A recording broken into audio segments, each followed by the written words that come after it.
Chapter 1. The Incomplete Adventurers on the evening of August 15, 3691 in the era of the continent.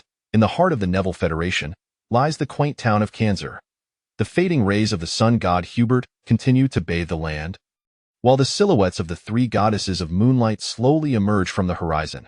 The combined brilliance of day and night casts a serene glow over the tranquil town, enveloping its structures in a warm, golden hue. The Neville Federation stands as the most commercially advanced nation across the entirety of the Yala continent, its pervasive commercial atmosphere palpable even in ordinary towns like Canzer. The layout of the town follows a common circular design found within the Federation, with a bustling market area at its center, where a multitude of townsfolk barter their goods at various stalls. In the marketplace, one can procure freshly caught fish from the nearby southern river, vegetables just harvested from the western farms, and fruits adorned with green leaves from the eastern orchards. Additionally, one might find frothy, freshly brewed ale, home-baked bread, and smoked meats sourced from the beasts of the surrounding wilderness. With a stroke of luck, one might even stumble upon exotic goods imported from distant lands. Encircling the market area is what is known as the inner ring, filled with a variety of shops.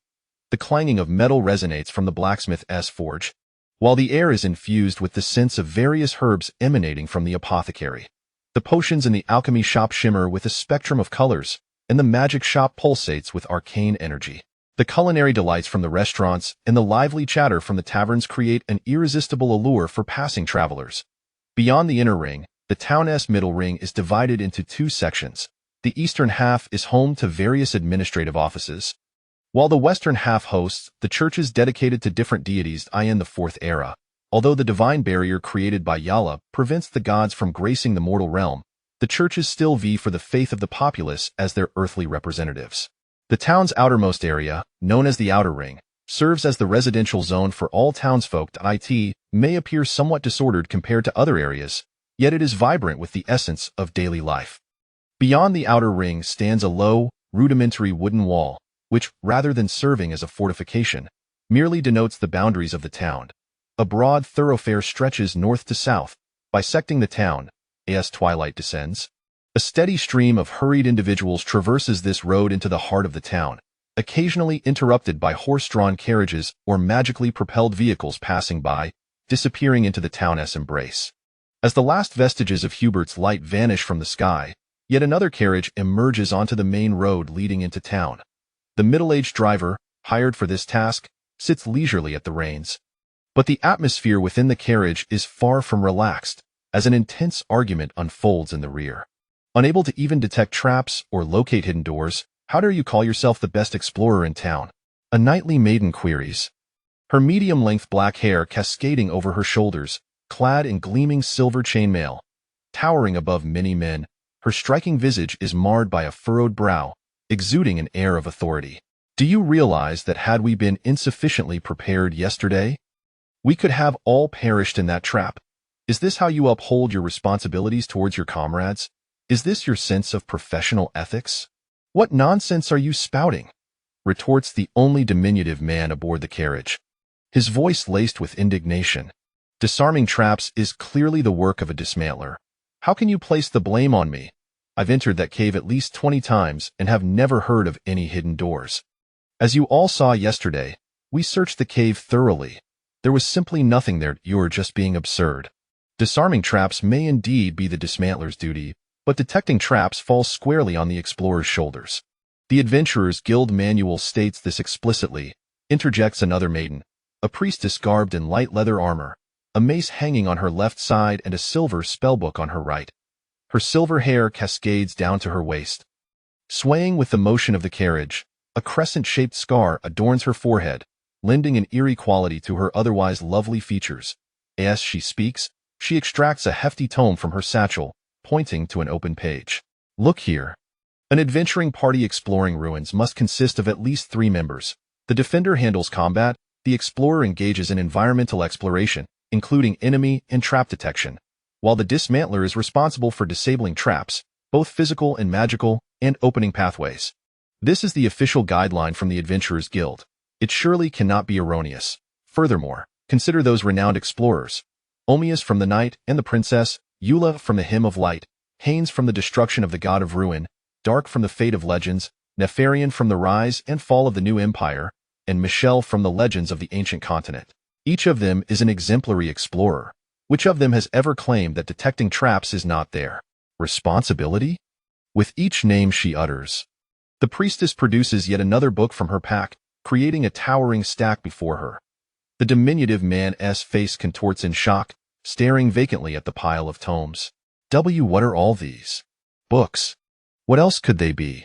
The priestess, treating each volume as a rare treasure, returns them to her bag, casting a bemused glance at him. You don't even recognize a book? Regardless, the fact remains, according to the regulations of the Adventurers Guild and based on our past collaborations, you are unqualified. In our previous expeditions, it was the explorer who detected traps, while Vivian handled the disarming, correct, Vivian? She pats the shoulder of the third girl in the carriage. Huh, what are you all talking about? The girl, seemingly no older than 11 or 12, is adorned with a stylish green sun hat.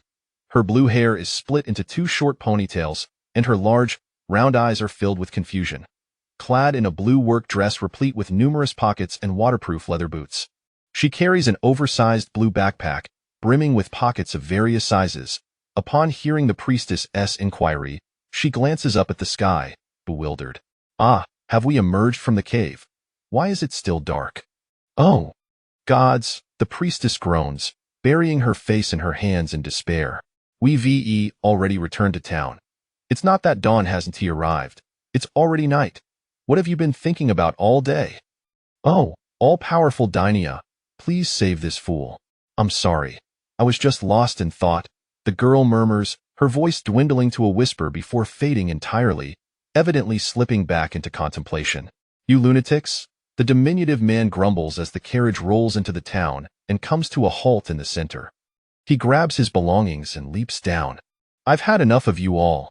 Even if you don't chase me away, I won't work with you again. Stop right there. The Night Maiden jumps down after him, blocking his path with an imposing stance. You think you can just leave like that? Startled by her fierce demeanor, the man instinctively takes a couple of steps back, only to realize he is losing ground. And he quickly straightens his posture, defiantly stating, What do you want? Even if I failed to fulfill my duties, I'm quitting now. What more do you expect from me? Initially, the team requirements we posted in the central square stipulated the hiring of an explorer with at least bronze tier abilities. Did they not? The knight's expression hardens, her tone grave.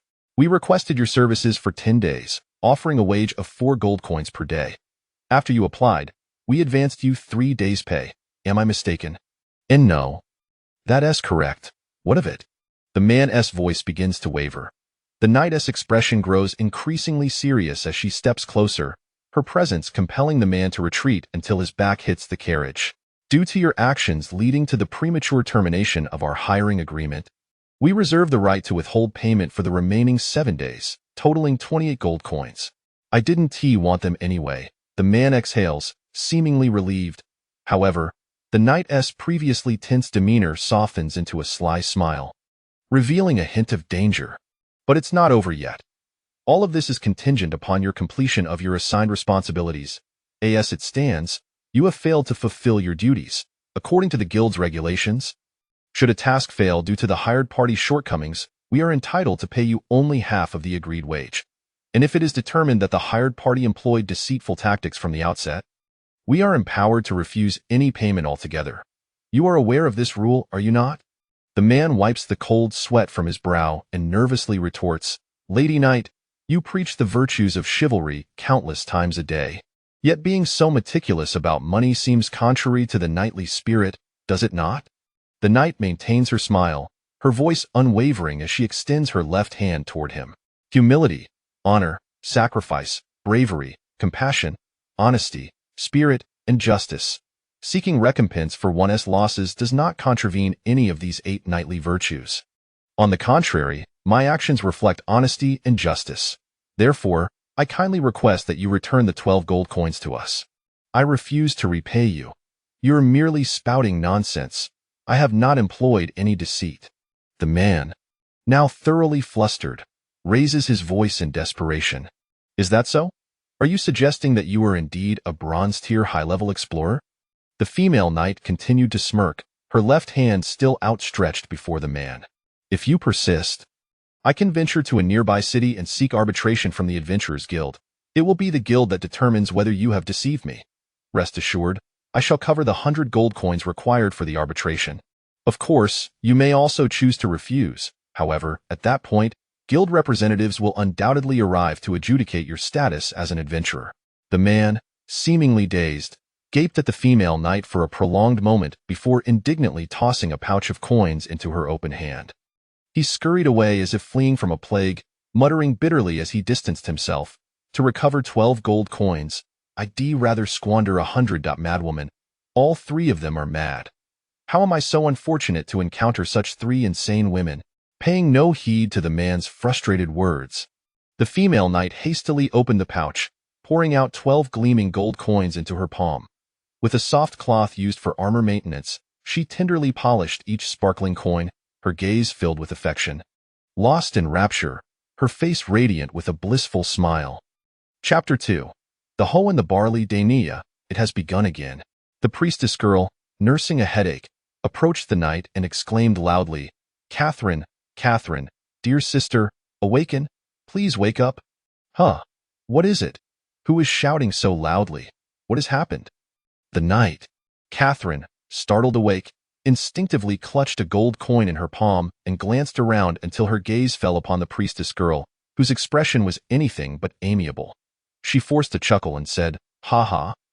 Ha ha, Lena, it is you calling for me. The gold coin is a bit dirty. I was merely wiping it, just a casual touch. The priestess girl, Lena, shook her head in exasperation. Sister, it is already quite late.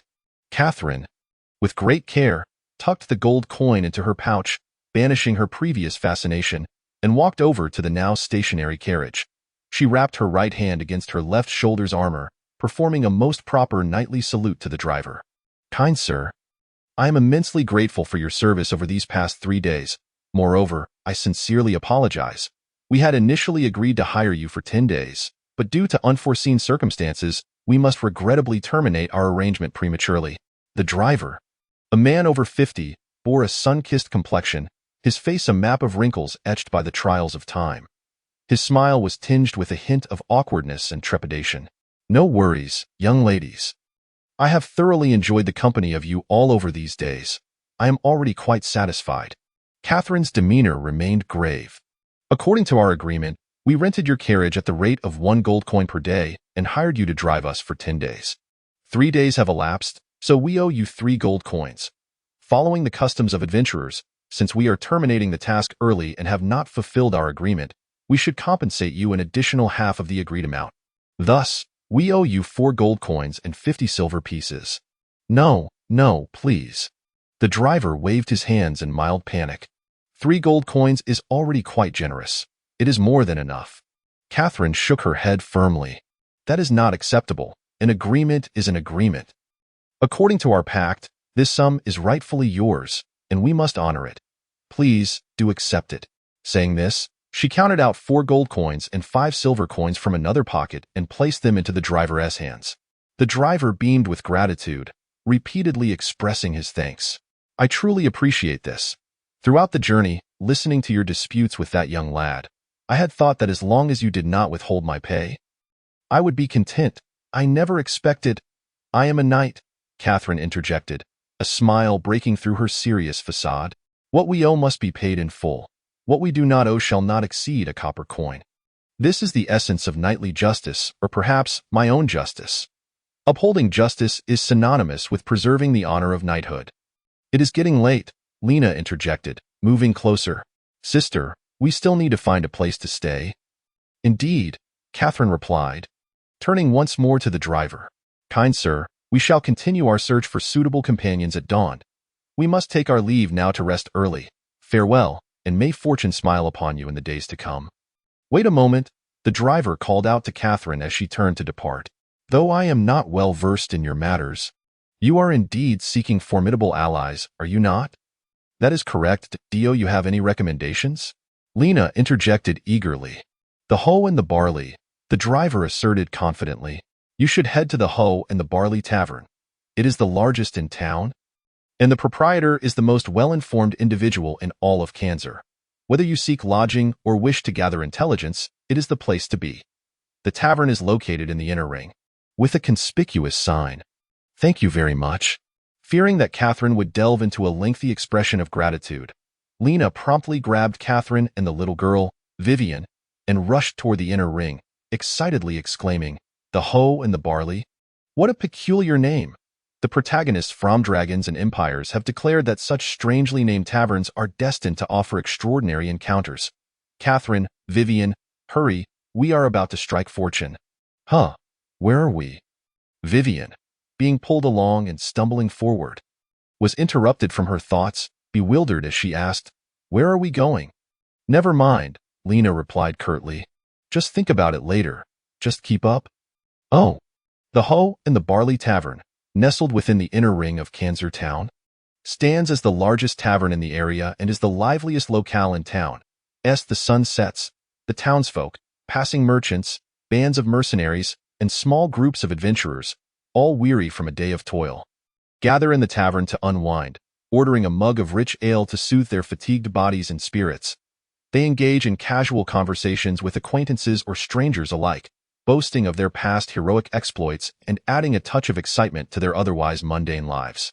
Though modest in size, with a hall of approximately 300 square meters, the tavern is bustling with patrons, with nearly a dozen tables occupied, lending it an air of vibrant merriment. Two waitresses in their 20s, bearing professional smiles, deftly maneuver between tables, balancing trays laden with drinkware, sometimes narrowly avoiding the outstretched hands of eager customers, and when they fail, their shrill cries of protest and fiery rebukes mingle with the laughter of men.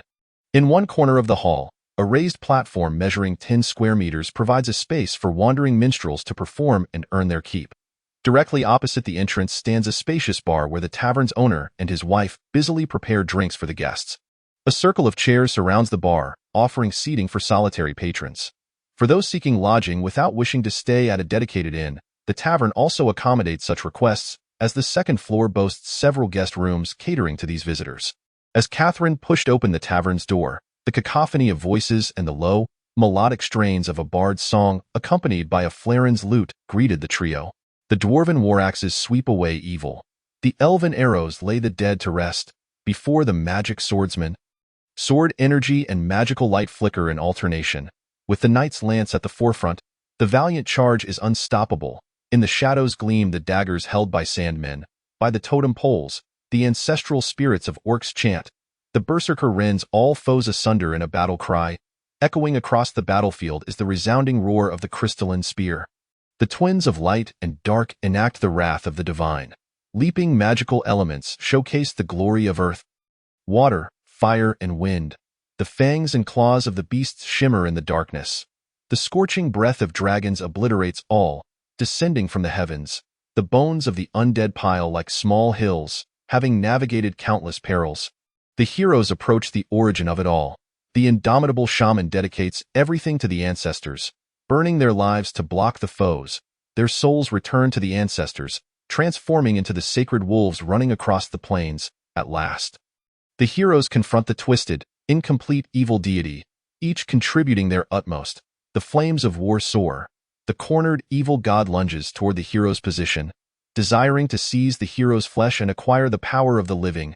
Fearless knights charge at the evil god, their sacred forms enveloped in the filth of corrupted divinity. The evil god's plot fails. Piercing the knight's chest is her own lance, inscribed with virtue. Catherine stood at the tavern's threshold, silently absorbing the bard's song. And by the conclusion, her eyes glistened with unshed tears. A silver coin slipped from Catherine's fingers, tracing an arc through the air before landing in the bard's hat. "Ha, a silver coin," Lena teased. "What has prompted our dear sister to be so generous?" "Those who spread the tales of heroes deserve their due," Catherine replied as she made her way to the bar. "This coin is my own contribution." Lena, covering her mouth, chuckled mischievously. "I see. It seems you were unable to contain yourself upon hearing a name you admire." "Indeed, you are correct," Catherine candidly admitted. The trio navigated through the throng of patrons, and upon noticing the advances of a few eager drunken revelers, the onlookers quickly retreated upon recognizing the armored attire denoting the young women as professionals. Only one heavily intoxicated individual dared to make a move. But in an instant, the priestess girl's mace found itself unexpectedly pressed against his nose. Ignoring the violent threat behind them, the knight led the two girls to a seat at the bar. The tavern's owner, a wolfkin orc whose features were not immediately apparent, stood behind the bar, nearly reaching the top of the counter with his towering stature. He was diligently drying freshly washed plates and cups with a cloth, casting a glance at the three girls without uttering a word. The beautiful foxskin tavern mistress busily prepared drinks beside him, offering the girls a friendly smile as they settled in. 1 ale and 2 dragon fruit juices, Catherine stated, placing 5 silver coins on the counter before the owner. 2 will suffice. The proprietor gazed at the silver coin before him and murmured, "Very well. What queries do you have?" He observed, "It appears that both of you are professionals as well? Adventurers, perhaps?" Catherine's skill in initiating conversation was remarkably proficient. She typically undertook diplomatic engagements within the team, unless, of course, the knightly spirit erupted into a didactic or laudatory mode. "Not adventurers, we were once mercenaries," the proprietor replied, polishing a plate without raising his head. "That was until our vice-captain was struck by an arrow." Catherine paused. "Why did your vice-captain being shot cause you to cease being mercenaries?" "Because I was the one who shot him," he stated. His words chilling, yet the proprietress wore a proud smile. Chapter 3. The search for an explorer, I see, Catherine remarked, choosing not to delve further into this evidently complex narrative. She directly articulated her request. "We have received a mission that requires us to locate a temporary companion who is at least a high-ranking bronze explorer, however. The notices posted in the town center have attracted only unqualified individuals. I have heard that you possess the most reliable information in this town, and I hope you can provide some leads." "An explorer?" the proprietor mused while continuing to clean the plate. "And they must be of high-ranking bronze or above? Where do you intend to go?" "To the Weeping Cave," Catherine replied after a moment's thought. "The specifics of the mission are confidential." The proprietor chuckled, shaking his head. "The Weeping Cave does not necessitate a high-ranking bronze explorer, nor even an explorer at all. That it has been thoroughly scoured. I possess both maps and monster distribution charts. You merely need to take the map and proceed. I have a map as well. Do not dismiss me with that," Catherine said. Tapping her fingers on the bar, she lowered her voice. "We are, after all, a silver-ranked adventure guild. We have heard a few whispers of secrets. A silver-ranked guild." The proprietor's interest was piqued. A silver-ranked adventure guild must have at least one gold-ranked member. Not the kind of individuals one encounters everywhere. "Are you certain you are a silver-ranked adventure guild?" "Absolutely," Catherine declared with pride. "We are the Nelly Adventure Guild." A suppressed laugh escaped the proprietress, who surveyed Vivian, lost in thought, and Lena, engrossed in a novel. With a hand over her mouth, she chuckled. "I should have recognized you. You are indeed that Nelly support group, hey?"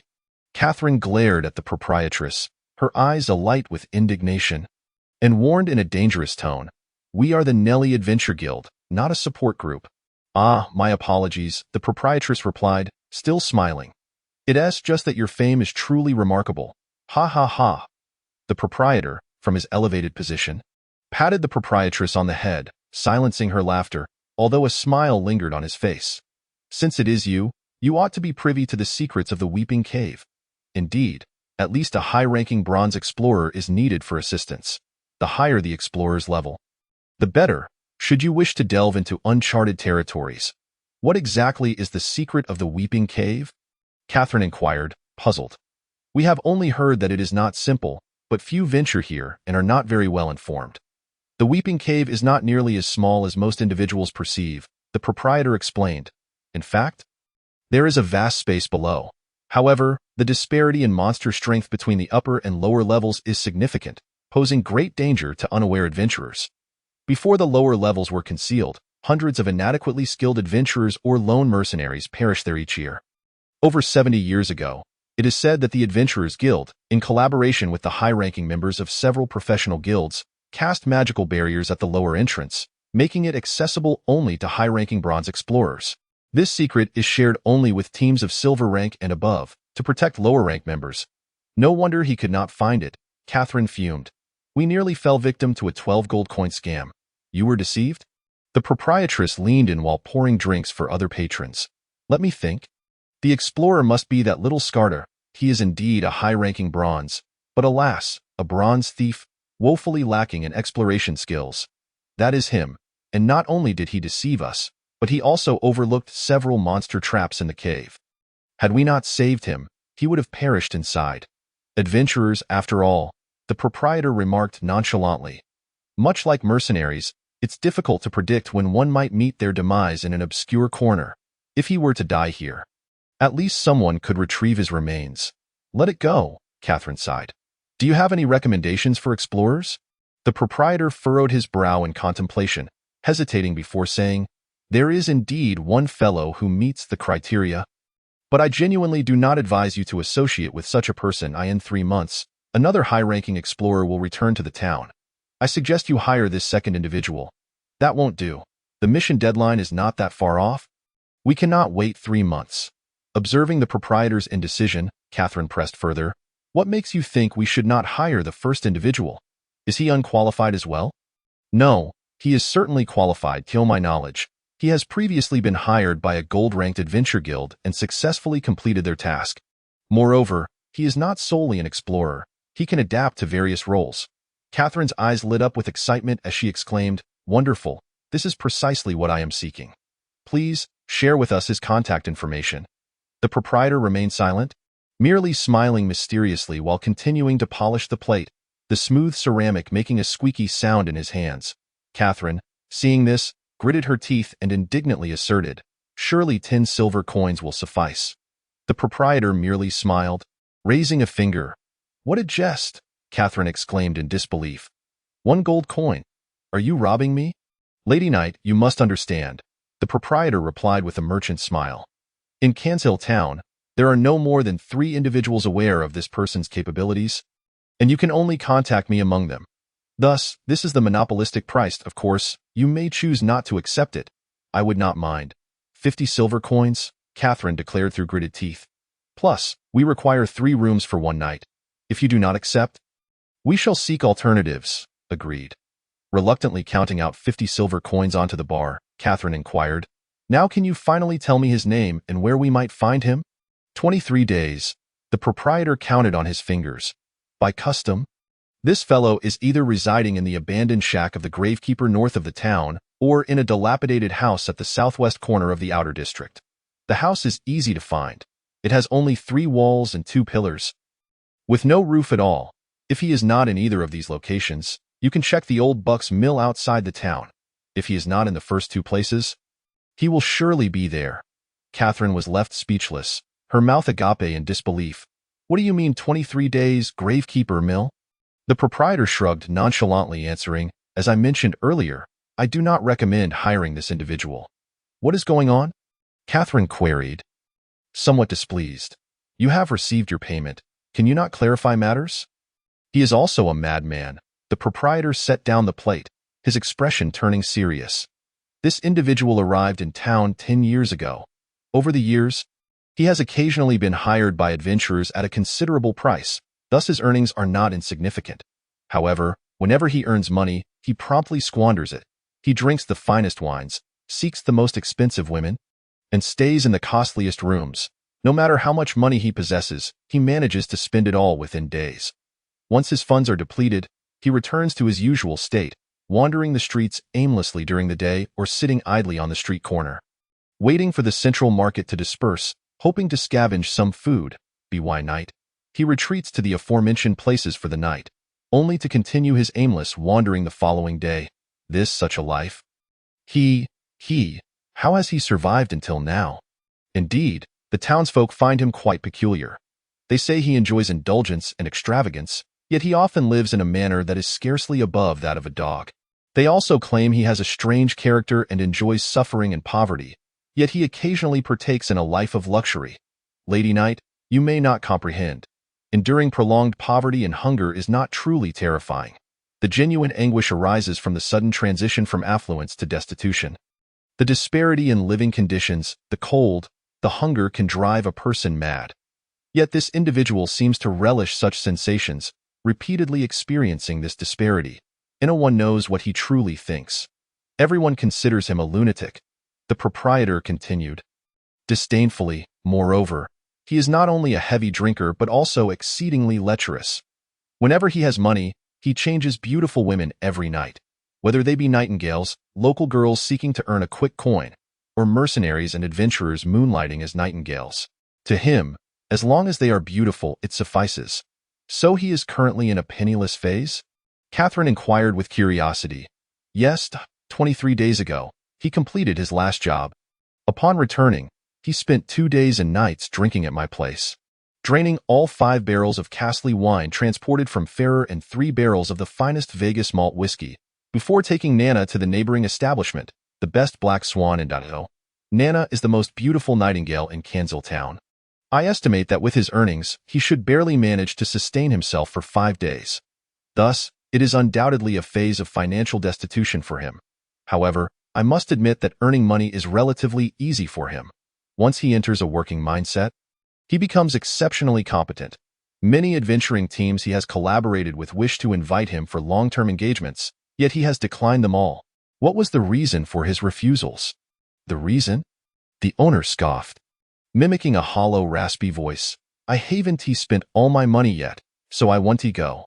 Catherine wiped the cold sweat from her forehead. I need to think about it some more. Thank you for the information. Please tell me where our room is. We need to rest. Also, prepare 3 dinners for us to be delivered to our room shortly. The 3rd to 5th rooms on the right upstairs are yours. You can find your way up. The owner disregarded the 3 ladies, bending down to pick up a new plate. By the way, his name is Panis. Catherine, you are not a deity. You cannot save everyone. On their way back to the room, Lena suddenly withdrew her gaze from the book she was holding and addressed Catherine. What do you mean?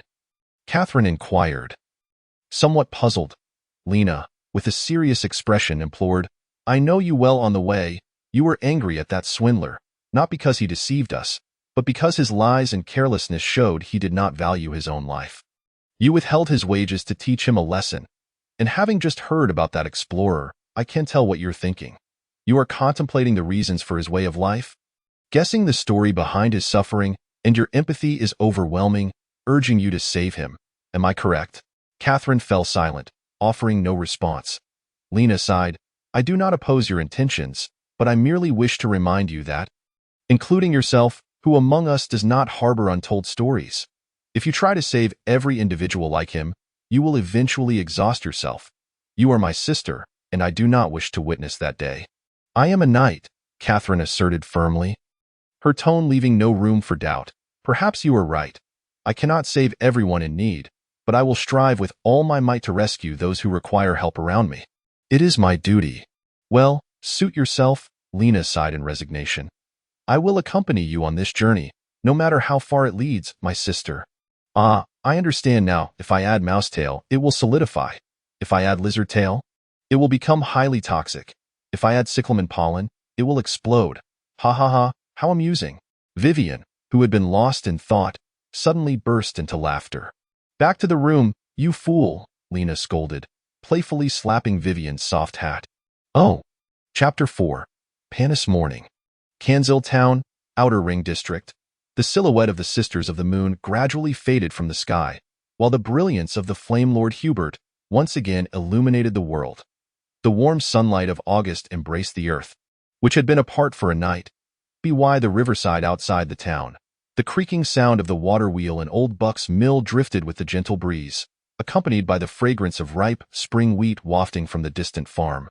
Outside the residences, the sounds of the street grew increasingly boisterous. The creaking of cart axles, the laughter of children, the coughs of the elderly, the greetings exchanged as neighbors opened their doors, the quarrels between couples, the gossip among sisters, the teasing between brothers, and the reprimands from fathers to sons.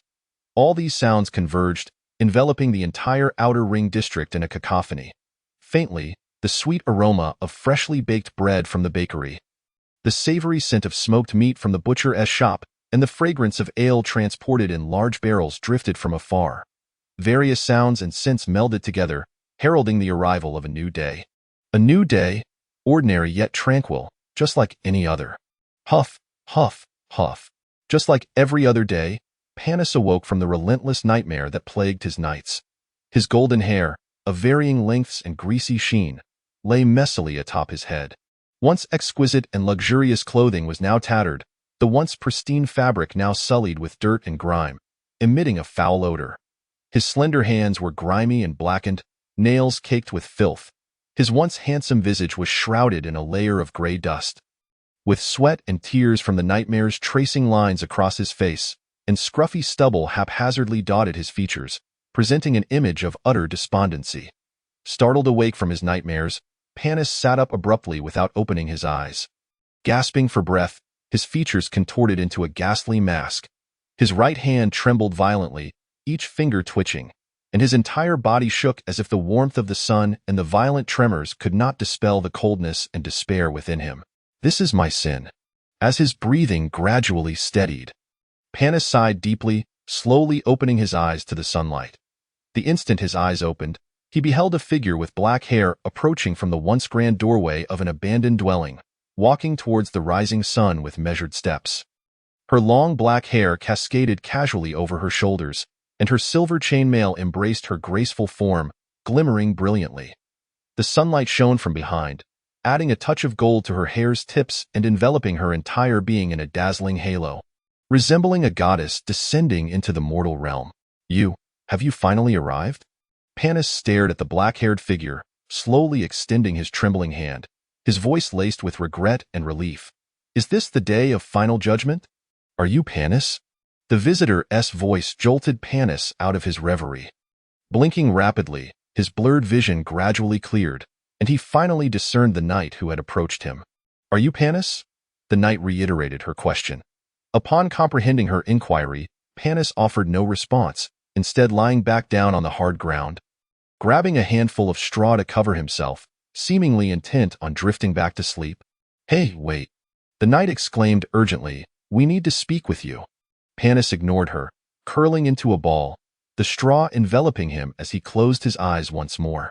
We have a job we would like to employ you for, the knight proposed. Employ me? Panis retorted without even opening his eyes. His voice low and hoarse. For what? The Weeping Caverns. We are in need of explorers. Finally, Panis opened his eyes, surveying the knight and the two girls accompanying her with a complex expression, as if he contemplated refusing multiple times, but ultimately nodded and calmly stated, Ah. The Weeping Caverns. 20 gold coins a day, minimum engagement of 10 days, half the deposit paid up front. If you do not accept, please leave. This time, the knight scrutinized Panis with a discerning gaze. Agreed. But you must perform your duties diligently and obey orders. Diligently perform my duties and obey orders. Of course, Panis exclaimed, springing up from the ground, giving the knight a thumbs up, a broad smile illuminating his dirty face, revealing yellowed teeth. I have always been diligent and obedient. No problem. First, I need to inspect your adventurer's badge. After scanning the badge that Panis had produced from an unknown source with a small tool, the knight deposited 50 gold coins into a small pouch, tossing it to Panis. The agreement is established. Now, for your first order, the knight continued, stepping forward, her brow furrowed tightly, bearing an exceedingly serious expression. Clean yourself up as quickly as possible. Then meet us at the Hoe and Malt. I can scarcely tolerate your appearance any longer. Panis bowed deeply, his demeanor exuding elegance, though this was compromised by the dirt and odor clinging to him. At your service, my lady. You may call me Catherine, and these are Lena and Vivian. Catherine turned to leave the dwelling. We shall await you at the Hoe and Malt. Your will is my direction. Panis maintained his bowing posture, verbally acquiescing, though his eyes displayed a rapid shift of emotions, ultimately settling on confusion and helplessness. Ah, Panis. The charming proprietress of the Hoe and Malt greeted Panis with a smile as he stepped through the door. You've really outdone yourself. I can hardly believe you Haven Tea starved to death. I am not one to perish from hunger. Panis chuckled, shaking the pouch of coins in his hand. The usual. 3 cups of Quran liquor. The proprietress skillfully filled 3 wooden cups, typically used for ale, with the potent spirit and placed them on the table before Panis. At last. You have money for a drink? Of course. Would you care to join me for a drink? Amidst the disapproving cough of the towering owner, Panis laughed heartily and downed the potent liquor, sufficient to intoxicate 3 robust men. In one gulp, upon finishing the drink, his gaze appeared even more lucid, devoid of any haze. Excellent. Now you truly resemble a professional. The sound of footsteps echoed from the staircase beside the bar as 3 members of the Nelly Adventurers Guild hurried down from the 2nd floor. Taking their seats at the table alongside Panis, observing the explorer's new appearance, in his work mode, Panis appeared to be around 30 years of age, sporting a well-groomed head of golden short hair. His attire was pristine and tailored, made from sturdy fabric that allowed for ease of movement. His hands were fair-skinned, with long and powerful fingers, and his nails were neatly trimmed to avoid hindering any tasks. The scruffy stubble that once adorned his face had been meticulously shaved away, revealing a lean visage that bore an air of handsomeness, though, despite his smile, his eyes still reflected a lingering sense of despair. 3 remarkably capable young ladies, Panis remarked, inclining his head slightly in greeting. May I inquire about the details? Of course, the female knight responded, gesturing to herself and her companions in turn. We are the Nelly Adventurers Guild. I am the leader, Catherine. This is the priest, Lena, and the alchemist, Vivian. Vivian serves as the disassembler in our team, and you will have plenty of opportunities for collaboration in the coming days. Nelly Adventurers Guild? Panis chuckled softly. Yet there is no one named Nelly among you? How amusing. Amusing? Catherine replied with utmost seriousness, fixing her gaze upon Panis. I hold the legendary heroine, Lady Nelly, in the highest regard. From a young age, I vowed to become a paragon among knights, just like the brave and dauntless Lady Nelly. We named ourselves the Nelly Adventurers Guild as a constant reminder to never forget my oath, and to hold Lady Nelly as our model. I do not find such a name amusing. Nor do I believe that mocking the dreams of others is something one should do when on the verge of becoming a teammate, as a professional. Sister, let us save the preaching for later and focus on the matter at hand, Lena interjected at the opportune moment. Interrupting Catherine's lengthy discourse, startled from her serious lecture, Catherine retrieved a document from her backpack and slid it across the table towards Panis. First, let us sign the temporary team formation agreement, and then we can discuss further. Once Panis hastily reviewed the agreement and signed his name, Catherine began to explain the task with satisfaction. 42 days ago, I received a mission posted by an anonymous individual through the Adventurers Guild. The issuer believes there exists a relic from centuries past in a corner of the Weeping Cave, likely an alchemical research facility. They require a potion known as the essence of life from within. The mission can be completed at 2 different levels, locating the entrance to the research facility or retrieving the essence of life. Our objective is to complete the task flawlessly and bring back the potion. After locating the facility, how will we identify which potion is the target? Panis inquired with great detail. You are quite astute. Far superior to the deceiver we encountered a few days ago, Catherine replied, her satisfaction growing at Panis's question. But rest assured, the client has provided a detailed guide and identification method. The essence of life has a distinctive appearance. The potion within its container displays a unique spiral of red and green colors. Once we find it, Vivian will utilize the identification method provided by the client for final confirmation, and upon verification, we will consider our mission accomplished. You were deceived. Panis expressed curiosity with interest. Do not concern yourself with trivial matters, Catherine replied, dismissively avoiding Panis's inquiry. Are there any further questions regarding the task? Indeed, I have been to the 2nd level of the Weeping Cave a few times, but I have not encountered any research facility. Naturally, I have not explored every nook and cranny of the 2nd level, so I cannot guarantee that I will discover the facility if we ultimately do not locate it. You need not worry about that, Catherine interrupted with a wave of her hand. As long as you fulfill your responsibilities as a high-level explorer. Even if we do not find the facility, your compensation will remain unchanged. Moreover, while the agreement is currently set for 10 days, we can extend the duration at the previous rate if necessary. The mission's timeline is 5 months, providing us ample time for our search. Very well, then I have no objections, Panis replied, invigorated by the prospect of work. However, may I take a look at the list of supplies you have prepared? Certainly, Catherine nodded, signaling Lena to produce several sheets of paper, which she placed before Panis. Chapter 5. The preparations of professionals. Panis picked up the supply list of the Adventurers Guild, approaching it with tenfold the diligence he had shown in reviewing the temporary team agreement. His serious and focused demeanor eliciting great satisfaction from the three young women regarding this unfamiliar explorer. You, Panis raised his gaze from the list. You rarely venture into caves, do you? Indeed, we have hardly ever entered one, Catherine admitted candidly. Caves are quite foreign to us, which makes your role exceedingly significant. Should you notice any issues, I hope you will speak up without hesitation, regardless of our status as employers. For a responsible teammate, correcting the employer's mistakes to prevent potential dangers or losses is fundamental. Only by being responsible can one. Sister. Lena timely interrupted Catherine's momentum. Oh, very well, Catherine chuckled sheepishly. Panis, is there an issue with the items we have prepared? There is indeed a significant problem, Panis stated bluntly, offering no leniency to the young women. You mentioned being deceived. This list was certainly prepared under the guidance of that charlatan, wasn't it? Yes, Lena quickly grasped Panis's implication. You mean to say these supplies are only suitable for the first level? Correct, Panis confirmed with a nod. The first level is a developed area, with a straightforward terrain and many artificial structures. But the second level is undeveloped, with scant traces of human activity. Thus, these supplies are entirely inadequate for venturing there. While you ladies appear to possess hidden strength at the golden level, if that deceiver had indeed succeeded in leading you into the second level, you would likely return in a state of utter disarray, if not worse. Catherine and Lena stared at him in astonishment. Not merely because their concealed abilities had been effortlessly discerned. After all, explorers often possess mysterious probing techniques, but because they had genuinely underestimated the dangers within the cave. Panis, please confirm. Is the Weeping Cave truly that perilous?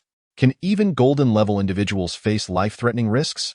If you are exaggerating to emphasize your importance, kindly state so. We can forgive this instance.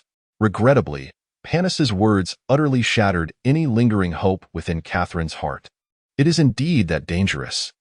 I would surmise your mission is at least of B-level difficulty. B. Then that confirms it. Panis tapped the table. This serves as proof of the inherent dangers. I apologize, Panis. Catherine hesitated. I cannot allow my team to be placed in jeopardy for the sake of substantial rewards. Regarding this mission, I believe we need to confer with my companions once more. Could you please wait a moment?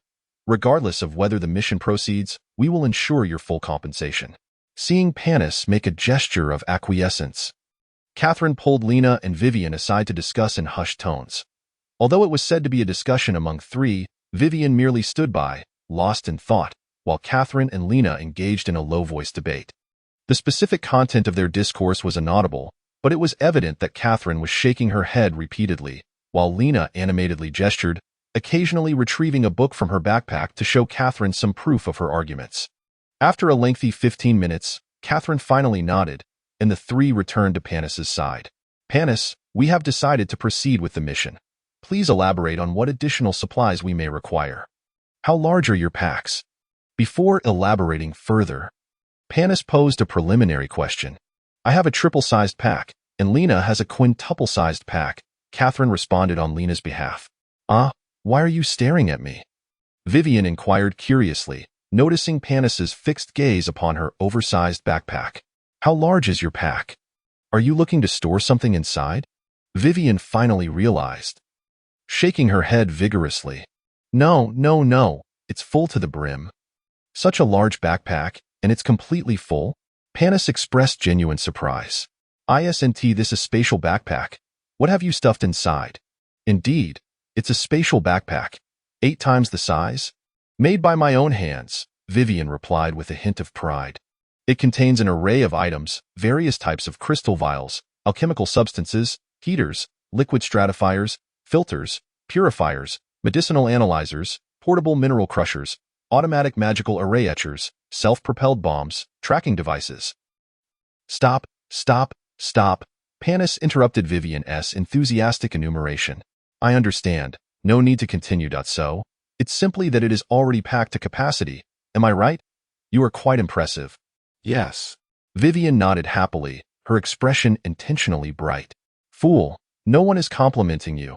Lena couldn't help but smack Vivian's head playfully. Oh. Vivian's expression fell. her head drooping as she once again drifted into a daze. "We have quite a number of items to prepare," Panis remarked, jotting down notes on the original list with a pen. 200 fire attribute crystal stones of 100 tur capacity. 200 ice attribute crystal stones of 150 tur. 500 light attribute crystal stones of 50 tur. 1 crystal source furnace. 5 fire attribute crystal stones of 2000 tur for furnace replacement. 1 headpiece per person. 1 pair of long waterproof lizard skin boots per person. Miss Catherine must choose the night-specific type. 1 set of waterproof undergarments per person. 1 waterproof bag, each capable of holding personal backpacks. 20 bottles of underwater breathing potion and 8 bottles of breath-holding potion. 4 sturdy ropes, each 100 meters long. 8 iron spikes. 4 katak bee skin sleeping bags. 30 blocks of solid compressed water. Since Miss Vivian has a water purifier, we need not prepare an additional one. And lastly, each person must carry enough food for 30 days. Upon witnessing Panis finally complete the plan, Catherine inquired, "I beg your pardon, Mr. Panis. It is not my intention to doubt your expertise. But could you elucidate why we require these items? Some of them elude my understanding." "Certainly, it would be my pleasure to assist," Panis replied. Firstly, regarding the crystal stones, Catherine pointed to the additions Panis had made on the list. "We understand that activating crystal stones without any magic circle will result in a gradual loss of energy. People occasionally carry activated fire or ice attribute crystals to achieve cooling or heating effects, so we have no objection to preparing low-capacity crystals. However, this is typically a method employed in extremely tempered environments. Does the lower level of the Weeping Cave fall under such extreme conditions? Moreover, since you have prepared both heating and cooling crystals, is there a significant temperature fluctuation expected within the cave?" "Indeed," Panis affirmed. "The lower levels of the Weeping Cave are rather unique. Certain areas are frigid, while others are uncomfortably warm, which can be quite troublesome. There have even been instances of silver-tier adventurers who, resting in low-temperature zones, succumb to frostbite during their slumber. While you, being gold-tier, are unlikely to perish under such circumstances, you may still suffer from inadequate rest due to the cold, which would affect your combat effectiveness subsequently." "I see," Catherine nodded, gesturing to the next line. "But what of the light attribute crystals? Are they for illumination? Why not use torches? We have never encountered a situation that necessitated the use of light attribute crystals for lighting. Indeed, why not use torches and bonfires for illumination and warmth? Our previous adventures relied on torches for light and bonfires for heat. The books indicate as much." Lena attempted to retrieve her book for confirmation, only to be swiftly halted by Catherine. "The light attribute crystals are indeed for illumination." Panis continued his explanation. "This is a specialized technique for cave exploration. As it is your first venture into cave adventures, it is understandable that you may be unfamiliar. The reason for using crystal stones for light and heat is due to the scarcity of fuel within caves. Vegetation is minimal, primarily consisting of moss and mushrooms, which are unsuitable for kindling. Furthermore, carrying an entire backpack filled with firewood into an expedition is impractical, hence the necessity of utilizing crystals instead. Next, let us address the quantities." Catherine calculated briefly before proceeding with her inquiry. "For the 100 tur fire attribute crystals, the complete energy depletion occurs in 11 hours, meaning we would use 2 per day. The 150 tur ice attribute crystals have a dissipation time that varies with environmental temperature, with the fastest being 10 hours, also averaging 2 per day. With 4 of us, the maximum consumption per day would be 8 crystals. However, you are requesting 200, which implies a provision for over 25 days below? Considering you intend to bring food for 30 days, in accordance with the principle of carrying 1.5 times the supply, it indeed suggests a duration of 25 days. Is such a lengthy stay truly necessary?" "We are not planning for 25 days, Panis clarified. "We have set a limit of 15 days for each expedition within the cave. If we do not locate our objective, we must exit to resupply before re-entering. However, unlike your previous adventure zones, caves present an environment devoid of resupply options, thus the required supply volume is not 1.5 times, but rather double. This is a distinctive aspect of cave exploration." "Thank you. I comprehend now," Catherine nodded, continuing to examine the list. "We cannot utilize bonfires, so the crystal source furnace appears to be for heating food and water. What of the headpieces? We each already possess one. I refer to a specialized type of headgear, crafted from double-layered leather, filled with lizard tail sap, which possesses excellent elasticity and can safeguard against falling rocks from the cave ceiling, Panis explained. Creating excessive noise within the cave could trigger rockfalls, which are perilous for mages and priests of legendary status who cannot maintain their shields at all times. However, the presence of protective gear greatly mitigates this risk. Do we need to enter the water? Lena asked timidly upon seeing the waterproof gear. I cannot swim. Hence the underwater breathing potions. Panis pointed to the subsequent text. While it is not certain we will need to submerge ourselves, there are several deep water sources in the lower levels that we may need to investigate. At that time, simply allow others to assist you in swimming. As for the breath-holding potions, there may be toxic gases present in the area surrounding the research facility. Thus, we should prepare a few. And what of the sleeping bags? Catherine inquired, gesturing towards the final items on the list. We already possess sleeping bags, albeit not made of Katak beast skin. Their waterproof quality is not as effective, but they should suffice, should they not? Unless you do not mind awakening each day in a state of soaked clothing, they would indeed suffice, Panis affirmed. Otherwise, the Katak beast skin is essential. The level of humidity within the cave surpasses your imagination. Very well. Yet I have another question regarding the quantities. Can we not carry a few more items? From your words, it seems that locating this research facility will be quite challenging and time-consuming. Wouldn't our plan to exit every 15 days lead to significant delays? Catherine expressed her concerns regarding the timeline of their mission. That is not permissible, Panis resolutely declined. You shall soon discover that 15 days is an exceedingly lengthy duration. As you are the expert, we shall heed your counsel, Catherine conceded. I have no further inquiries. Then I shall proceed to prepare my own items, Panis declared, finishing the remaining half-cup of strong liquor in one gulp before rising to leave through the door. By the way, the expenses for my items shall be covered by you, I presume? Of course. Very well. When shall we gather and set forth? We depart tomorrow, but you must return once you have prepared your supplies. A room has already been arranged for you. We need to familiarize ourselves with our companions for the upcoming period, so you must return promptly after completing your provisions, Catherine added as she observed Panis's departing figure. It is imperative that you return immediately. This is the employer's directive. Panis hesitated for a moment. His back turned, then shrugged, responding without looking back, As you command, my lady. Indeed, a true professional, Lena remarked in admiration. Once Panis had fully exited the tavern, the previous charlatan cannot even begin to compare with him. However, is it truly wise to trust him so readily? Absolutely, interjected Vivian, her youthful visage adorned with a mature smile. He is weeping. You see, I previously stated that there is no issue. Catherine gently tapped the table, seemingly bolstered by Vivian's inexplicable yet reassuring words. He is the one. Chapter 6. An unexpected commission. Greetings, ladies and gentlemen. The old coachman's laughter resonated from the front of the carriage, rousing the four drowsy passengers.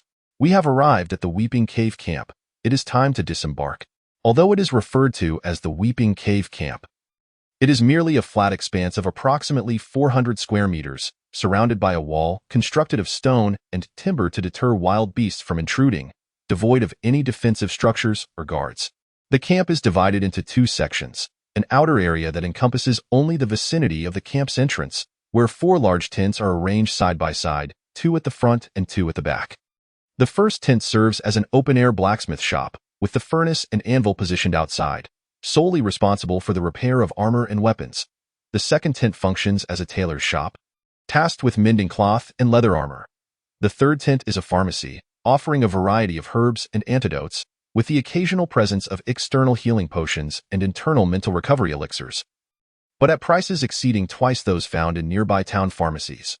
The fourth tent is a general store, specializing in various low-tier crystal stones and items such as lockpicks for thieves, flint and tinder for starting fires, and an array of cooking spices. Passing through the line of four tents, one enters the inner area, which consists of a spacious open ground strewn with several temporary tents, serving as a rest area for adventurers. Closest to the outer area, a large tent has also been erected, within which a pot of potato soup simmers over an open flame, with barrels of alcohol positioned nearby. Outside the tent, a dozen tables and chairs are arranged, where several individuals are seated, clearly enjoying a meal, This is evidently the camp's makeshift tavern. This small camp primarily caters to hired coachmen, adventurers temporarily emerging from the cave to rest, and the rare traveler passing through. Occasionally, any famished beasts foraging near the camp are swiftly dealt with by the resting adventurers. Though the camp offers little of value, it provides a sense of safety, allowing adventurers to unwind and spend a little coin after enduring prolonged periods of intense combat within the cave. The 3 members of Nellie's adventure team, along with their temporary ally, leaped from the carriage. Catherine approached the coachman and said, "Good sir, as per our agreement, we have hired your services for 16 days. However, since we will be exploring the cave, you need not wait here for us the entire time. Instead, you may return and come back to fetch us after 15 days. There's no need for such inconvenience." "Young lady," the coachman replied with a jovial smile. "Last time, that little rascal Scat told me you would surely be disheartened and emerge within 2 or 3 days, which is why I waited. If you are certain about a long-term adventure this time, do you see the stable ahead? You can simply choose any carriage there to return at your leisure. I will likewise wait at the stable. And as soon as someone comes to rent a carriage to leave, I shall depart. This way, I won't have to wait for you, and you need not waste unnecessary coin. Just a single gold piece for today will suffice." Catherine's realization dawned upon her, and glancing at the sky with some concern, she asked, "But, considering the time, are you planning to return tonight? You want to reach the town before dark, and what if something unsafe happens? Ha ha, worry not. Young lady, all the coachmen here know that once past noon, returning is impossible. Otherwise, one would have to travel in the dark. But you tonight." Catherine handed the coachman a gold coin, yet remained uneasy about his lodging. "We coaches sleep right in our carriages. We wouldn't waste money renting tents inside. It is far too extravagant. You should hurry along into the cave. There's no need to worry about me." The coachman waved his hand and directed the carriage towards the stable. "Mr. Panis," Catherine said, watching the coachman depart, her expression slightly displeased. "Why didn't you inform us of these matters?" "What matters?" Panis replied, feigning ignorance. "About what the coachman mentioned." Catherine gazed intently into Panis's eyes and asked sternly, "You must know very well. Why didn't you tell me?" "It's not my concern." Panis shrugged nonchalantly, responding with an air of indifference. "I only concern myself with matters related to the adventure. As for other matters, does it matter to me whether you spend more or less?" "It does matter to you now," Catherine emphasized, her tone firm. "If such matters arise again in the future, you must remind me and point out the issues." Panis scoffed, retorting mockingly, "Should I also remind you if you forget to chew your food or if you neglect to sleep at night?" Catherine, unperturbed, replied calmly yet resolutely, "That is an order." Panis gaped, momentarily speechless, as he regarded Catherine's unwavering expression, before finally exhaling with resignation, "Your will, Commander." "Then let us proceed inside and prepare for our descent into the cave." Catherine nodded and turned to advance, unnoticed by anyone, a fleeting smile gracing her lips as she did so. "You may remind me if I forget to chew my food.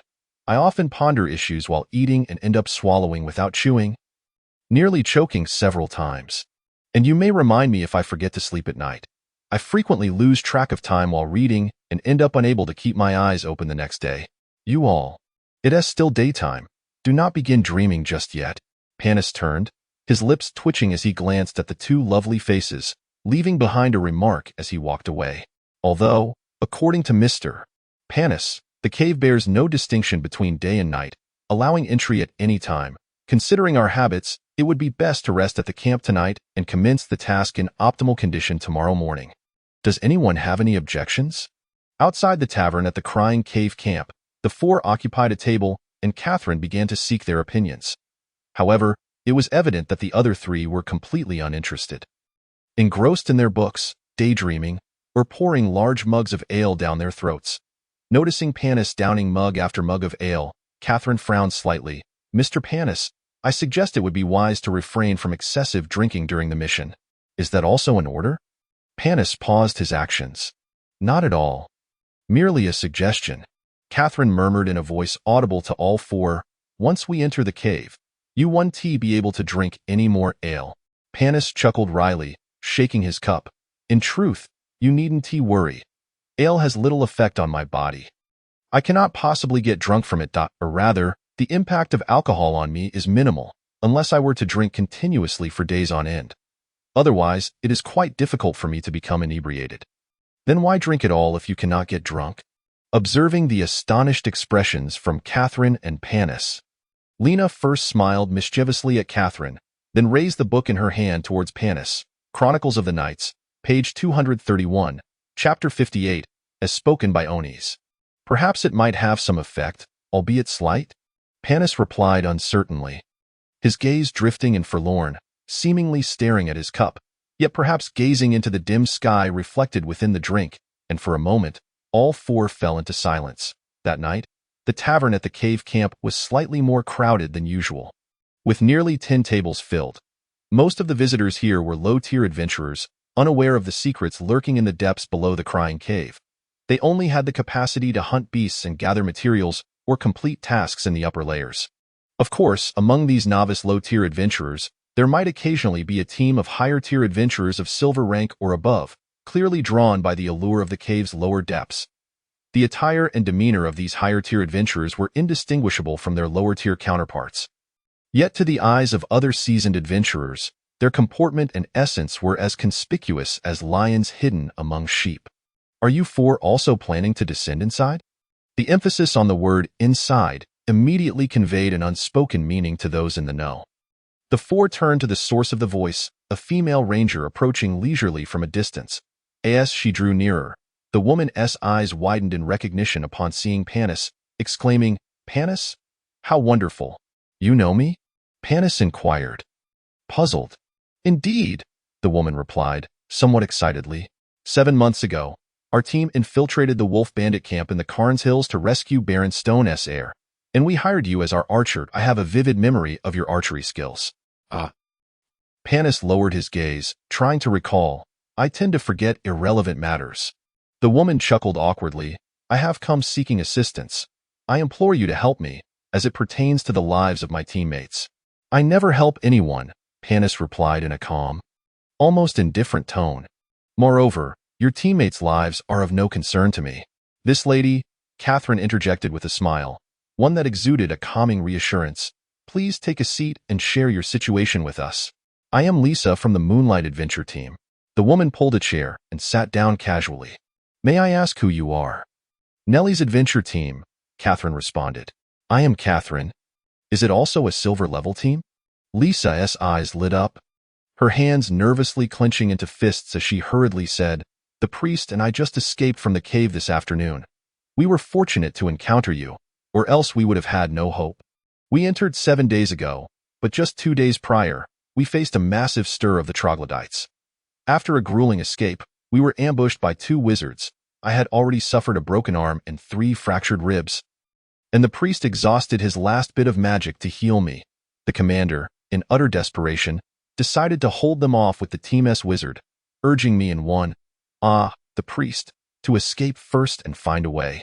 I hope to commission you to rescue the commander and the others. We can offer a reward of 2,000 gold pieces. Perhaps they've already been killed, Panis stated bluntly, devoid of empathy, even if they escaped. In a place like the second level of the cave, without the presence of explorers, they won't last long. You are the explorer of the team, correct? They certainly are not, so your commission holds no significance. That is not possible. Anxiously, Lisa disregarded Panis's grim words. When they attacked, they mentioned wanting to capture us alive. The commander and the others surely haven't been killed. Adventurers attacking one another face severe penalties from the guild if discovered. They likely aren't adventurers. Do you have any leads? What is their strength? Catherine inquired meticulously. Were there only 2 of them, or do they have accomplices? I have no idea who they were, and it was chaotic during the attack. I only know they were formidable, possibly of gold rank. As for accomplices, we saw none in the vicinity, so there should be none. Catherine frowned, contemplating for some time before responding, Very well, I agree to assist. However, I cannot guarantee anything. I can only say we will search. Also, if we successfully rescue your teammates, you must return to the Adventurers Guild to officially commission the task. Absolutely. Lisa sighed with relief. Thank you so much. Without you, I would have been at a loss for what to do. Kathleen smiled gently. Accepting Lisa's gratitude. Please write down the characteristics of your captain and mage, as well as those of the two individuals opposing you. You need not venture in. You have just suffered a fracture, and it is your arm. You must refrain from exertion for at least 5 days. Moreover, your priest has just endured a fierce battle and requires rest. Remain here in the camp to recuperate. All right? I shall send the information over shortly, Lisa responded, leaving promptly, aware of the situation. You are rather aloof, Mr. Panis, Kathleen remarked with seriousness. Assisting those in need is the noble virtue of a knight. We cannot turn a blind eye to the suffering of others. Such behavior is contrary to the spirit of knighthood. I am no knight, Panis replied nonchalantly. I have no obligation to assist them. Yet I am a knight, Kathleen emphasized. And I am also your employer. Panis lowered his head in resignation, murmuring, You are always right, my esteemed employer. Kathleen suppressed a smile and elaborated. I have indeed considered this, but it does not conflict with our mission. Furthermore, these two ambushing adventurers pose a significant threat to us, which is why I made this decision. We need not, nor are we capable of, actively seeking out enemies. However, should they present themselves, we shall not shy away from battle. Panis surveyed Kathleen for a moment before nodding, Very well. Your will be done, my lady. Chapter 7. The battle in the upper layer of the Weeping Cavern. The Weeping Cavern is a vast natural cave located in the Nala Mountains in central Neville, over 300 kilometers from the southern bank of the Bayergas River. The expansive Bayergas River provides abundant underground water sources on both banks. Over a lengthy period, the Nala Mountains have been sculpted by the long-term erosion of the subterranean river, ultimately resulting in the intricately webbed structure of the Weeping Cavern. For reasons unknown, when the wind passes through the cave entrance, it emits a series of faint sounds, resembling the desperate cries of humanity, leading the locals to name it the Weeping Cavern. Since the beginning of the Quaternary period, legends have circulated that evil demons dwell within the cave, and the cries are the torments inflicted upon those who stumble inside. Such tales have deterred most from entering the cavern, and those few brave adventurers who ventured and seldom returned. It was not until over 600 years ago, in the year 30XX of the Continental Era, that the number of adventurers who entered and emerged alive began to increase, dispelling the legend. People then learned that the cave was devoid of tormenting demons. The misfortunes of previous adventurers were primarily due to getting lost and encounters with corrupted creatures. In the world of Yala, there exists a force known as corrupted energy that sometimes surges from the ground. Creatures that come into prolonged or high concentration contact with this energy become tainted, driven to madness, exhibiting extreme aggression, and experiencing significant enhancements in their abilities, with some even undergoing physical transformations. To combat this corrupted energy, sealing glyphs have been developed to contain its source. However, they are ineffective against broad areas or slow-leaking types of corrupted energy that lack a defined source. Fortunately, corrupted energy is extremely averse to sunlight. Under its rays, the energy can be purified within hours, and if tainted creatures are exposed to sunlight for over 10 hours, their physical forms will completely disintegrate. Were it not for this, the entire continent of Yala would likely be overrun with corrupted beings, rather than being confined to caves, underground realms, and areas shrouded in perpetual darkness. Back again, Vivian, who often seemed lost in thought, remarked as she entered the cave after Kathleen had called out mission start. Shifting from her usual demeanor, she became focused. Upon entering the cave and observing the 2 oil lamps hanging on either side, she said, In the academy, I once heard upperclassmen share stories of their adventures. In their tales, cave explorations were just like this, with oil lamps hanging on both sides or adventurers wielding torches, traversing long corridors, hunting monsters or seeking treasures.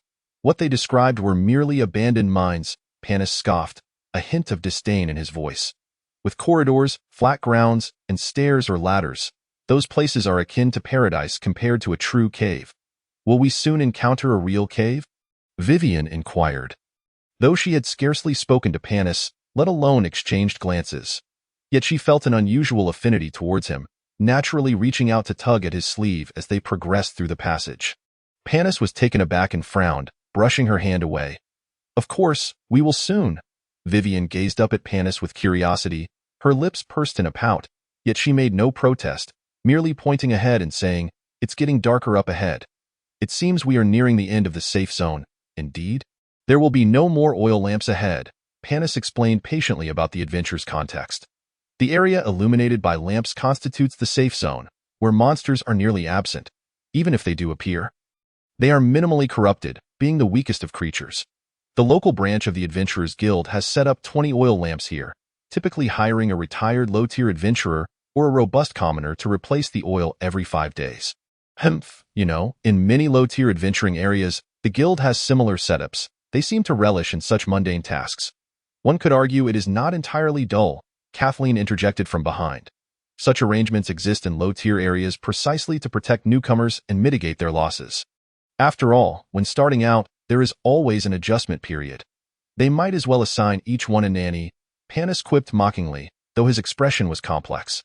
If they are not allowed to struggle for survival in the face of death, nor endure the trials of mortality, then even if they grow stronger, they remain mere hollow shells of potential. Kathleen shook her head, choosing not to argue further, silently retrieving a torch from her backpack.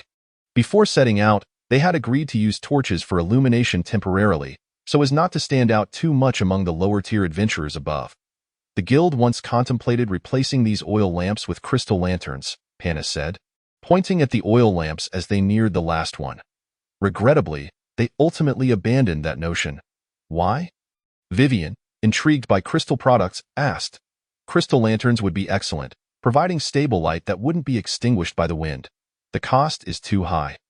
The minimum price for a crystal used for lighting is 1,000 tur, and the cheapest is 20 gold coins. Although they can illuminate continuously for 3 days, that is far too expensive compared to lamp oil. The guild members are not so foolish. As they spoke, the 4 of them lit their torches and stepped into the darkness.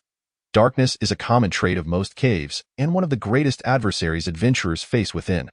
Although professionals possess a sensitivity to light far surpassing that of ordinary individuals, and some races even have low light vision, these advantages are rendered moot in the absence of any light. Kathleen led the way with her torch held high, with Lena and Vivian in the middle, and Panis trailing behind, explaining the distribution of monsters within the cave. Continue straight ahead, and you will encounter 3 openings. The left leads to the territory of corrupted rats, the center is filled with corrupted bats, and the right is home to corrupted scorpions. These 3 types of monsters dominate the upper layer. However, on the scorpion side, there are also some corrupted goblin groups that set simple traps, if fortune favors you. You might encounter a group led by a goblin elder, which could present formidable magical traps, quite bothersome. Fortunately, we need to take the left tunnel to descend, and it is not far away, so we won't have to tangle with the rats for long. By the way, you should have encountered corrupted rats last time. How did you find them? Not bad. The 3 of us are not afraid of rats. But alas, we have a mission at hand and no time to collect corrupted rat tails.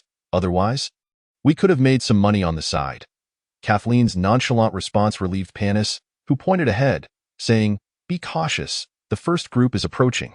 We must quicken our pace, or the rat swarm will grow larger. And we will expend unnecessary effort. Corrupted rats are the most common monsters in the Weeping Cavern, having grown to the size of a human calf due to the taint of corrupted energy. Their sharp teeth can sever a thick wooden beam with ease. The leader-class corrupted rats exceed the length of a household dog and can effortlessly gnaw through metal from a distance. Over 20 corrupted rats surged forward like a carpet, charging madly at the 4.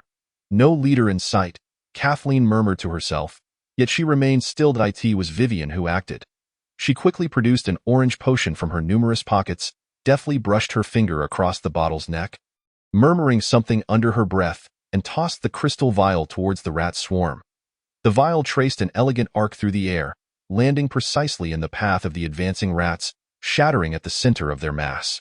With a crisp sound of breaking glass, a burst of flames erupted from the point of impact, rapidly expanding in a circular pattern, burning fiercely for several seconds before extinguishing, leaving a scorched mark upon the ground. The force of the flame explosion appeared exceedingly potent. Leaving most of the rats in disarray, their remains scattered about. Only a handful of the strongest, limping along with severed limbs, managed to cling to life for a few fleeting seconds before succumbing entirely to the relentless scorching of the flames. Noticing Panis staring at her in a daze, Vivian, who had just effortlessly dispatched a horde of enchanted rats, glanced down at herself, finding nothing amiss. Unable to contain her curiosity, she inquired, "What is the matter? Is there something wrong with me? Panis, contemplatively fixated on the myriad small pockets adorning Vivian's attire, pondered aloud after a lengthy pause. I was just wondering, what if you've mistakenly taken the wrong potion? Ha ha ha. That's impossible. Vivian proudly patted her garments, chuckling. It's utterly improbable that I would mix them up, for all the pockets contain the same concoction. Observing Panis rendered speechless, Vivian's grin widened in triumph. Just teasing you. Who asked you to pry open my hand earlier? Now you see the error of your ways. Panis, cradling his forehead in exasperation, sighed and chose not to pursue the conversation further, instead pointing towards the distance ahead as he warned, be cautious. Another group is approaching. Not a problem. Spotting a gigantic leader among the 4 to 5 dozen enchanted rats, Vivian retrieved another vial of white potion, repeating her earlier motion to hurl it forth. This potion, too, detonated at the center of the rat horde, but this time it unleashed a force of icy power. The range of the ice's impact exceeded that of the flames, though its force was considerably less potent. However, it carried a freezing effect, resulting in more than half of the enchanted rats being encased in ice, shattering under the subsequent shockwave. Only the leader and a few rats with higher resistance evaded complete freezing. Escaping the fate of fragmentation, yet still hindered by the freezing effect, their speed reduced to less than a quarter of its original capacity. Before the crystal vial could touch the ground, Catherine, with a swift command, initiated her fearless charge. Encased in shimmering silver chainmail, she transformed into a streak of silvery light, her dark hair billowing in the wake of her movement. The moment the icy shock faded, Catherine appeared beside the leader rat, swiftly thrusting her sword with the precision of a striking serpent, piercing through its gaping maw and into the back of its skull, only to retract it almost instantly, her movements so swift that the leader scarcely had time to close its mouth. With the leader dispatched, Catherine capitalized on her momentum, drawing her sword in a graceful arc, unleashing a crescent slash that eradicated the remaining enchanted rats beneath its path. Having efficiently vanquished the foes, Catherine turned her gaze toward Vivian, activating her support charge, and in an instant, she was back at Vivian's side, as if she had never departed at all. Chapter 8. An adventure akin to an outing. Turn left. Continue forward. Stop. Now look to your right. There's a crack in the wall. Squeeze through. Stick close to the right wall. Good. Halt here. Look up. Yes, that is the opening. We need to jump up. Panis trailed at the rear, merely issuing instructions to guide the team. Before long, they arrived at the end of a cave, gazing up at a discreet opening above. Is that the entrance to the lower level of the cave? Catherine asked uncertainly. Of course not. The person who named it wasn't a fool. Panis stepped beneath the opening, glancing upward as he replied, but we're not far off. We need to jump straight up. Remember to activate your aura shield before leaping, unless you fancy dancing cheek to cheek with the enchanted rats. Of course. I understand. Catherine's form suddenly became somewhat nebulous, an aura imbued with a translucent, misty quality enveloping her entire being. In the world of Yala, only high-tier physical practitioners of silver rank and above possessed such auras, which offered significantly greater protection than conventional armor.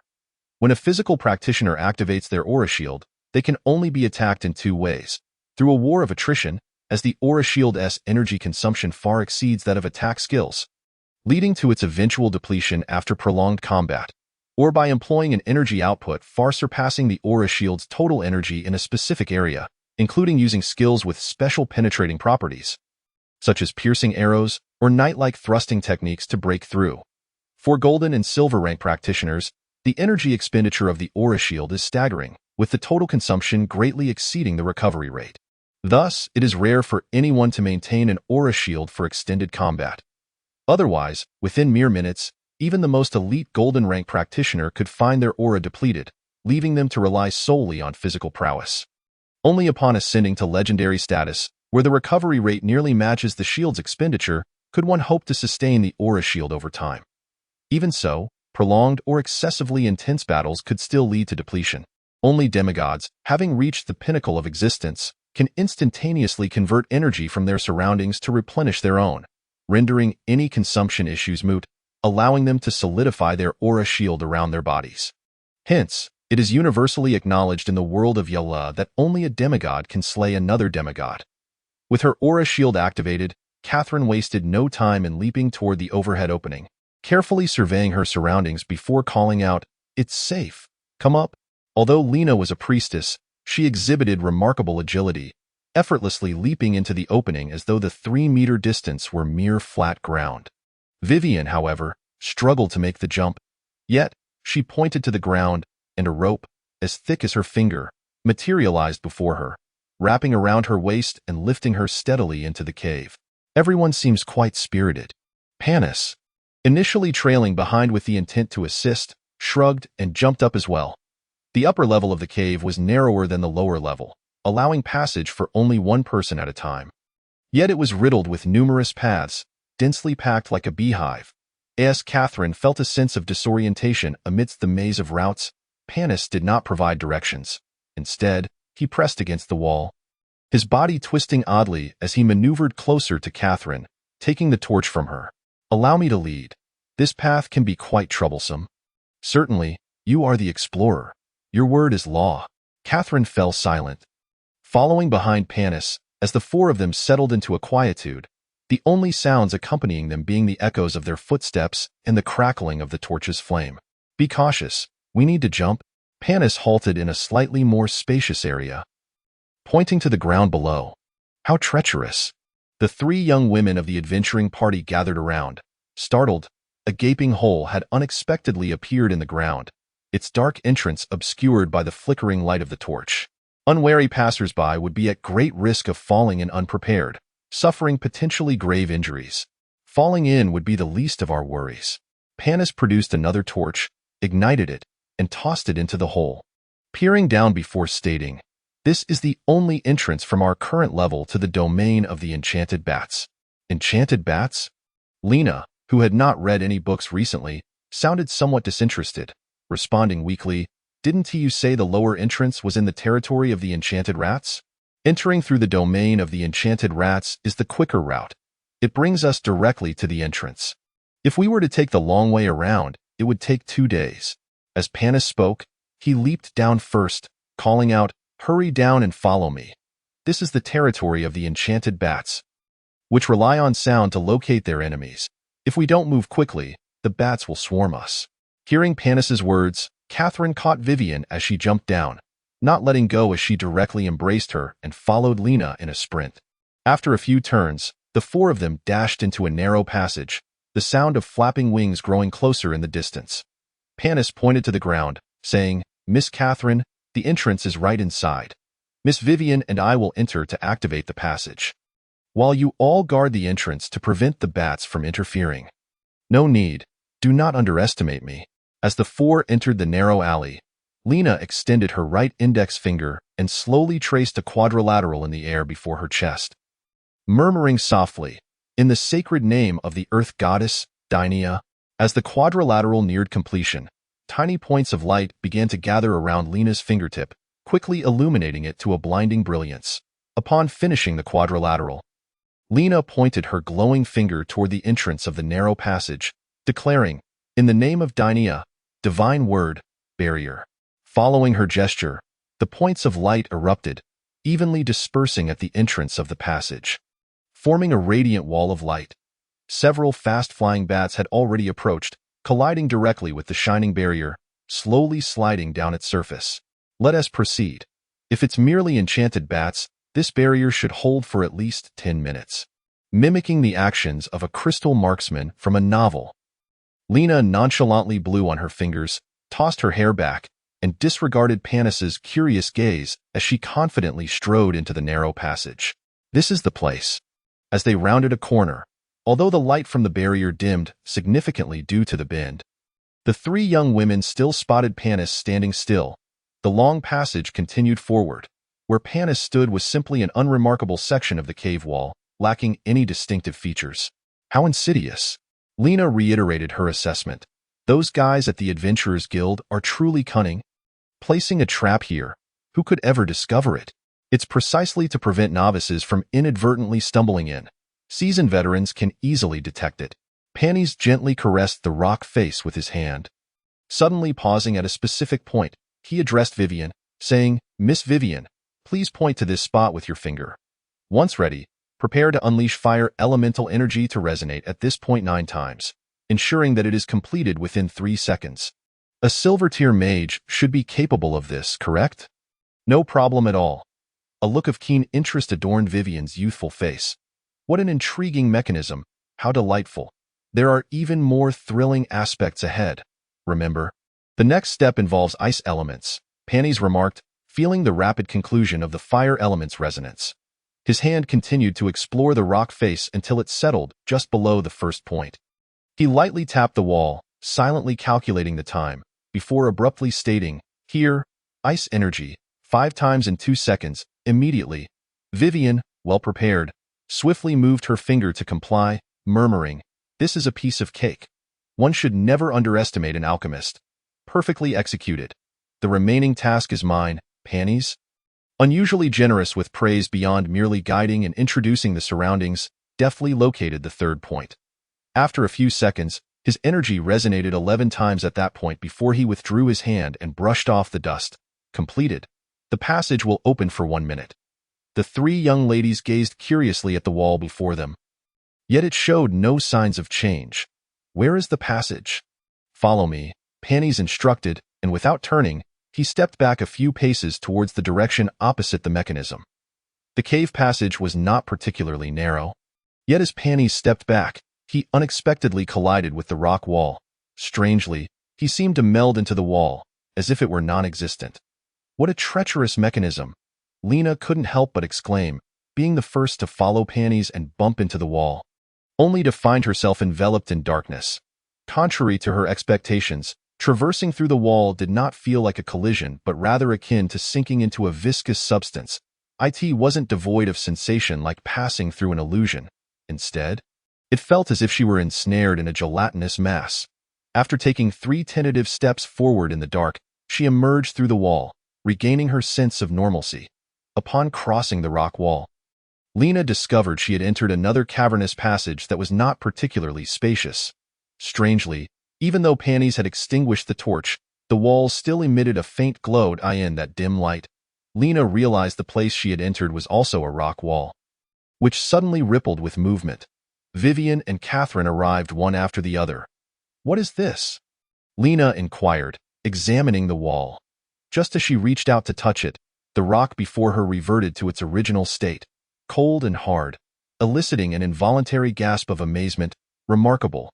Clearly, this is the handiwork of a demigod," Vivian mused, pressing her face against the wall, deeply engrossed in her sensations, murmuring dreamily, "The reversal of the virtual and the real.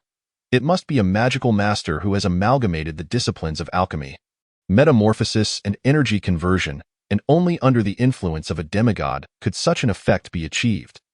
Noticing Panties leaning against the wall, seemingly uninterested and impatiently awaiting the 2 young ladies to regain their composure, Catherine clapped her hands, rousing the entranced Lena. "Ladies, we should be moving on."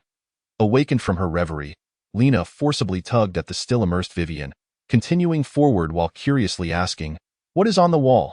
Could it be the bioluminescent moss mentioned in the books?" "Indeed. It is bioluminescent moss," Panties replied as he walked. "Unfortunately, in the lower caves, there are only a scant few locations where it can be found. Otherwise, exploration would be considerably simpler." "Why are there so few?" Vivian inquired. Perplexed, "They've been consumed. Numerous lower-tier magical creatures are omnivorous, and their diet includes plants. However, should you encounter any bioluminescent moss below, proceed with caution, as such areas often harbor formidable magical beasts that even the lesser creatures would hesitate to approach." After walking several hundred meters, Panties turned to the 3 young ladies and raised his voice, "Welcome to the lower level of the Weeping Cave." Chapter 9. The final resting area. The 3 young ladies were utterly unprepared for the presence of others, and they were startled. Catherine and Lena instinctively placed their right hands on their weapons, while Vivian formed a spellcasting hand sign. Only Panties remained unfazed, his brow furrowing in irritation at the noise, and he gestured downwards to quell the girl's defenses, not bothering to respond as he moved towards the source of the sound. The 3 young ladies followed closely behind Panties and soon found themselves in an astonishing environment. They entered a vast stone cavern, measuring over 1,000 square meters, with several natural stone pillars connecting the ceiling and floor. The ceiling was adorned with patches of bioluminescent moss, twinkling like stars in the night sky, illuminating the entire cavern. Despite its size, the cavern had only 2 entrances, enhancing its sense of security. The ground was encircled by a half-human-high stone wall, constructed from rocks, forming a large campsite in the center. The stone walls appeared to have gone untouched for ages, overgrown with various mosses. Within the enclosure, 9 individuals gathered in 3 distinct groups, clearly members of 3 different teams. Among the trio, 1 individual was obscured, but judging by height and unkempt beard, they were unmistakably a dwarf. The dwarf held a large mug of ale, laughing heartily as he watched Pannies and the others approach. Look, look, our cowardly Pannies has returned. Has anyone dared to challenge you to a duel lately? Oh, of course not, since you wouldn't dare accept. Ha ha ha, I must remember this joke to share with my son back in Chronicles. And you've brought along 3 lovely ladies, Pannies. Did you take a wrong turn? Let me see, chimed in a human beside the dwarf. I can't see clearly, old Snida. Can you tell if they are indeed lovely ladies? Tsk, Feske. You dwarves have such an eye for advantage. Hey, Pannies, did you bring Nana along? This isn't the Black Swan. It's not a place for lovely ladies, lest you scare them into tears.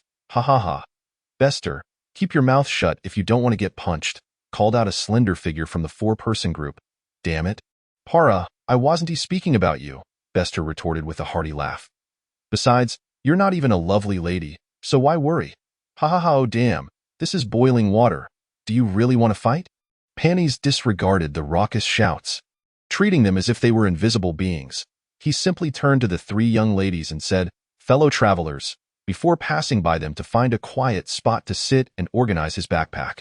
Hearing the term fellow travelers piqued Catherine's interest, and instead of sitting with Pannies, she scanned the surroundings and introduced herself. We are the Nelly Adventuring Group. I am Catherine. Greetings to all the esteemed explorers. Ha ha.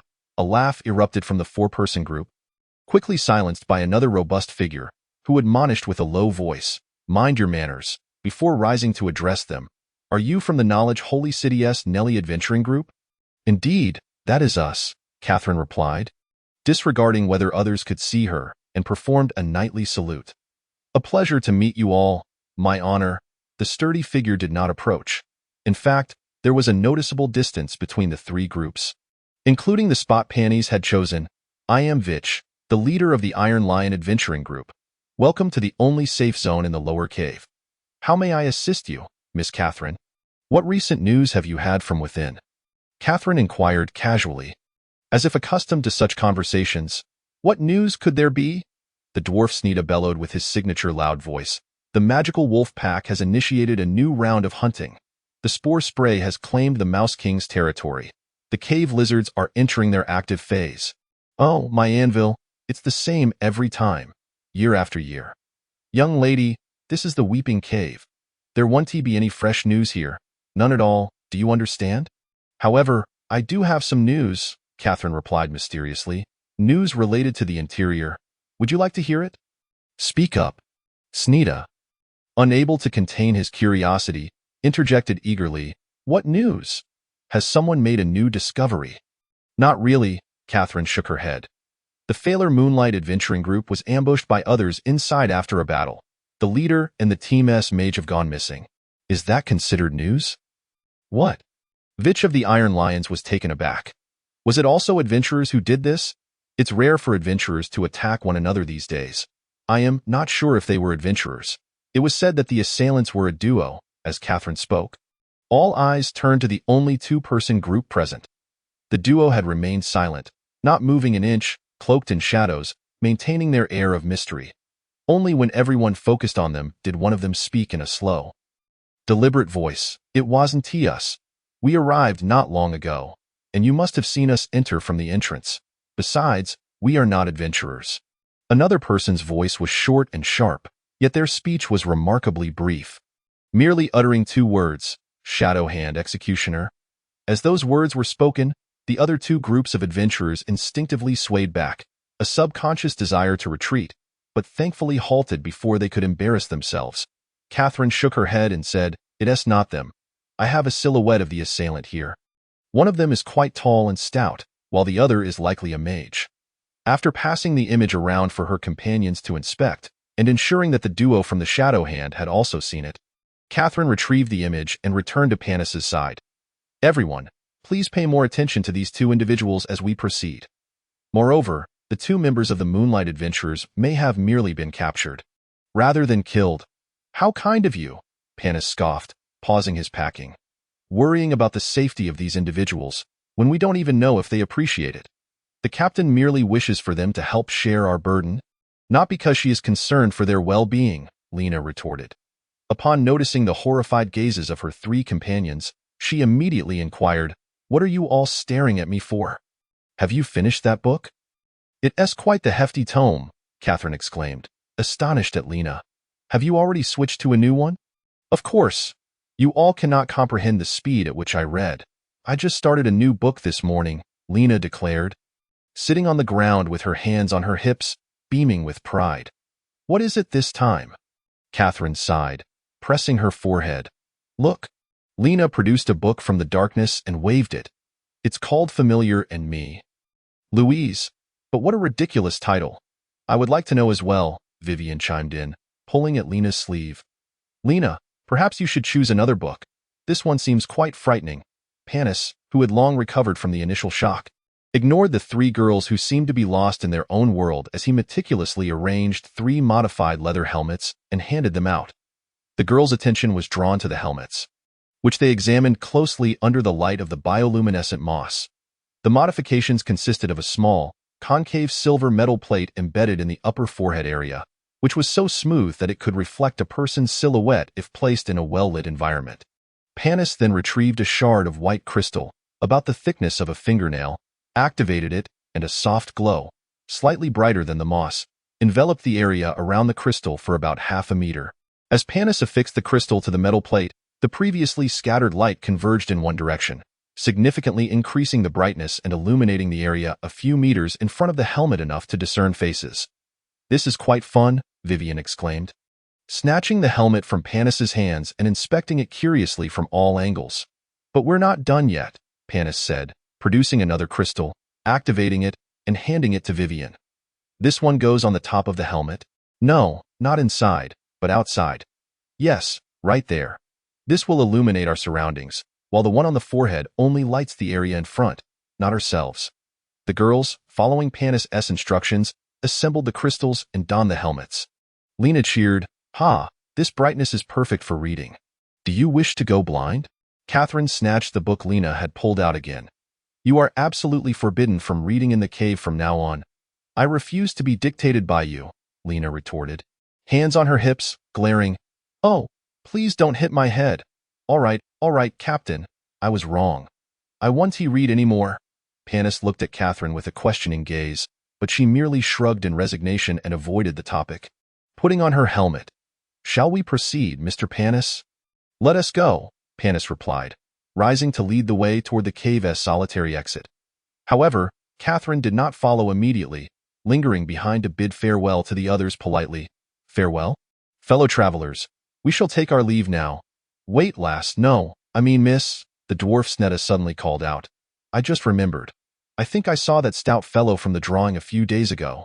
I can't be certain it was him, but he bears a striking resemblance. It was in the Crystal Hell, and cowardly Panis knows where that is." "Thank you," Catherine exclaimed with surprise, hastening to catch up with Panis, who was nearing the exit. The moment she stepped onto the exit passage, Catherine felt as though she had passed through a layer of mist, while simultaneously hearing Panis' explanation. This is a layer of solidified directional protective shield, effective only against magically altered creatures, designed to prevent them from following the returning adventurers through the outer exit into the final resting hall. However, as far as I know, it has yet to be employed. Upon reaching the end of the exit passage, Panis pointed to the stone wall. If you were to return from the opposite side, the mechanisms you would need to solve are similar to those you encountered upon entry. However, exiting from the inside is considerably simpler. There are 2 final points to note. First, make sure to close your eyes when exiting and activate your aura shield or magic shield. Anything could happen outside. Second, to prevent explorers from dying inside and leaving their entire party trapped, there is an indentation on the right side of this exit wall that can only accommodate 1 person. On the ground there is a teleportation array that requires a 5,000 tur crystal of any attribute to transport directly to a hidden valley in the Nala Mountains. Of course, if an explorer dies, it will be exceedingly difficult for the adventuring party to locate this place again. But do remember its approximate location. It may come in handy. That's all. Let us proceed. With a swift punch at a hidden protrusion on the wall, Panis led the way as the four of them closed their eyes and sequentially merged into the rock wall. As they passed through, the girls slowly opened their eyes to behold the dark world of the lower cave before them. Chapter 10. The dark world. The world of the lower cave was utterly distinct from that of the upper cave. In the upper cave, one could occasionally encounter faint beams of light filtering through fissures in the rock or stumble upon the nearly burnt-out torches discarded by earlier adventurers, supplemented by their own torches for illumination. Overall, while the cave remained dim, the girls' golden tier physical prowess allowed them to discern their surroundings adequately. Now, having entered the lower cave, an enveloping darkness prevailed, with only a faint glow illuminating a few meters around their bodies. Just enough to see. Beyond the reach of the light, within 20 meters, they could still make out vague, shadowy outlines. Further out, only an abyss of blackness remained. The four stood with their backs against the exit wall, facing an empty expanse, seeing only the ground extending beneath their feet, oblivious to where it might lead. Gazing left and right, they were met with the same oppressive darkness, entirely unaware if the opposite side was a wall, a cliff, or countless bizarre creatures of imagination encircling them, waiting for them to fall into their trap. Some believe that the greatest fear of living beings stems from the unknown, and this sentiment rang true. The fear of the unknown and the darkness quickened the hearts of the three girls, who pressed tightly against the solid rock wall, seeking solace in its unwavering presence. "What is this wretched place?" Lena gasped, startled by her own voice, in the deathly silence of the cave. Her faint exclamation echoed sharply, stirring a series of faint reverberations against the rock walls. SSH. Panis hushed Lena's outburst, his voice low. "Have you forgotten what I said before we came? Try not to speak loudly. Be wary of falling rocks." He gestured upward into the darkness. "Some of the stones above are quite sharp. Should they fall from a height, even with your helmets, they could penetrate you from head to toe. To my knowledge, a fellow adventurer met such a fate a few years ago." "Really?" "Of course not. How could it be just one? Several adventurers meet their end this way every year. But there's no need to worry too much. The sound of falling stones is quite loud, and usually, one can evade them. Here, take this." Panis handed each girl a small paper pouch. "Sprinkle it on your clothing." The girls did not hesitate and complied immediately. After sprinkling the powder from her pouch, Vivian brought the pouch to her nose and inhaled. "This contains ingredients of deception potions. Is this the magical disguise powder? We rarely utilize it. Indeed, it simulates magical energy, allowing us to remain undetected by monsters, provided we keep our distance."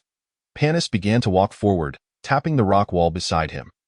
This is a stone cave, fairly spacious, but it's essentially a pocket with only one exit. Very few monsters can enter here, but once we step outside, we must remain vigilant. There will be no safety to be found. Be exceedingly cautious while walking here. When unfamiliar, take your time and don't rush. With each step, first observe the ground. Sometimes, there are pits that can be nearly 100 meters deep below, with sharp stalagmites at the bottom. Falling in would likely mean certain death. After checking your feet, also look above. Sometimes, stalactites dangle from the ceiling. If you don't wish to if you don't want to end up like Miss Lena and collide headfirst, you must proceed with caution. The rustling footsteps resumed, as the glowing aura of the four began to inch forward. After walking for a dozen meters, the girls felt as if they were adrift on a solitary vessel in a raging sea, surrounded by an expanse of emptiness, unable to discern their front, back, left, or right. The boundless darkness loomed like the deepest nightmare, pressing heavily upon their hearts. The gazes of the young maidens flitted anxiously in every direction, as if they anticipated the emergence of a terrifying creature from the shadows at any moment. Time and again, they cast their eyes toward the path behind them, yearning to escape to the safety of the rock face, to envelop themselves once more in a false sense of security. Yet, the dignity of their vocation held them back from retreat. Only the silhouette of Panis, shrouded in a hazy light ahead, continued to advance resolutely, unwavering and undeterred. Impenetrable darkness, devoid of light. A void of existence, absent of life, elements, and any sense of direction. There was no melody. Panis merely hummed softly in front of them. The haunting notes of the song of Yara rose in the darkness, slightly dispelling the unease in the maidens' hearts, allowing the light they faced to steady its erratic dance. The quartet trudged forward amidst the somber tune. Something approaches from ahead. Catherine suddenly discerned a massive shadow looming toward the four of them through the haze and hurriedly cried out, her knight's sword already drawn from her side. That is merely the rock face. Panis advanced without hesitation, stating, the rock face will not come to us. It is merely an illusion born of darkness. Phew. Catherine retracted her weapon, wiping her forehead. Apologies, I was a bit on edge. Panis shook her head silently and crouched by the rock face, searching for a moment before pointing to a narrow crevice. We must crawl through here. Here? Lena gasped, gazing at the low, narrow gap before her. How could we possibly fit through? We will crawl. Panis removed several fragments of rock from the crevice. There are many places beyond that require crawling. Are you afraid? I am not afraid. Lena insisted stubbornly. I was merely surprised. How could I be scared?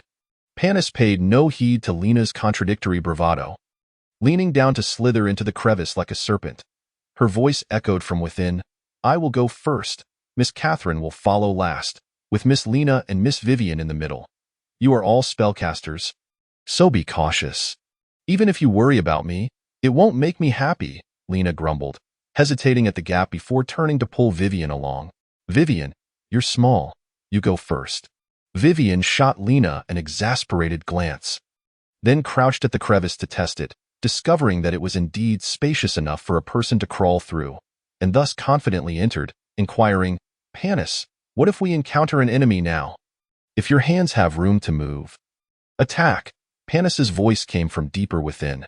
If there is no space, quickly activate your magical shield and crawl forward or retreat. If that fails, pray to the deity you believe in.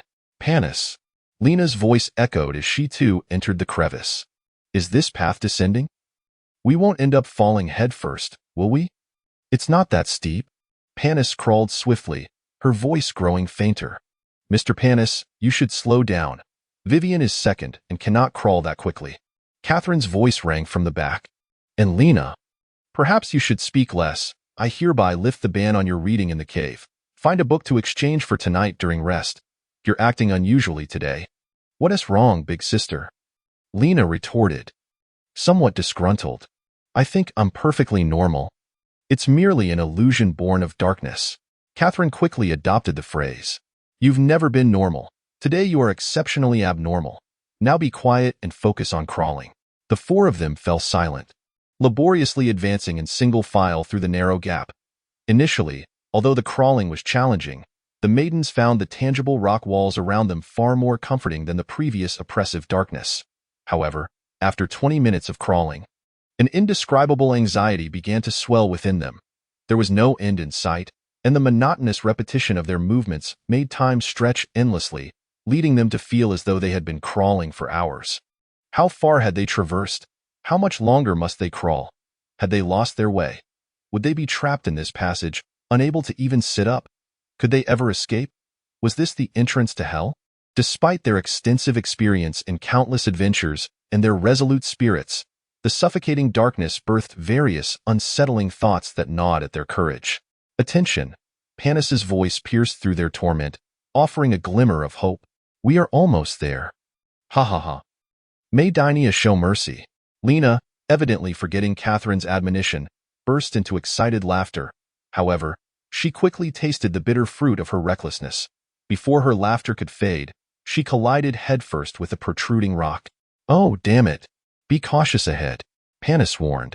The passage ahead is filled with water, murky and treacherous. Hold your breath and close your eyes. You only need to crawl through the water for less than a minute before leaving this crevice. The exit is at the bottom of a pool. It's not deep, and the water won't rise above your chest, so there's no need for alarm. I'm not scared at all. It's just water. I have no fear. Lena rubbed her head, still insisting defiantly. Unfortunately, as the sound of water began to echo, Panis had already submerged, leaving her words unheard, As the last to enter the water, Catherine found it chillingly cold. Even clad in waterproof garments, she shivered uncontrollably, prompting her to quicken her pace. Indeed, after crawling with her eyes shut for a short while, she sensed the terrain transitioning from a downward slope to a level surface, and then gradually upward. After a few more strides, she suddenly felt an opening before her, her upper body breaking free from the constraining walls of the crevice. With a few firm pushes against the bottom of the pool, she emerged triumphantly. Standing in the shallow water, Catherine effortlessly lifted Lena, who was still floundering in water, up to her waist, and her first words were, "Finally out. I truly believed we would crawl until time ceased to exist. I never want to crawl again." Her second proclamation came as she opened her eyes to survey her surroundings. How beautiful! The exclamation was echoed by the other three maidens of the Nelly Adventure Group, who gasped in unison. The environment beyond the pool starkly contrasted with the previous darkness, revealing a dazzling new world that unfolded before them like a dream. Chapter 11. The Spore Jungle. This beauty could only exist in paradise, Vivian exclaimed, her eyes entranced by the scene before her. It resembles a fairy tale forest. Are we truly in the realm of the living, or have we entered a dream? Before the four stood a vast expanse, a colossal space measuring at least 200,000 to 300,000 square meters. The ceiling of this space was lost in darkness, rendering it invisible. The ground was adorned with a faint halo, though dim. It illuminated the area up to half a meter above the surface. With each breath, countless points of light suddenly surged forth from various heights within the vast space, striving to soar skyward before gradually dispersing and falling. In that moment, billions of lights danced throughout the immense chamber, resembling stars, transforming the cavern into a resplendent night sky. Under the radiance of countless starlights, the inhabitants of this space could discern their surroundings. It was a grand natural cavern, where standing at the center made a human feel as insignificant as a grain of sand. The cavern was filled with countless mushrooms of varying heights. The shortest stood at merely 1 meter, their stalks easily encircled by a single person, while the tallest reached heights exceeding 100 meters, their stalks measuring over 10 meters in diameter. The tops of these mushrooms varied in elevation and size, with the largest caps boasting a diameter of nearly 100 meters. The myriad points of light were, in fact, luminous mushroom spores, erupting from the caps and floating through the air for a time before gradually descending. Some landed on the ground through the gaps between the densely packed caps, while others settled atop the lower mushrooms, glowing and awaiting their next eruption to continue their descent, as the light points slowly fell. The darkness above consumed them bit by bit. Yet, the maidens knew they would never forget the breathtaking spectacle of billions of starlights cascading down. This is the Spore Jungle, also known as the Mushroom Forest. These mushrooms are magical plants, among the friendliest magical beings in the lower caves for ordinary life forms. They sporadically release vast quantities of spores, which, while causing coughing fits in humans, are completely harmless to ordinary beings. However, for magical creatures, freshly released spores are incredibly toxic.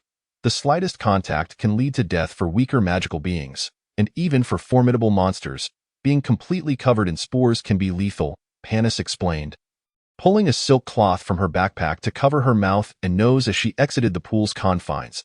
The closely following young maidens stepped away from the water's edge. They were taken aback to discover that beneath their feet lay not the solid rock they had anticipated, but rather a surface as soft as a plush carpet. Upon closer inspection, they realized that a thick layer of spore powder had accumulated on the ground, and with each step, it nearly engulfed the tops of their feet. "Is this the venom of the magical creatures?" pondered Catherine, gazing contemplatively at the sea of spores beneath her. "If we carry some with us, will we easily triumph over magical beasts?" "Impossible," Panis replied, slowly stepping into the realm of the mushroom forest. "These spores lose their toxicity against magical creatures within 5 minutes of being expelled from the mushroom. After 3 hours, they cease to glow and revert to ordinary spore powder. For omnivorous or herbivorous magical beings like magical rats, magical wild boars, magical cave-dwelling apes, and magical rock beasts, these inactive spores are a delicacy, which is why weaker magical creatures occasionally venture here to forage. However, the spore eruptions are unpredictable. Those who venture too deep often end up as corpses, nourishing the fungi." "An intriguing cycle," mused Catherine. removing her gloves to gently caress the stem of a mushroom. The stem felt rough and dry to the touch, yet it was as hard as stone. So sturdy. How curious that no one has thought to use this material for armor. It could fetch a handsome price. Don't dwell on that, Penis said, gesturing towards the thinnest mushroom. You'll understand once you sever it. I see now. The texture changes upon being cut, Catherine remarked, her hands never idle as she channeled her fighting spirit into her knight's sword. Slicing through the mushroom's stem, the golden tear of her energy rendered the knight's sword nearly indestructible, and with a resounding clash of metal, the mushroom, standing less than a meter tall, collapsed with a thundering crash. As she reached out to touch the severed mushroom, Catherine was taken aback. How exaggerated! It has become as soft as a common mushroom. Let us move on, Penis said, not lingering on the matter, waving his hand. The day is half gone, and we have a considerable distance to cover. We must reach the next rest point. Next rest point? Is it necessary to rest at designated locations? Catherine furrowed her brow, a hint of worry etched on her face.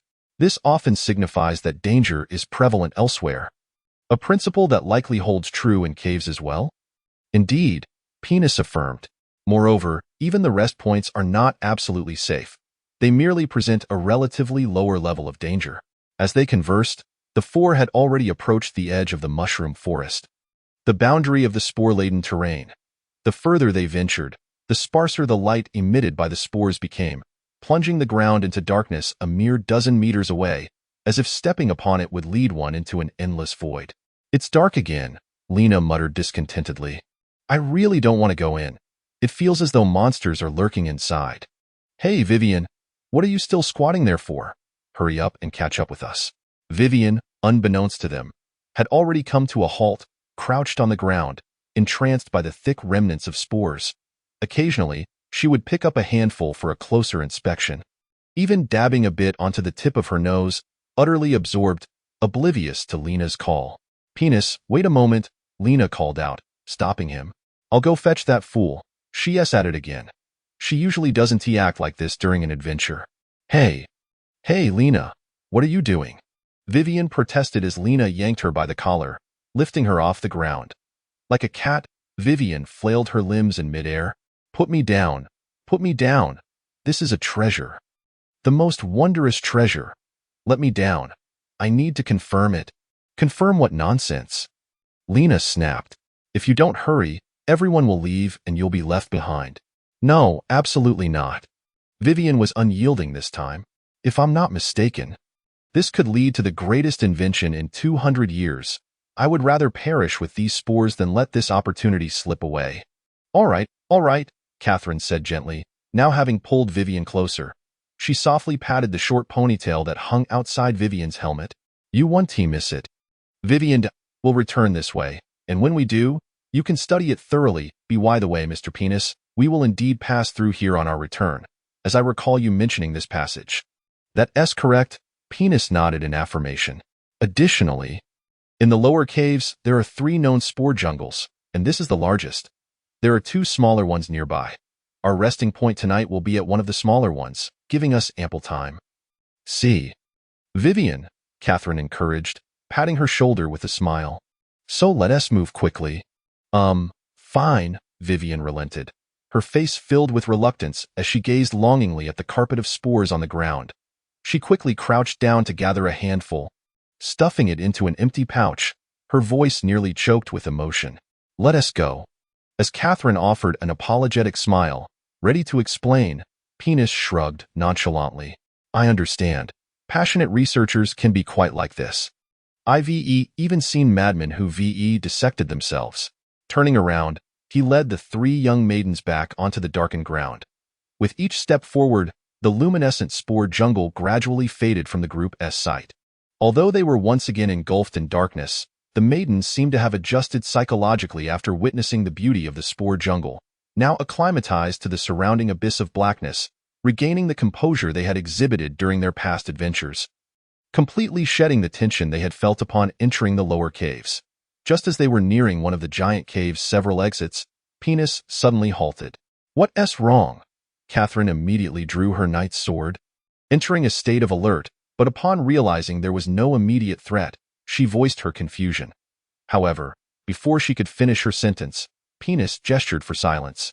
Utilizing the faint glow from the light crystal on his helmet, they could see Penis's ears twitching rapidly, while his nose flared as he strained to detect the surrounding scents. Bad luck. The more we wish to hurry, the more trouble we encounter. Let us retreat. Without hesitation or question, the maidens of the Nelly adventure team followed Penis as they turned and ran, only stopping when they returned to the safety of the mushroom forest's boundary, where Penis took a moment to survey the surroundings before pointing upwards at a mushroom cap that towered 20 meters high with a diameter of over 10 meters. We'll ascend there. Catherine glanced at the environment surrounding the mushroom cap and remained silent, effortlessly hoisting Vivian onto her back. Channeling her fighting spirit, she leaped off the uneven caps, using them as leverage 4 times before reaching the top of the cap. Only upon seeing Lena, who was equally agile, scrambling up and leaping from the edge of the cap mere seconds later, did Penis follow suit, jumping along the path Catherine had taken, landing atop the 20-meter-high mushroom. Unlike many other mushrooms, the one Penis chose had a nearly flat cap with very little incline, and its rough texture ensured that even when standing at the edge, one would not fear slipping off to this height. They had escaped the illuminated spore carpet below, and the surroundings had once again plunged into darkness. With only the faint glimmers from the spores that remained on the caps of other mushrooms nearby, scattered across varying distances and heights, it was only when Penis settled himself at the edge of the cap that Catherine finally voiced her concern. Are there magical creatures nearby? Yes, Penis replied, his gaze fixed on the exit they had nearly passed. It's the scent of cave-dwelling apes. They must have been in the vicinity, drawn here by the aroma of the spore eruption. Magical cave-dwelling apes? Lena contemplated for a moment. Bronze-tier social magical creatures? They lose their climbing abilities living in caves, but can swiftly navigate narrow passages using their powerful forelimbs. Their sharp claws can easily tear through armor, making them unique to the caves. Are you referring to this type of creature? Precisely, Penis said, somewhat surprised. Have you encountered them before? Humph, of course I have, Lena replied with a hint of pride. On page 497 of the Magical Creature Compendium. But what is there to fear in a mere bronze-tier beast? Nothing to fear, provided they don't appear in swarms of at least 1,000, Penis stated casually, though the topic was chilling. It's fortunate that Vivian took a bit of time. Otherwise, we would have walked straight into them. If it were a small group, it would be manageable, but if it were a large swarm, we would likely find ourselves entangled in a battle that could last an entire day. Chapter 12. Battle in the darkness beyond the luminous ground lay an oppressive silence draped in darkness. Yet within this stillness, a faint cacophony of chirping cries began to emerge. The calls mingled with the thunderous sound of approaching footsteps, growing increasingly closer. Should we take off our helmets? Catherine asked, removing hers and letting her long black hair cascade over her shoulders. And shouldn't we remain silent? No need, Penis replied, his head moving slightly in the darkness as if shaking it. They're blind and cannot see the light dais for the noise. We are cloaked in disguising powder. Go them. We are merely a few solitary magical creatures. With an abundance of delectable offerings before them, they would hardly pay heed to a few elevated beings. Are you saying that we merely need to sit here and rest, waiting for them to satiate themselves before they depart? Indeed. But the wait may prove rather lengthy. Penis silently calculated. It appears there should be between 3,000 to 4,000 burrowing apes, constituting a small colony. It is likely to take them over half an hour to fully feast. I hope for another spore eruption soon. If it erupts just once, this horde of fiends will abandon a multitude of corpses and flee far away, not daring to return for several days.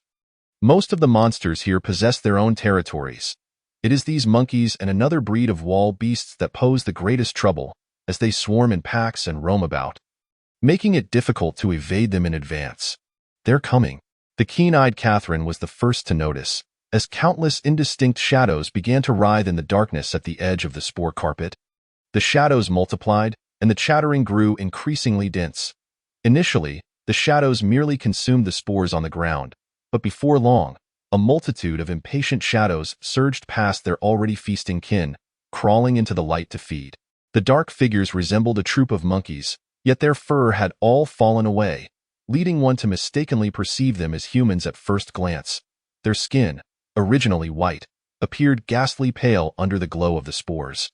Beneath that pallid skin, muscles grotesquely bulged due to the taint of corrupted energy, even tearing through the skin, which was marred with gaping fissures, exposing the dark, bloody flesh beneath.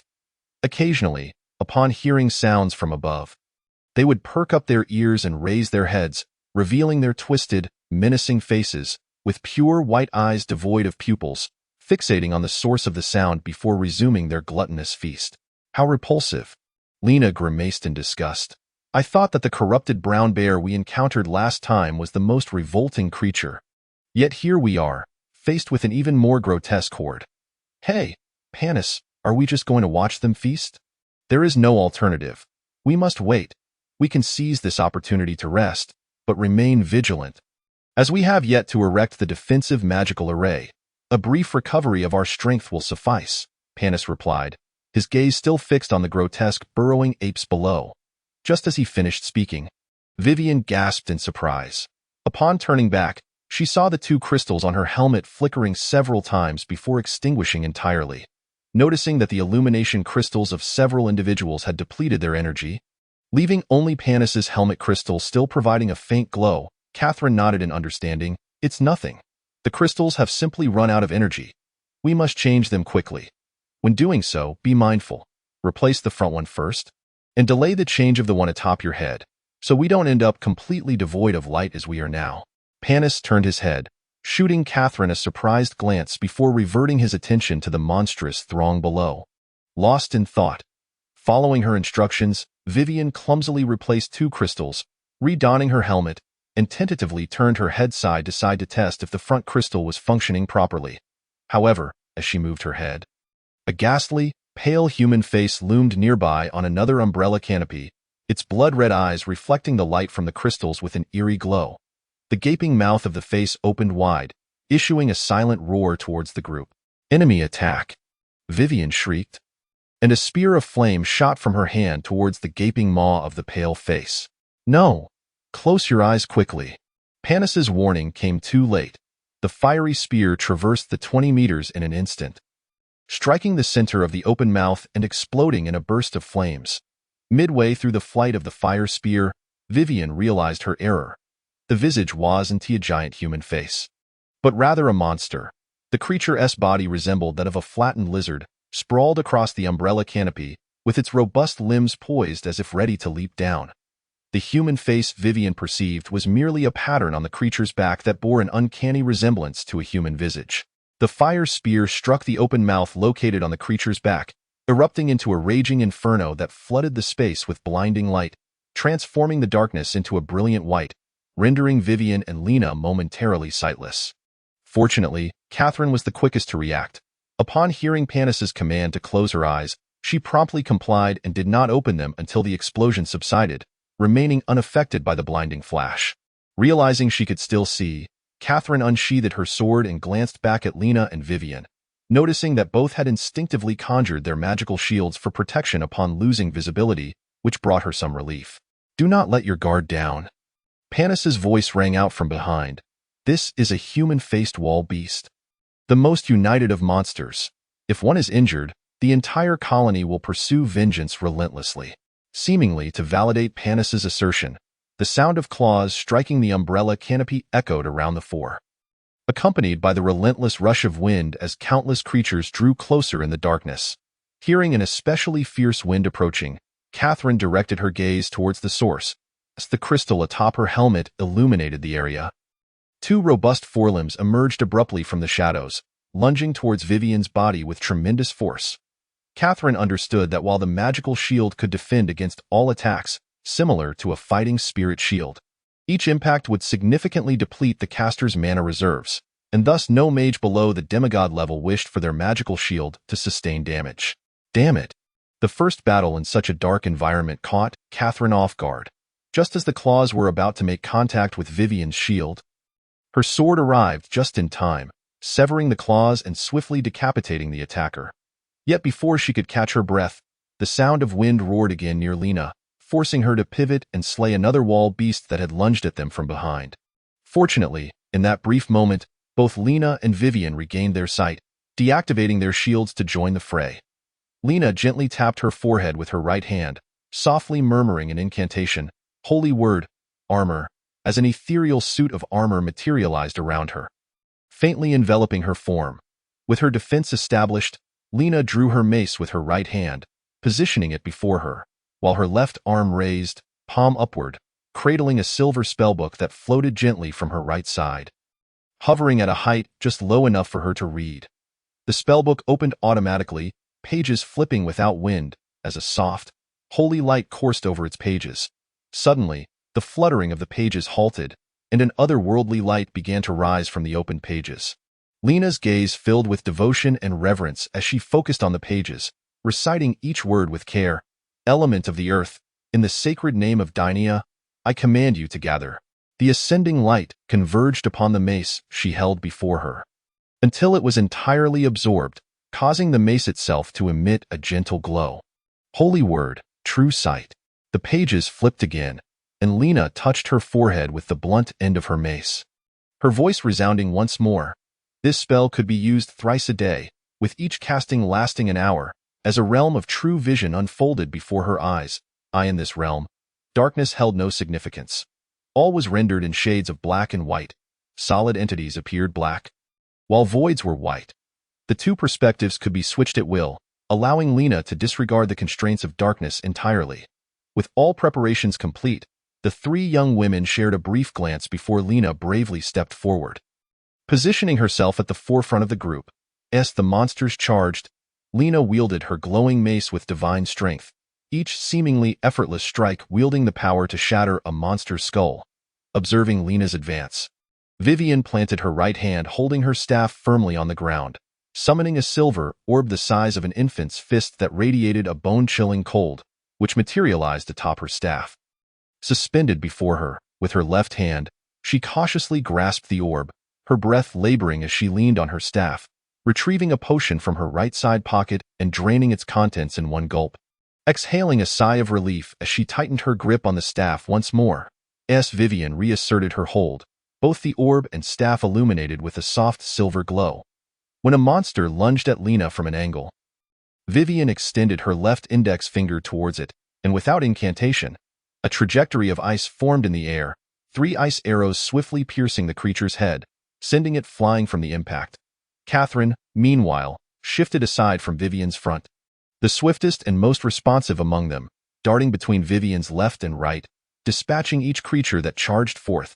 As time passed, the three young women finally comprehended the purpose of the crystal atop their helmets. While the forehead crystal illuminated a considerable distance with a stronger light, its range was too narrow, failing to illuminate even the area immediately surrounding them. In contrast, the crystal atop the helmet compensated for this shortcoming, scattering light within a 3-meter radius, allowing them to discern enemies within that vicinity. Catherine, tasked with defense, bore the heaviest burden, as monsters continued to assault from behind. However, having gradually adapted to fighting in the dark, Catherine now found herself far more at ease than she had at the outset. She swiftly learned to liberate herself from the constraints of sight, opting instead to engage in combat primarily through her auditory senses and energy perception. Often, before the monstrous beings even breached a visible distance of 3 meters, a knight's sword imbued with combat energy would already be cleaving through the air towards them. Even after becoming adept, she sometimes possessed the surplus energy to illuminate the darkness with the crystal light on her forehead, locating enemies at a slight distance, delivering a vacuum slash that would cleave foes in two. Similarly, Lena, despite her possession of true sight, frequently switched to ordinary vision, training herself to rely on other senses for combat in the dark, only reverting to true sight in moments of dire difficulty to alleviate the pressure. The three young women formed a steadfast line, and with merely 3 of them, they established a formidable stronghold amidst countless beasts, standing resolute like a rock in a tempest, remaining steadfast against the onslaught of monsters. Chapter 13. I refuse. To think we have a battle priest and spell pearls at work. How intriguing. Panis maneuvered along the edge of a mushroom cap, skillfully dodging each monster that lunged at him. His gaze fixated on the girl's struggle, ultimately honing in on Catherine. And, astonishingly, we also have a guardian knight, Mr. Panis. Catherine, now quite at ease, noticed Panis lingering at the periphery and called out with a hint of urgency, "Come over here. It would be more convenient for mutual support." "Ah, no need." Panis did not advance towards the trio's formation. Rather, he leapt back a few paces, landing atop another mushroom cap. "I possess the ability to protect myself. I shall refrain from participating in your golden tier combat. Just now, I overheard that this rock wall beast horde comprises only over 900, with merely a handful of silver tier among them. The rest are bronze tier. Exercise caution, and you should be fine." "Very well. Take care then." Upon witnessing the radiant crystal light representing Panis flickering atop the nearby mushroom cap, she was reassured of his safety and redirected her focus to the battle at hand. The rock wall beast, a commonplace bronze tier creature, is herbivorous and typically inhabits the craggy cliffs, subsisting on moss and vines. They navigate the cliffs primarily by jumping, their sharp claws enabling them to sprint smoothly along the precipices. And robust limbs grant their leaps tremendous impact, covering horizontal distances of over 30 meters in a single bound. Rock wall beasts are predominantly social and extremely timid, rarely approaching other creatures, however. When threatened, they become ferociously aggressive, willing to sacrifice their entire colony to eliminate their attackers, a trait that dissuades carnivorous beasts from provoking them. When tainted by magical energy, they transform into corrupted rock wall beasts. Inheriting all the characteristics of their former selves, representing one of the few herbivorous magical creatures, in the eyes of seasoned adventurers, corrupted rock wall beasts are considered harmless, provided one uses disguise powder to simulate traces of magical energy on themselves. When the battle progressed to the point where Lena had the leisure to recount the entries from the monster compendium, it could scarcely be termed a battle. Perhaps forced slaughter would be a more accurate description. As for when the slaughter would cease, that depended on the remaining number of monsters. That moment, Lena's recounting not only elucidated the nature of the monsters before them, but also left Vivian feeling quite vexed. Manifesting in a flurry of ice arrows becoming even more dense. Having already shifted positions atop 4 or 5 mushroom caps, Panis ceased his evasive maneuvers, though still surrounded by numerous monsters, with attacks launched at him every moment. He evaded them solely through the natural reflexes of his joints and muscles, allowing him to sidestep every assault effortlessly. His focus remained unwaveringly on the young women, his expression complex and inscrutable. Muttering something under his breath, suddenly, a brilliant light erupted. Countless luminescent spores erupted without warning from the top of the mushroom, illuminating the cavern once more. Only around 100 rock wall beasts remained alive. At the moment of the eruption, they emitted piercing shrieks and leapt in all directions, desperately attempting to escape the lethal spores. Alas, those that had been attacking atop the mushroom caps were too close to escape. They were engulfed by the all-encompassing sea of spores the moment they jumped, each one becoming covered in countless specks of light. The infected beasts began to act as if driven mad, rolling atop the caps, their limbs frantically clawing at their bodies, sharp claws tearing through skin and muscle. Black blood gushing from the wounds, carrying a pungent metallic scent that splattered across the surface of the mushroom caps and stems, only to be bizarrely absorbed by the fungi. Moments later, no trace of blood could be found. As the spores continued to accumulate on their bodies, the beasts' shrieks grew weaker, ultimately ceasing their frantic movements. Some slipped off the edges of the caps, plummeting to the ground, while others fell silent directly atop the caps. In stark contrast to the obliterated rock wall beasts, the ground-dwelling apes fared far better. Those positioned farther from the mushroom caps bolted as the spores erupted, and aside from a few unfortunate gluttons that ventured too deep into the carpet of spores, most of the ground-dwelling apes managed to survive.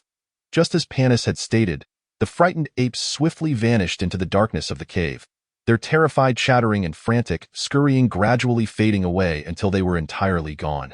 The abruptly concluded battle left the young women momentarily dazed, and after 3 or 4 seconds, Vivian was the first to lower her guard. Leaning on her staff, panting slightly, and muttering, "A senseless battle, truly senseless. Had I known, I wouldn't have cast that spell." Catherine stared in a daze at the corpse before her, which had clawed itself open, incredulously exclaiming, "Such beautiful spores, and they possess such power. Unbelievable. The beauty that is displayed is often but a facade." Panis, seemingly at ease, leapt a few times atop the mushroom before returning to the girls, his attire devoid of any bloodstains, and with a meaningful tone, he remarked, "The more splendid the appearance, the more deceptive it often is. Beneath the illusion lies a perilous threat." "Mr. Panis." Catherine's expression turned grave, her tone serious as she inquired, "Why did you not come over earlier?" "I stated it clearly." Panis inspected the crystal on his helmet, responding nonchalantly, "I can't protect myself. Why would I need to approach? This is not merely a matter of self-preservation. Fighting side by side, supporting one another, that is the duty of a teammate." Catherine pursed her lips, displaying an unusual surge of anger. Even lacking in combat power is no excuse to remain on the sidelines. "I hope you will join the fray next time." Panis continued to scrutinize his helmet, flipping it over repeatedly, his words betraying no hesitation. "I'm sorry, but I refuse." "What? You refuse?" Catherine looked at Panis in astonishment. "Why?" "I only perform the tasks outlined in my contract." Panis donned his helmet once more. Lifting his gaze to meet Catherine's, his expression devoid of emotion as he stated, "You have hired an explorer. Thus, my sole obligation is to fulfill the role of an explorer. I am under no obligation to engage in combat." "No obligation?" "Even if your companions are embroiled in a fierce struggle, facing perilous danger, you would still abstain from fighting. Of course. Furthermore, I believe you have misunderstood something, Miss Catherine." Panis smirked derisively, his gaze dropping to his toes as he softly remarked, "You pay me to carry out my duties. I complete the work for compensation. Simple and straightforward. We are not companions. We never were, we are not now, and we shall not be in the future." "Very well, I understand." Catherine exhaled deeply, yet within her eyes, which should have been filled with rage, there was a profound sense of pity as she gently shook her head and sighed. "Let it be as you wish, Mr. Panis. Is it not time to proceed? We have already squandered too much time." "Indeed. It is time to go." Panis swiftly turned, leaping down from the mushroom to the ground, his voice emanating from below. "The ground is safe. You may descend." Lena nudged Catherine, stifling a giggle, and followed suit in jumping down. Catherine bore no signs of anger or despondence. Rather, she appeared slightly resigned, hoisting Vivian and returning to the ground. "Mr. Panis." Catherine seemed to have wholly shed the shadow of their recent dispute, her tone returning to its usual cadence. "Is there still time to clean the battlefield?" "Best not to." Panis closed his eyes, tilting his head to attentively discern the sounds from afar, responding, "We cannot predict when the next wave of monsters might appear, so it's wise not to linger in one spot for too long."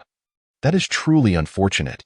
Catherine could not hide her disappointment, gazing longingly at the corpses of the monsters on the ground. "The claws of the corrupted rock wall beasts are worth a gold coin each. There must be at least 400 coins piled up here. Such a pity." "Come on, big sister."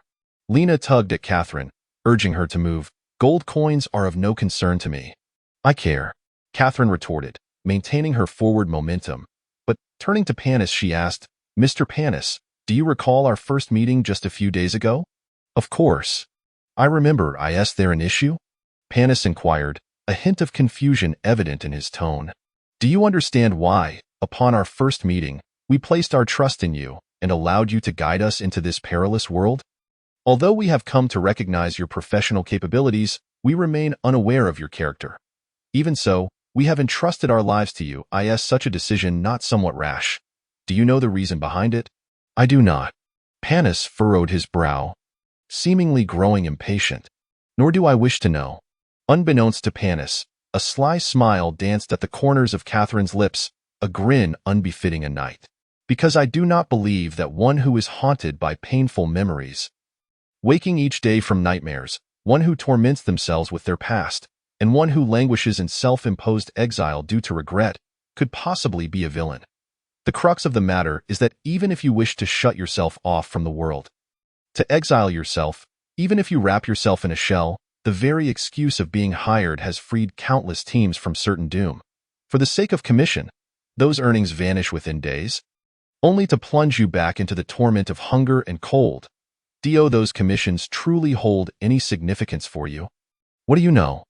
Panis halted, his voice cold as he fixed his gaze upon Catherine's retreating figure. "Aside from the information I could gather in town, I know nothing else. Yet, Have you not heard the saying, to fathom the hearts of men is a gift ingrained in the soul of the nobility from birth? Regardless, I hail from a lineage of great nobility. Heh heh heh. Every action and utterance of yours reveals to me the thoughts that dwell within your heart. As if to retaliate against the earlier dispute, Catherine burst into a peal of laughter. Its sound akin to silver bells. Thus, I do not believe a single word you just uttered. Listening to Catherine's laughter, Panis's expression darkened further, yet he felt a gentle tug at his garment. Looking down, he discovered Vivian standing beside him. You are crying. Crying? What do you mean? Panis was taken aback by this statement. You are crying, Vivian repeated. Her youthful face suddenly adorned with a smile that belied her age, gently pointing at Panis's chest, winking before turning to catch up with Catherine's pace. The mature gesture emanating from her youthful form lent an air of peculiarity. Panis stood there, dazed, watching as the three figures faded away across the luminous carpet of spores, ultimately succumbing to despair as he closed his eyes and let out a sigh that seemed to emanate from the depths of his soul. Chapter 14. Rachel's flight. Tick-tock, tick-tock, tick-tock. The cave lay shrouded in darkness, rendering time and space indistinguishable. Within the heavy, oppressive blackness, silence was not absolute. Occasionally, creatures of magic would pass, their movements producing faint rustling sounds, only to quickly fade away. Aside from the sounds of these creatures, the only other noise was the steady dripping of water. The slow rhythm and unchanging pace of the dripping echoed throughout the cave, monotonous and drawn out, as if it had begun with the dawn of creation and would persist until the end of time. Suddenly, a cacophony of frantic and chaotic footsteps grew louder, disrupting the monotony of the dripping. From the depths of the dark cavern emerged two hazy orbs of light, shaking violently and moving rapidly. Accompanying the movement of the lights, one would occasionally crash to the ground, only to swiftly return to its original height and continue its swift advance. Huff, huff, huff. Rachel raced through the darkness, fear gripping her heart tightly. Even with Gaston, her teammate and beloved, running right beside her, her terror remained unrelieved.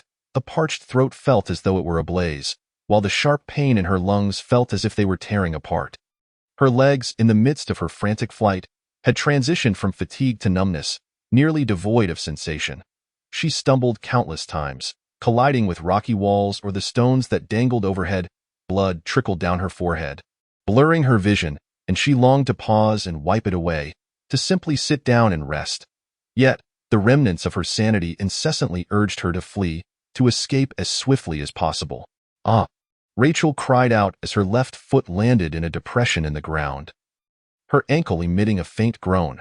Struggling to rise, she realized her left foot could no longer bear her weight, and her steps grew unsteady and twisted, her speed diminishing to a crawl in a panic. She glanced at her partner, who had also halted, and reached out to grasp his sleeve, pleadingly exclaiming, "Darling, I do not wish to die. Please do not abandon me. I am still young. I do not wish for my life to end. I beg you to take me with you." Of course. Gaston, panting heavily, took Rachel's trembling hands in his. He whispered reassuringly, "I will not leave you behind. Rest assured, I will never abandon you. In just 5 or 6 hours, we shall escape this place. None of us will perish here. I will help you walk, and if necessary, I can carry you down. My dear, trust me, we shall escape together." Thank you. Thank you." Rachel's tears blurred her vision, and through the haze, she saw the man she loved drawing closer, a wave of happiness and security swelling within her heart. Ah! Lost in her bliss, Rachel suddenly felt a sharp pain in her right leg, rendering her unable to stand. She collapsed to the ground, incredulously staring at her right leg, which had twisted at an unnatural angle. "Forgive me, my dear."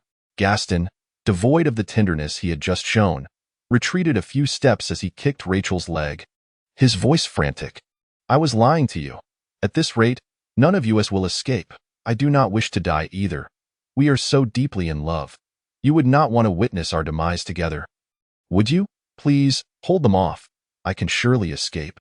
"You scoundrel, you wretched scoundrel." In fear and despair, Rachel futilely clawed at the ground, inching forward, her voice a fervent curse. "Gaston, you will not escape. You will surely die here. you shall perish. Ignoring the anguished cries behind him, Gaston sprinted forward without a glance back, and in an instant, the light that signified his presence turned a corner, disappearing from view. Pant, pant, pant. I do not want to die. I do not want to die. Rachel gasped, desperately clawing at the ground, her fingernails raking against the hard rock until blood flowed.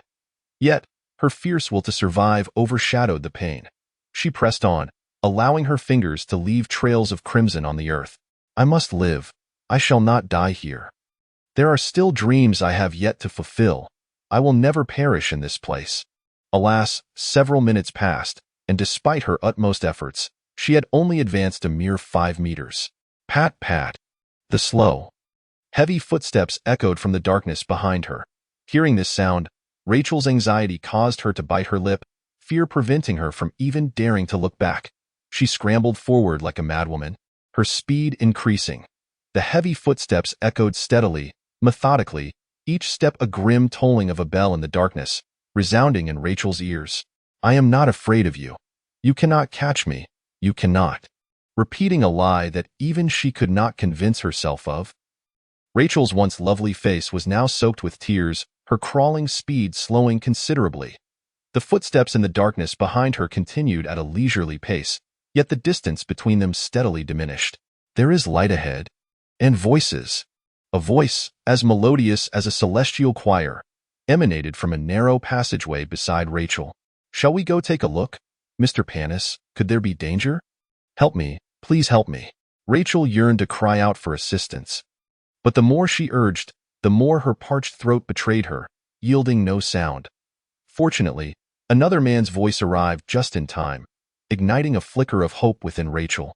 It must be other adventurers. We can meet and exchange information. Since the female voice had spoken, the footsteps behind her hastened abruptly, only to halt hesitantly, finally venting their frustration by stomping the ground before swiftly retreating into the depths of darkness. With the demon's departure, Rachel felt an overwhelming sense of relief wash over her.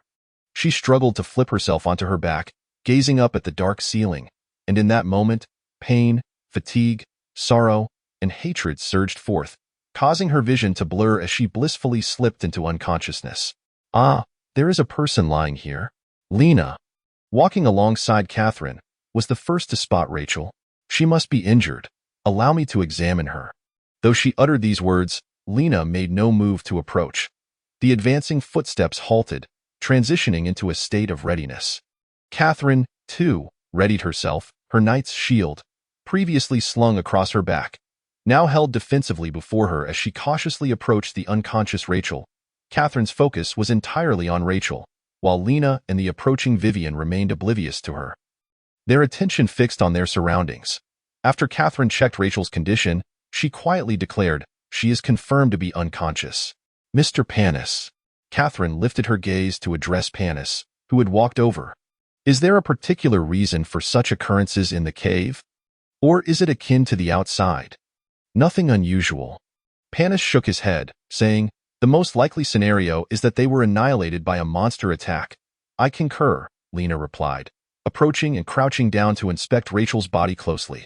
Most of her injuries are contusions, likely sustained during her escape. TSK, what a terrible impact. Surprisingly, the other wounds appear to be inflicted by a weapon. Are there monsters that wield weapons? Indeed, Panis remarked, having examined Rachel's injuries, appearing somewhat distracted. The mutated troglodytes and the mutated gnolls are both capable of using weapons. However, the gnoll tribes are quite far from here. It is more probable she encountered troglodytes. Troglodytes? Lena's eyes brightened. Do you recall the commission we received? Lisa or Sally mentioned they had encountered disturbances caused by troglodytes. It seems they too have faced troglodytes, Catherine nodded, playfully nudging Lena. Her name is Lisa. Please refrain from being so rude, Mr. Panis. Are disturbances caused by troglodytes a common occurrence? Panis furrowed his brow in contemplation, shaking his head. The term, troglodyte disturbance, refers to the frenzy exhibited by troglodytes prior to their mating season, during which they aggressively attack living creatures to procure meat for their offspring. However, we are still far from their mating period. Such disturbances should not be occurring at this time. Look at her legs. Lena suddenly noted an anomaly. One foot is sprained, and the other leg is fractured. Even if her foot was injured here, she could not have dragged a broken leg very far, indicating that a battle occurred nearby. That's quite normal, Panis scoffed coldly. Sometimes, companions can be more terrifying than monsters. Catherine shot him a glance.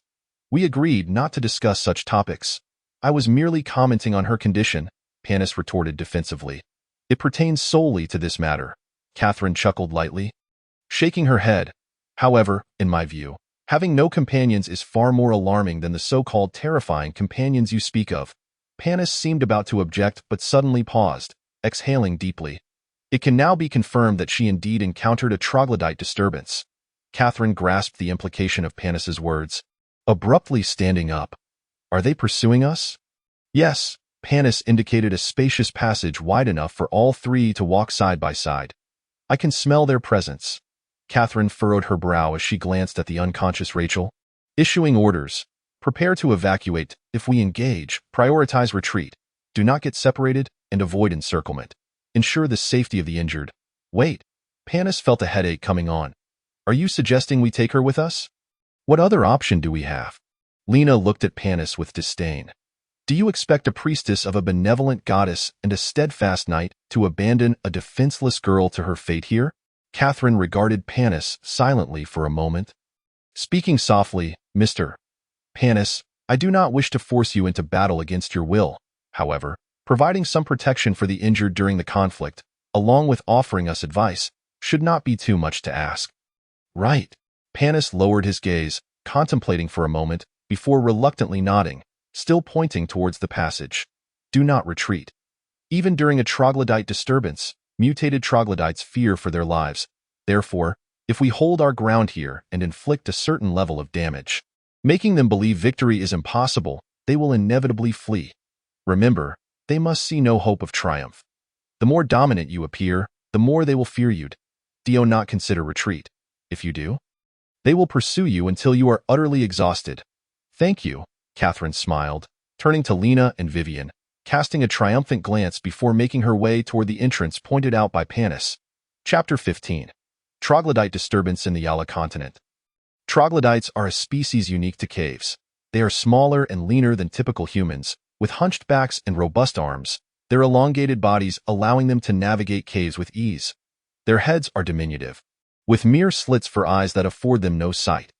Their noses and ears are oversized, possessing acute senses of smell and hearing, enabling them to detect sounds and scents from kilometers away.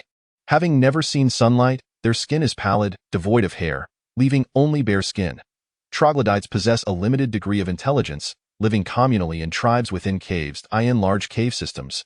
Multiple tribes may coexist, each with its own leader and a shared chief as an overarching authority.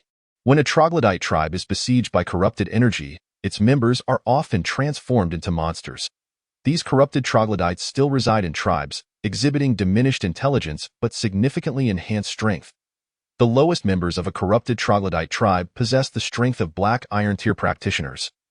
While most fall into the bronze tier, silver tier corrupted troglodytes are considered leaders in small tribes, and although they rank below golden tier leaders in larger tribes, they still enjoy special privileges as warrior leaders. Legends claim that within the lower levels of the Crying Cave, various corrupted troglodyte tribes share a common chief, rumored to have reached the legendary realm. Alas, this legend remains unverified. Vivian, the lamp, Catherine instructed as they stood at the cave entrance. Anticipating the arrival of the troglodytes, Vivian, hearing Catherine's command, turned around, retrieving several metal rods from a long pocket on the side of her massive backpack. This pocket, located at the bottom of the backpack, made it easy for Vivian to access. Catherine took the metal rods, twisting and connecting them until they formed a sharp-tipped support. After inspecting her surroundings, she secured the support into a rock crevice on the ground near the cave entrance. While Catherine sought a suitable position, Vivian had already extracted several components from her backpack, assembling them into a hexagonal glass cylinder capped with metal ends in mere seconds. Through the transparent glass, one could see a silvery crystal orb embedded in the metal cap at the bottom, surrounded by numerous intricate magical arrays. Though the top cap bore only a single magical array, it covered the entire metal disc. Panis watched curiously as Vivian swiftly adjusted her items, asking, "Did you modify this lamp yourself?" "Indeed," Vivian replied proudly, lifting her chin as she continued her work, boasting about her creation. This is unlike those cheap, standardized products. Though it requires a one-time charge of 1,000 ter to activate, it can genuinely store that same amount of energy. Those cheap versions also need a 1,000 ter crystal to activate but can only store 500 ter. TSK, what a waste. Moreover, even when turned off, their stored energy dissipates entirely within a month. My design, however, loses less than 1/5 of its energy over a year. Unfortunately, mine is twice the size of those cheap versions, making it less convenient to carry. Currently, I'm researching how to compress the lamp size without compromising performance. However, this involves modifying the magical arrays and some skills in magical runes. Hey, seeing Vivian's hands slow down and eventually stop as she became lost in thought. Ignoring her surroundings, Lena jumped beside her and playfully smacked her head with a book. This is adventure time. Wake up. Ah, sorry, Vivian exclaimed, coming back to reality as she handed the adjusted lamp to Catherine. Catherine retrieved a 1,000 ter crystal from her backpack, her face a mask of anguish as she reluctantly inserted the crystal into the slot on the metal cap, hesitating several times before resolutely activating it. 20 gold coins? Dear sister, Lena teased with a mischievous grin.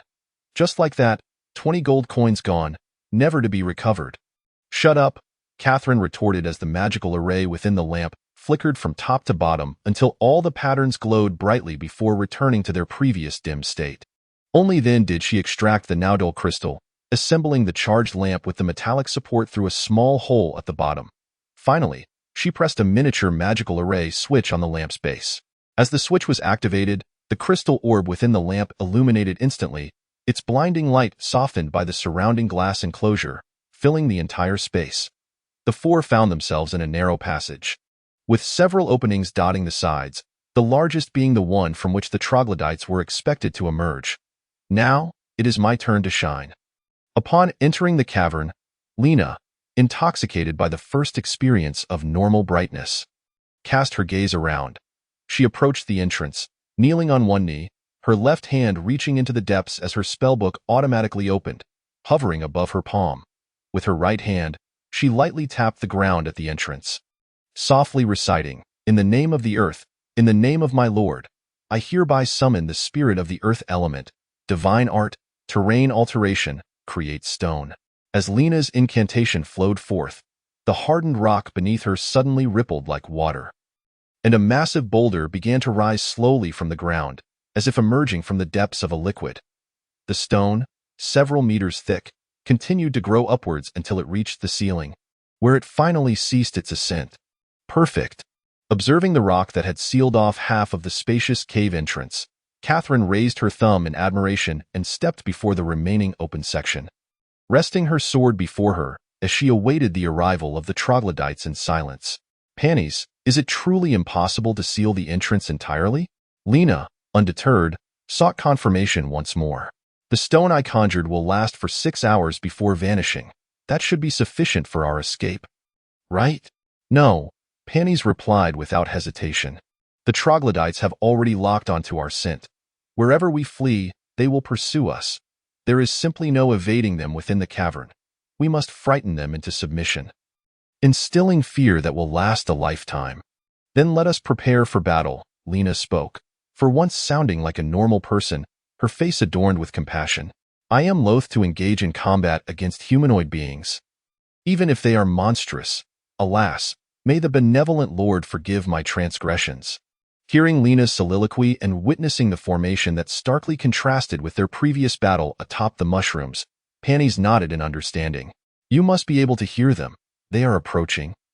Indeed, Catherine, standing resolutely at the forefront, replied with calm composure. There are many of them, yet only the sound of their footsteps. There are no cries. It seems the troglodytes communicate in a manner inaudible to humans. Very well, Mr. Panties. I entrust the vigilance of the other entrances to you. Of course, Panties replied without an ounce of evasion regarding his duties. Your will be done. The four encountered one of the more formidable tribes of mutated troglodytes residing in the lower caverns, led by a Golden Tier chief and a Golden Tier shaman. In the past, this tribe had roamed largely unchallenged throughout the majority of the lower caverns, especially during their breeding phase, when the strength of all troglodytes surged. They wisely refrained from provoking top-tier monsters, resulting in over a decade without encountering any rivals, until they crossed paths with the Nelly adventurer group. From the outset, the battle left the tribal chief in profound frustration.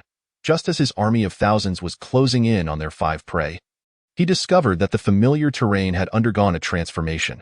The exit of the tunnel had inexplicably shrunk. What once permitted 5 or 6 of his kin to rush forth now allowed only 3 to pass.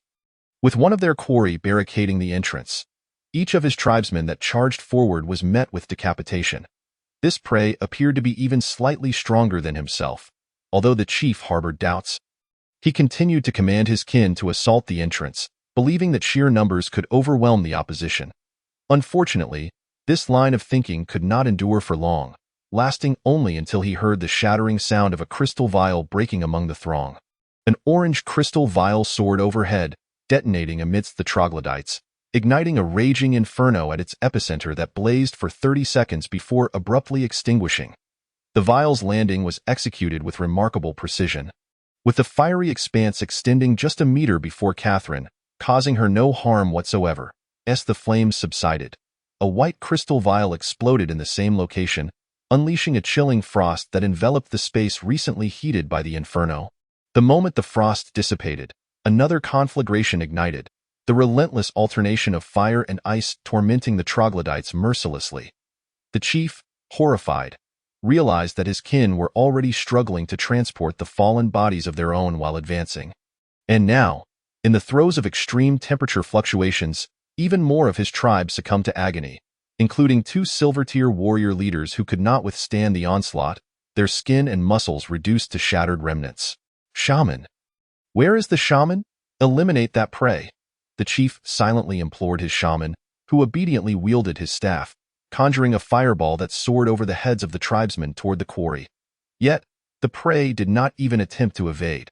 A shield radiating with martial energy glimmered before it, and the fireball, imbued with golden tier power, exploded against the shield, forcing the prey back only a single step while leaving a charred mark upon the surface.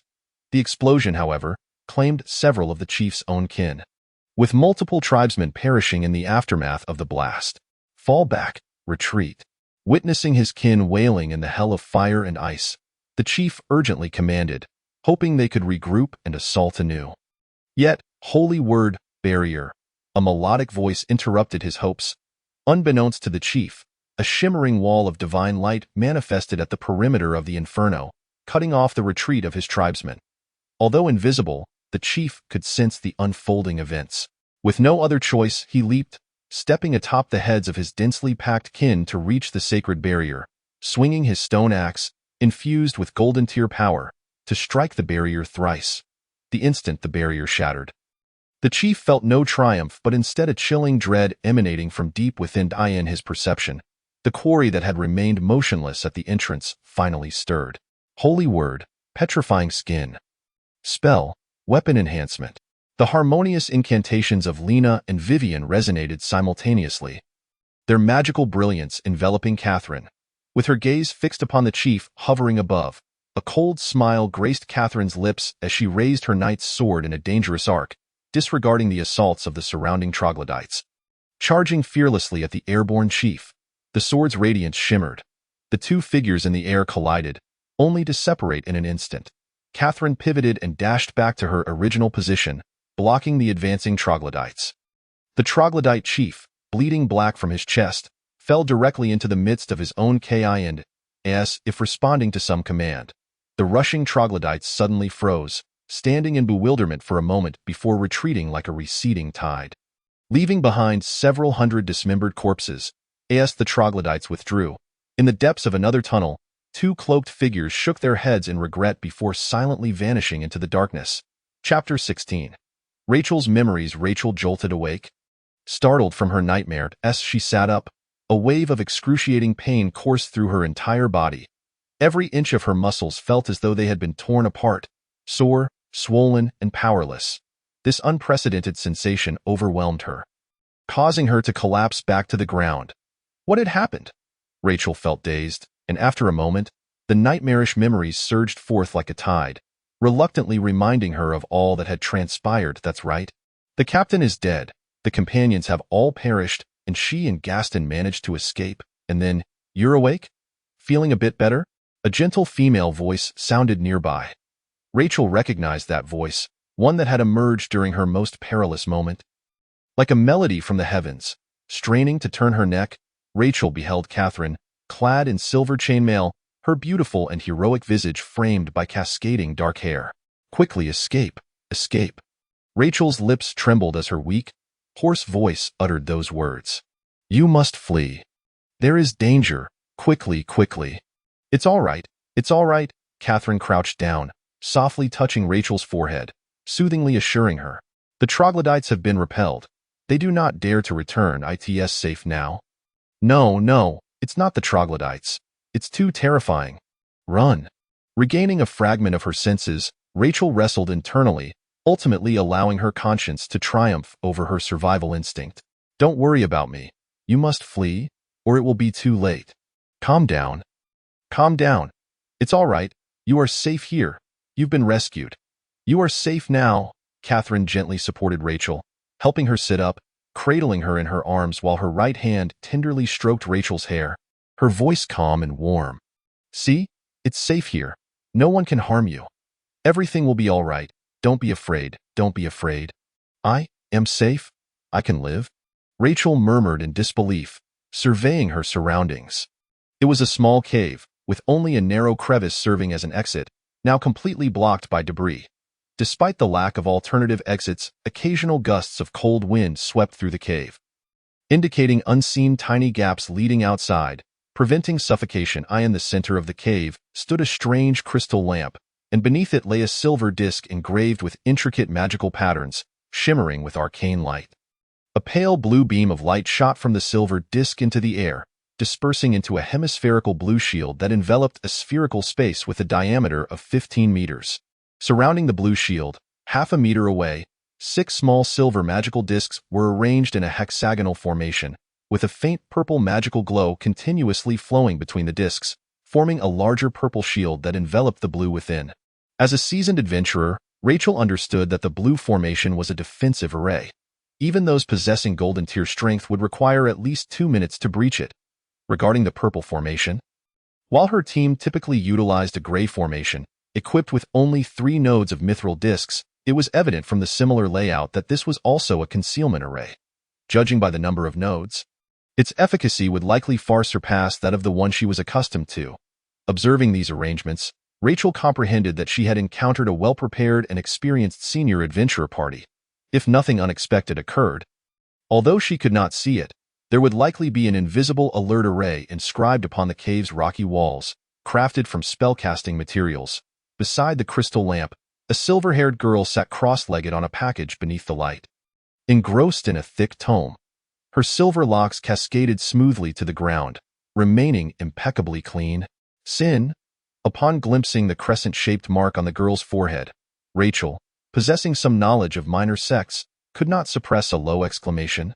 Quickly realizing her indiscretion and promptly closing her mouth, the silver-haired girl, having heard her murmur, glanced up, her expression devoid of discontent, merely offering a gentle nod with a faint smile, her demeanor unmistakably reflecting the poise of a well-educated noble lady.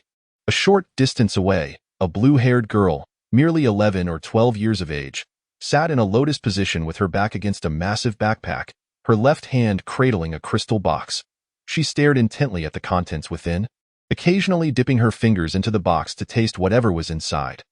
Not far from the crystal lamp stood a crystal source stove, atop which a small pot simmered, emanating delightful aromas of food. A blond man sat nearby, his expression cold as he stirred the pot with a spoon, his demeanor radiating a palpable sense of resistance and indifference towards the world. The cave was warm, dry, and comfortable, imbued with an atmosphere of tranquility. Indeed, I am safe now, Rachel murmured weakly, leaning against Catherine's embrace, her gaze fixated on the crystal lamp. Her body trembled slightly, and unbeknownst to her, tears streamed down her face. I am finally safe. Sob, sob, her words faltered as she was overcome with emotion.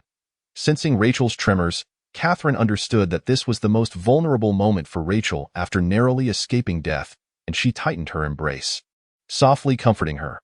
Under Catherine's gentle care, Rachel gradually regained her composure and extended her hand to grasp Catherine's right hand. "Thank you for saving me. I must share our previous experiences with you." "Do not rush," Catherine urged softly, not pressuring Rachel but instead advising her, "You can rest for the night.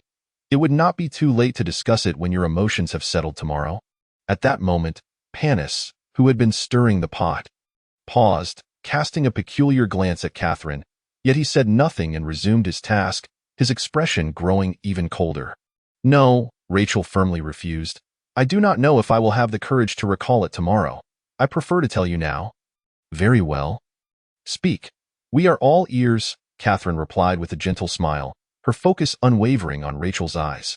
"I am the crystal marksman Rachel, belonging to the Brenno's Adventurer Party." Rachel began her introduction. The Brenno's Adventurer Party is of silver rank, led by Knight Brennos, who possesses initial golden tier strength. Our registration is at the Guild branch in the capital of the Feral Empire, and our primary area of activity is in the northern regions of the Feral Empire. Near the Whispering Marsh, the silver-haired Lena smiled softly at Rachel, her voice cool and her demeanor poised. 17th edition of the Adventurer Team Overview, page 744. Yes, Rachel replied, feeling her nervousness ease somewhat after Lena's interruption. "That is indeed our team. Recently, our leader accepted a task to collect the teeth of the mutated dire wolves, so the 6 of us entered here a few days ago. Initially, everything went smoothly. We bypassed the Rat King's lair and seized the opportunity to traverse the tiger's den while the mutated saber-toothed tiger was hunting. Then we passed through the Dragon Hawk's nest, but just as we were about to navigate through the cave dwellers' massive hammer tribe, we suddenly encountered a bizarre commotion among the cave dwellers. Our mage, Nicole, informed me that she sensed fluctuations of mental magic. This strange disturbance might have been orchestrated, but we could hardly afford to contemplate the matter further. We were overwhelmed by the cave dwellers. And although we fought valiantly and sustained injuries, we gradually withstood the pressure and managed to maneuver through the terrain. However, at that moment, we were ambushed. 2 people? Cloaked? Catherine inquired. "No, only one person, and he wasn't cloaked." Rachel began to tremble again, evidently burdened by the memory of this individual.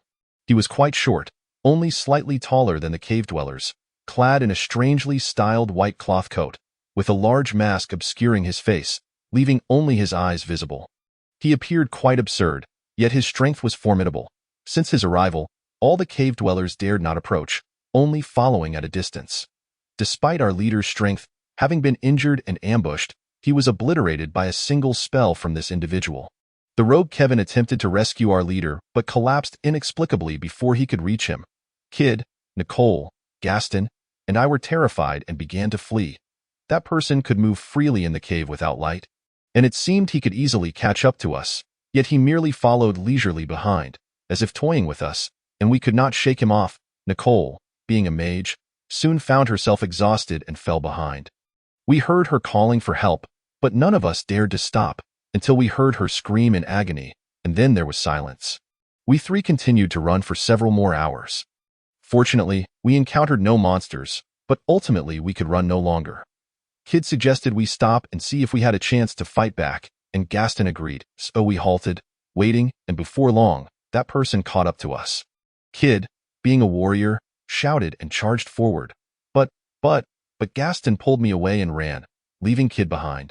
As Rachel spoke, she suddenly fell silent, her body trembling more violently, and Catherine's attempts to comfort her proved ineffective. After a few seconds of silence, she suddenly clasped her hands over her ears and began to scream frantically. "No, it wasn't like that at all. Gaston did not pull me. He ran away from the start, and I followed him. No, I started running with him. I wanted to escape from the very beginning. I didn't need Gaston to pull me. I lacked the courage to fight. I abandoned my teammates to survive. My cowardice led to Nicole and Kid's deaths." Catherine paused, yet her expression bore no scorn for Rachel. Instead, she continued to offer her comfort. "Fear is nothing to be ashamed of. Everyone has their own terrors.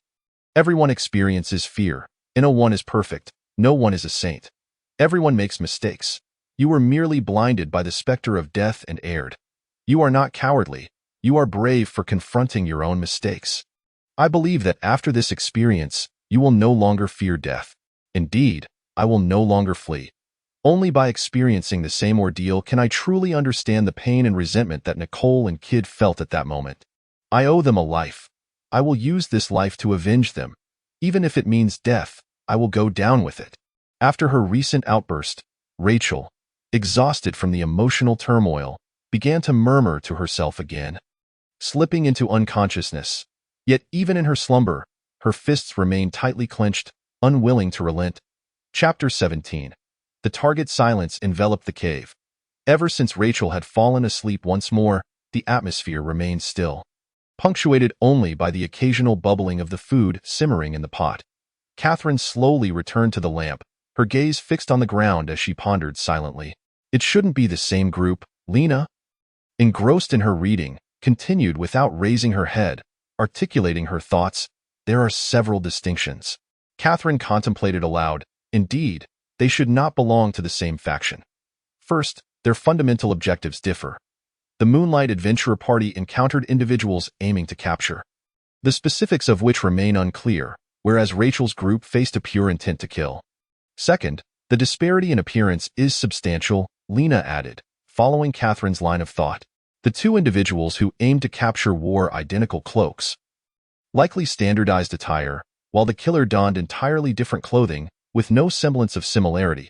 If they were indeed part of the same faction, such a scenario should not arise. Third, there is a significant variance in strength.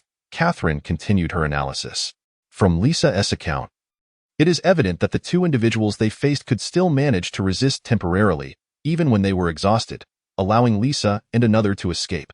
However, the strength of the individual Rachel encountered is difficult to ascertain. Mr. Panis, what is your assessment of the strength of the individual Rachel faced? Me? I haven't truly encountered him, so I have no opinion, Panis replied dismissively. It matters not. After all, no one truly witnessed the events, and we are merely conducting a rough analysis based on the current information. Ultimately, providing insights into potential future confrontations is one of the duties of an explorer, Catherine stated, her gaze fixed steadily upon Panis, undeterred by his evasive demeanor. Considering that the adversary has instilled such fear in the cave dwellers merely through their imposing presence, it is likely that their strength is formidable, and I believe they may have even ascended to the ranks of a legend. What are your thoughts, Mr. Panis? Panis remained silent, and Catherine did not press him, maintaining her watchful gaze. After a lengthy pause, he sighed in resignation and looked up at Catherine, saying, "Very well, you have prevailed. In my opinion, the opponent is not a legend." Why is that? They are capable of effortlessly dispatching those at the initial stage of gold, Catherine inquired, her curiosity piqued. Panis gestured towards the sleeping Rachel. Because you saved her. I understand now. Catherine's eyes sparkled with realization as she concurred. Indeed, if the opponent were truly a legend, and as she claimed, remained closely behind us, they would not cease their pursuit out of fear of our presence. 3 gold mid-tier professionals, along with Mr. Panis, would stand little chance against a legendary figure. Thus, it seems quite evident that they are not a legendary professional.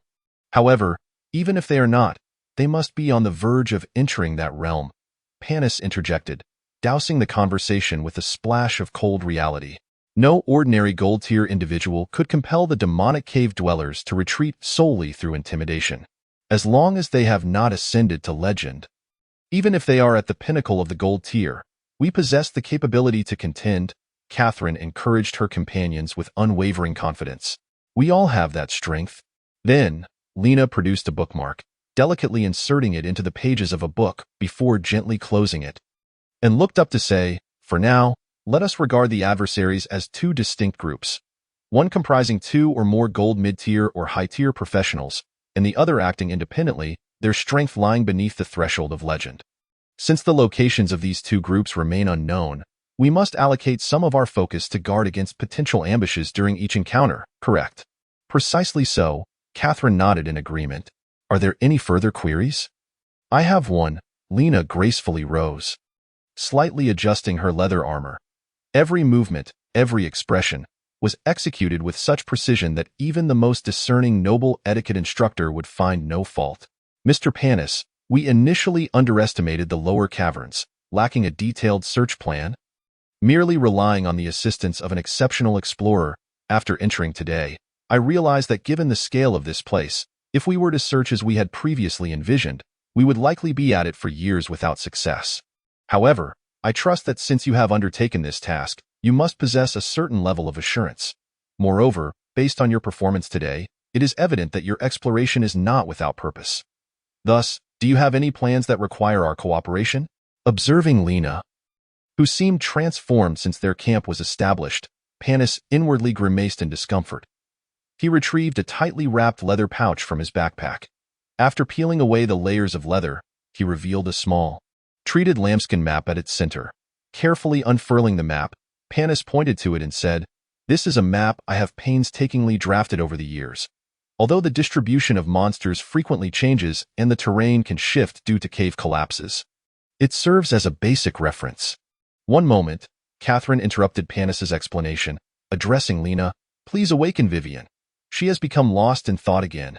With a resigned sigh, Lena approached Vivian's side and gently tapped her shoulder.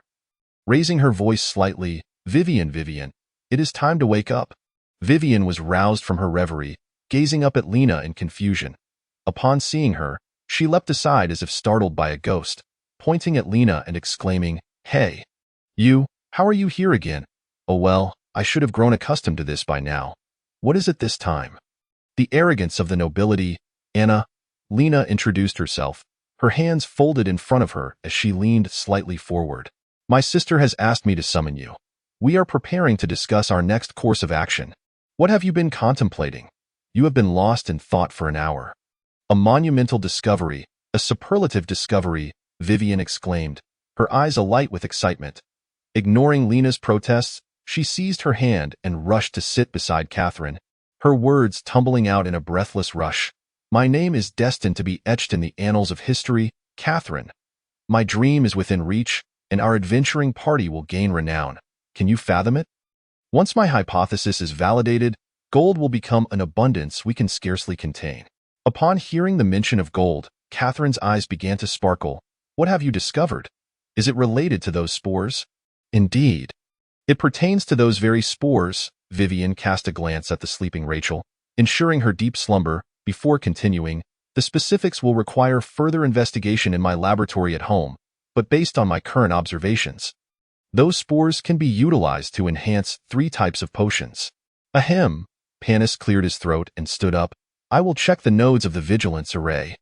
"There's no need for that." Vivian firmly grasped Panis's clothing.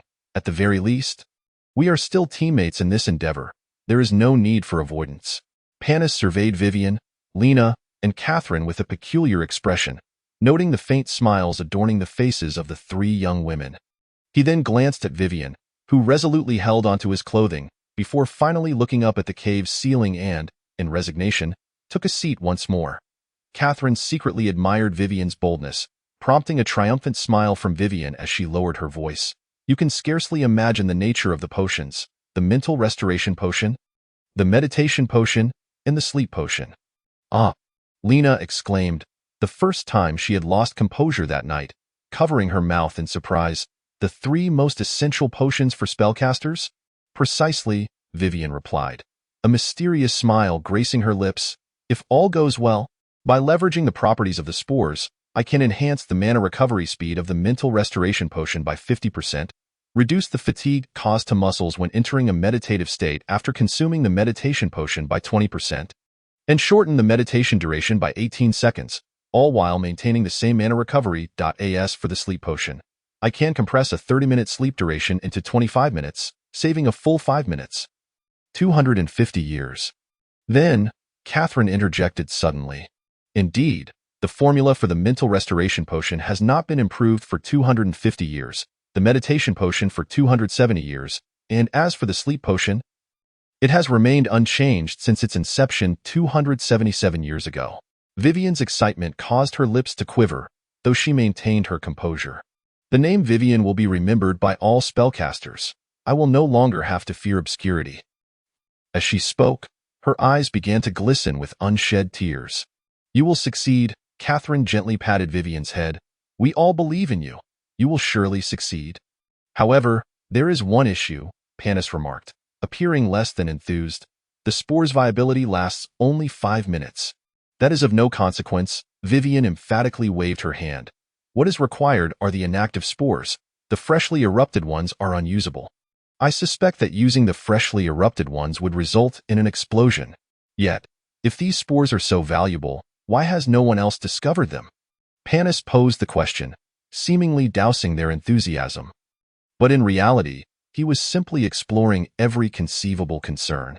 Could there be other issues at play? We must be cautious to avoid empty elation. While I recognize your good intentions, it seems you underestimate Vivian. Catherine's expression was subtly amused, as though she were watching a spectacle unfold. I have already conducted a preliminary analysis using a drug analysis instrument, and my findings align with my intuition. I am nearly certain of my success. As for why others have not made this discovery, Vivian's youthful face contorted into a smirk, exuding confidence as if gazing down from a great height upon the rest of humanity.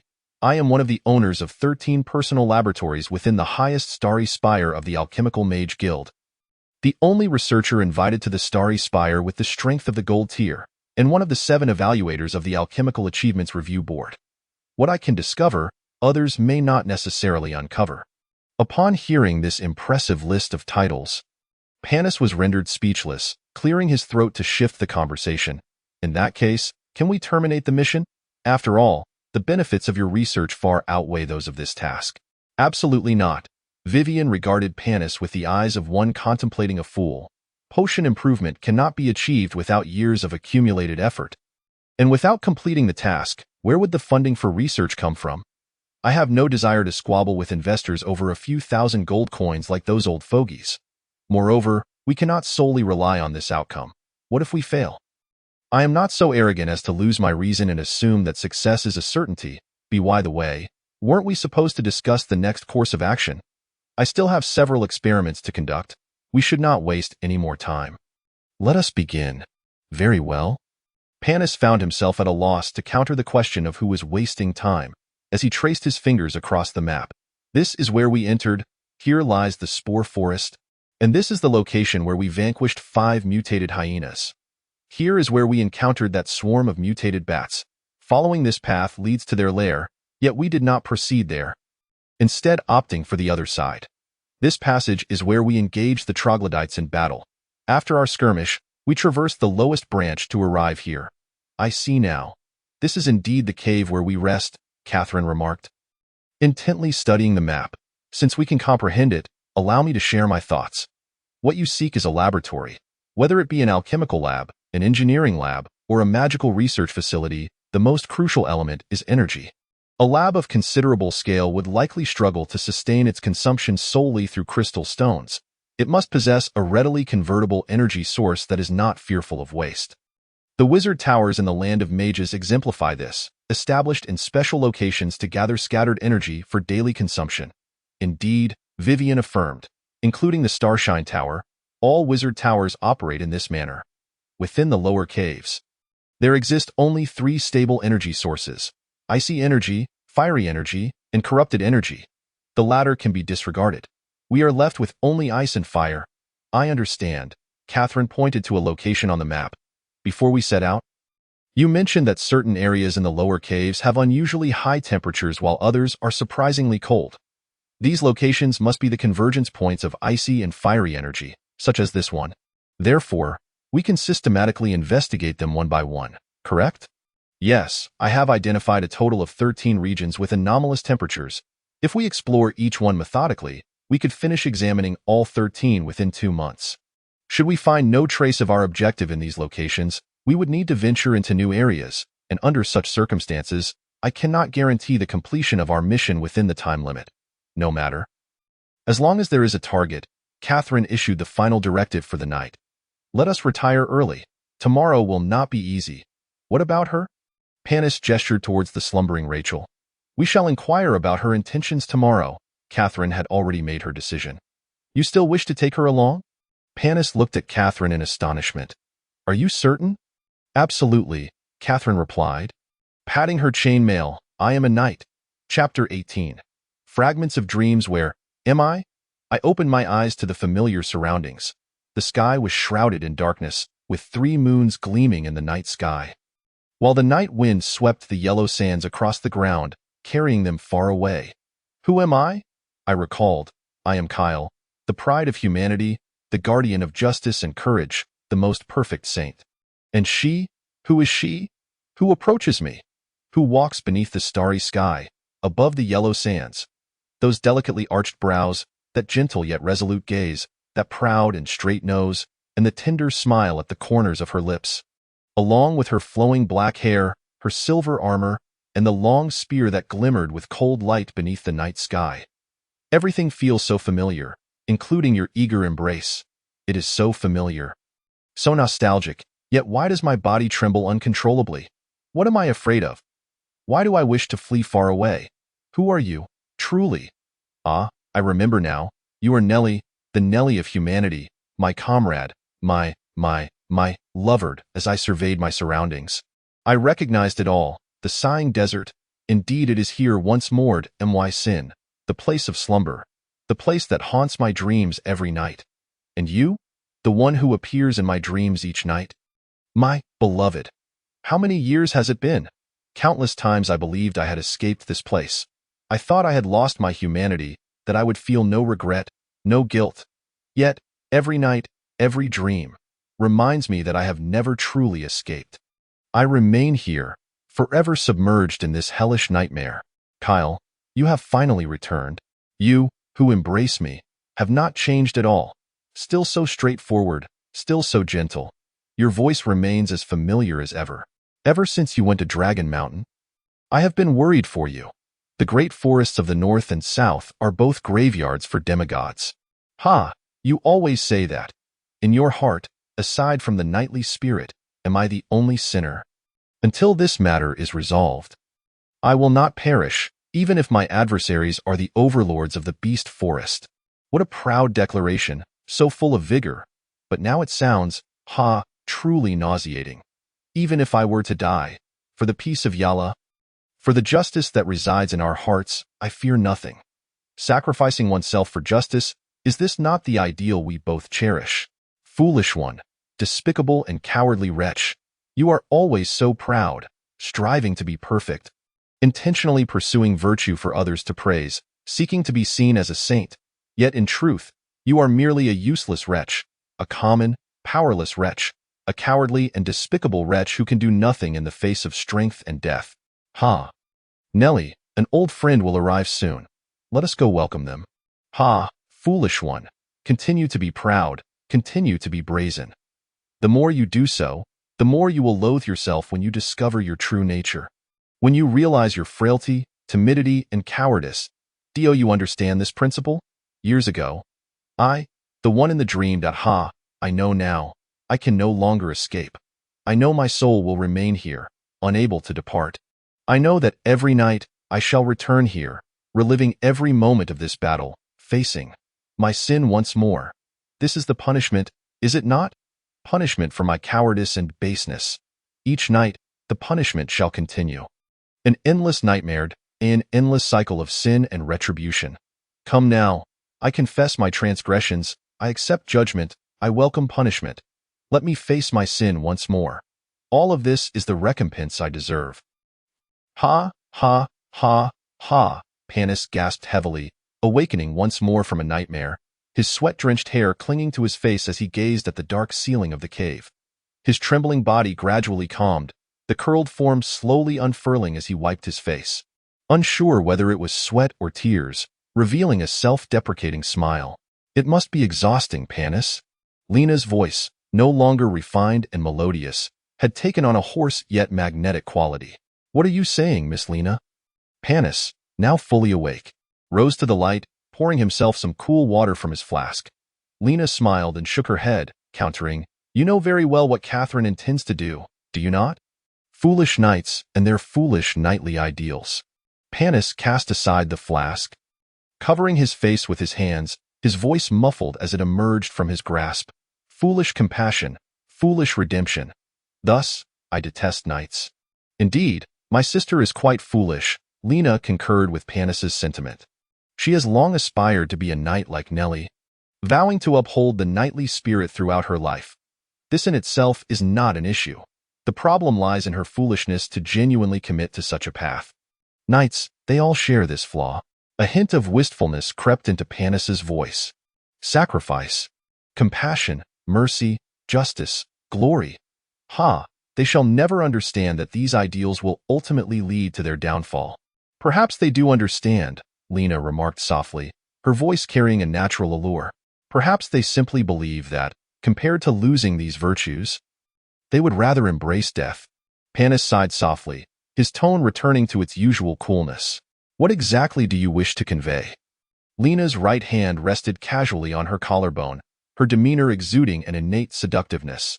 Since you comprehend what my sister desires, why do you consistently yield? You could easily refuse many of her requests. Why do you not? She is my employer. Panis's response was succinct and clear.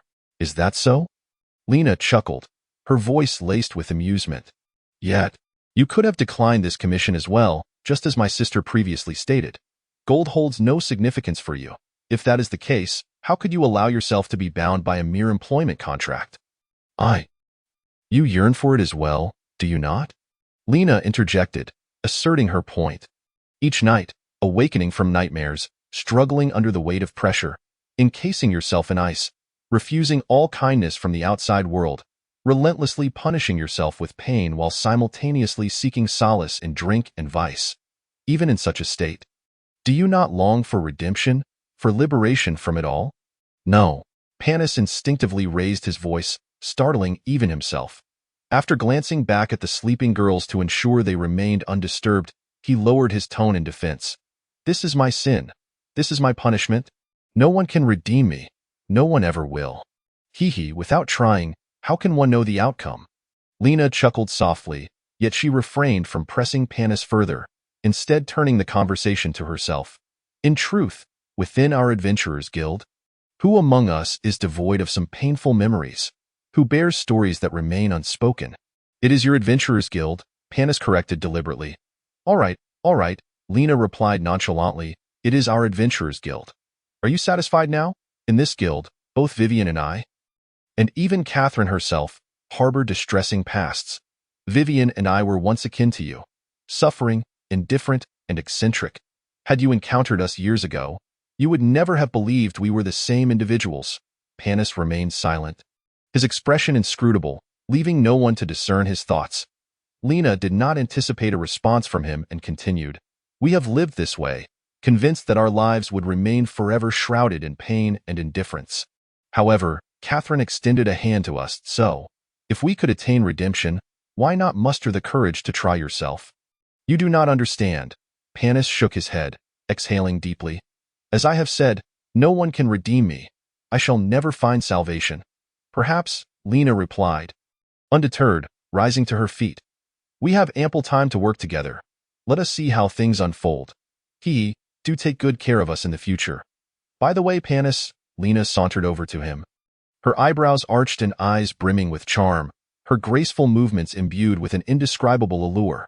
It is your turn to keep watch now. I shall retire for the night. Good luck and good night. As she watched Lena's swaying silhouette, Panis casually inquired, Have you changed again? Indeed, Lena turned back, lifting the book in her hand. The Princess and the Empire, Princess Heidi. Quite unique. Panis contemplated his choice of words. Shush, allow me to share a secret. Lena lowered her voice conspiratorially. In truth, Sister Catherine claims my destructive potential is too great, forbidding me from venturing out. Yet, if I am confined, I shall grow lonely. Thus, during solitary nights, I occasionally sneak out for fresh air, returning before dawn. Are you bewildered? I must take my leave. Perhaps we shall meet again.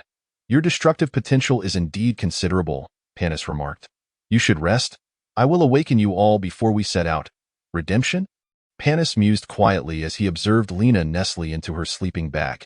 Is there any chance for someone like me to attain it? With his head bowed, he muttered to himself, and then suddenly burst into silent laughter.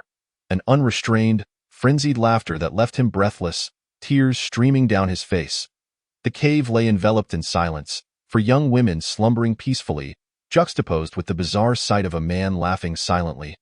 Tears flowing in the dim light. Chapter 19. The unusual wolf-den beam of light abruptly emerged at the dark cave's edge. There were no footsteps, no falling stones, nor even the rustle of fabric. Yet the hazy light moved slowly through the darkness. Alone, Panis traversed the narrow cave passage, miraculously making no sound whatsoever. He proceeded cautiously, his pace deliberately slow, halting to scrutinize any suspicious sounds or scents. As he neared the passage's end, his previously slow speed had dwindled to a crawl, each step taken with heightened sensitivity, gathering every detail from his surroundings.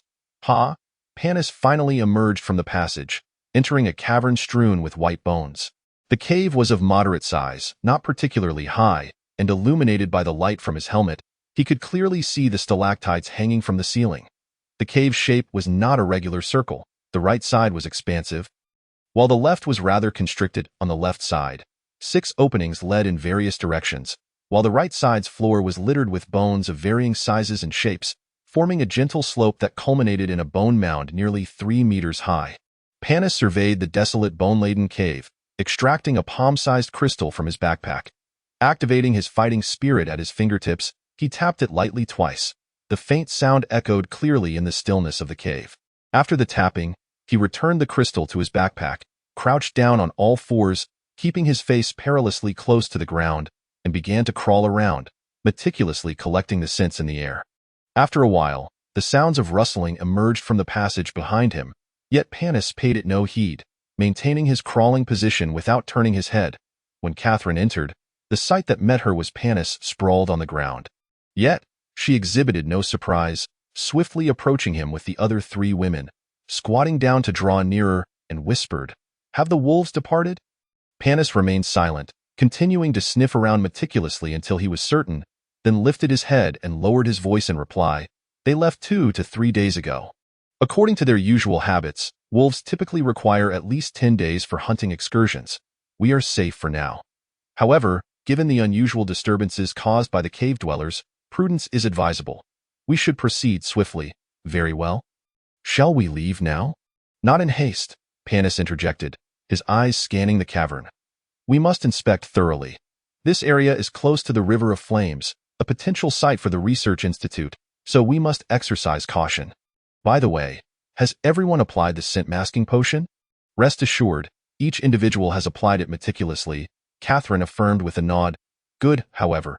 I still need to reinforce my defenses. Panis retrieved a bottle of potion, applying it evenly and carefully to his clothing and skin, then took out a pouch of powder, sprinkling it over himself as he approached the pile of bones. I will investigate. You all stay here and do not come closer. Under the watchful eyes of the 4 women, Panis approached the bone mound, inching along its edge, his eyes fixed intently on the ground illuminated by his helmet, fearful of missing any detail. Upon detecting anything unusual, he would crouch down, pressing his nose to the ground, listening intently, and on occasion, even extending his tongue to taste, wholly unconcerned about the filth beneath him. Nothing below. After another activation of his fighting spirit to tap the ground, and listening closely with his ear pressed against it, Panis finally lifted his head and softly called out, "The walls have been searched previously. Nothing unusual was found. I will check the ceiling now." "Be careful," Catherine cautioned, her concern evident. "Fear not.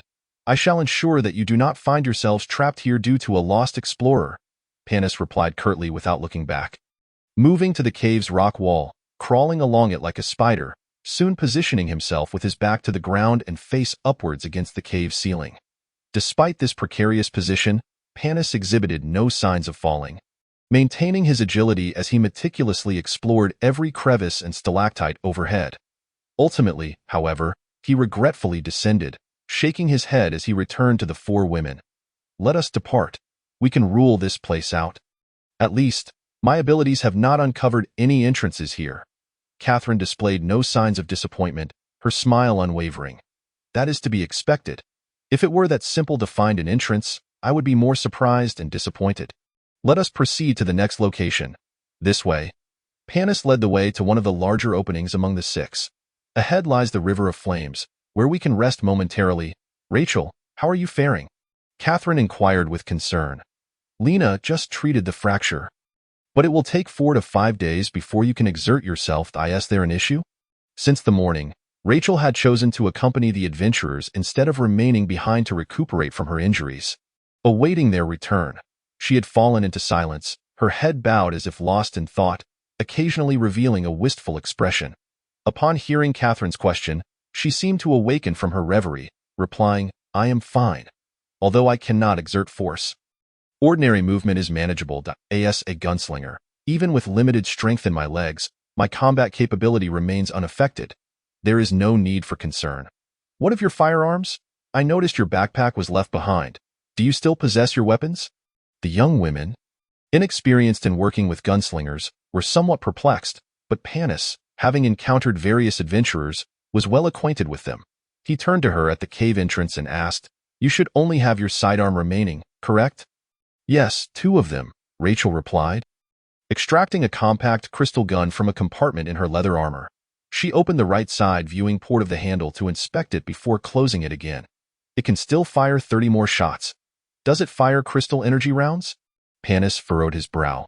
"What about solid projectiles?" Rachel retrieved another similarly compact crystal gun from her boot, checking the viewing port on the right side and then counting the rounds in the left side chamber. "It can fire 36 times, but I only have 10 solid bullets left. And the firepower?" Rachel lowered her head, a hint of embarrassment coloring her cheeks as she replied, "It is lethal against bronze-level monsters, but ineffective against silver-level ones." Panis furrowed his brows in contemplation for a moment before retrieving a small leather pouch from his backpack and handing it to Rachel. "Here. Use this for now. It's a silver-tier crystal long spear, perfectly suited for your capabilities. While it may not penetrate the defenses of gold-tier foes, it should provide you with sufficient means of self-defense in this environment. This spear allows for manual adjustment between crystal energy projectiles and physical ammunition." Rachel's eyes brightened as she opened the leather pouch, skillfully assembling the components within into a half-meter-long crystal energy rifle. After counting the specially sized charging crystals, she sighed with a hint of regret. "It's a pity there are only 3. I'll have to be frugal with them."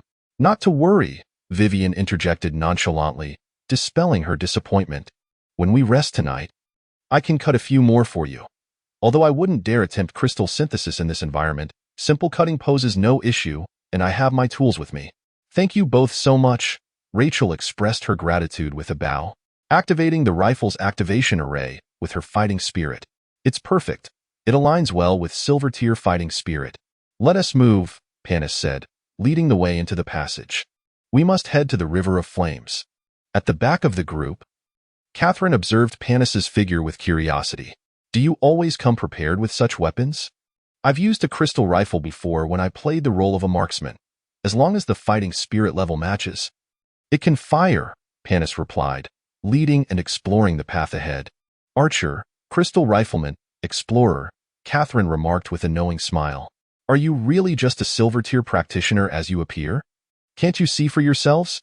Trust your own eyes," Panis responded nonchalantly. No one spoke further, and in silence, the 5 of them traversed the lengthy passage for a good 10 minutes. Panis pointed ahead. "Just around the bend lies the River of Flames. You should be able to feel the heat now." Indeed, Lena maintained her graceful demeanor, even while on the move, adhering to courtly etiquette. "Can we use ice attribute crystals now?" "Absolutely not," Panis quickly interjected. "Under no circumstances should you utilize ice attribute crystals or ice magic near the River of Flames. It could spell disaster." Vivian discreetly retracted the ice attribute crystal she had in hand, wiping the sweat from her brow. "Shoo, silence." Panis suddenly halted, raising his hand with a serious expression, keenly sniffing the air. "That was close. We can speak now, but let us keep our voices low." "Is the wolf pack back?" Catherine whispered. "Yes. Fortunately, we left early." Panis resumed walking, puzzled. "It's odd. Both the troglodytes and the wolves have disrupted their usual patterns. When we encountered the troglodytes, Nicole mentioned traces of mental magic. It must be man-made." Rachel's voice grew heavy at the mention of their fallen companion. "Such actions are meaningless." Panis expressed his disdain for the perplexing situation. "Just stay vigilant, everyone. Nevertheless, we have been fortunate to leave before the wolf pack returned and concealed our scents. They show no signs of moving towards us." "Woo!" As they turned the corner into a zigzag, Vivian gasped at the sight before her. "No wonder we can't use ice energy. Although I've heard many tales, This is my first encounter with such a creature.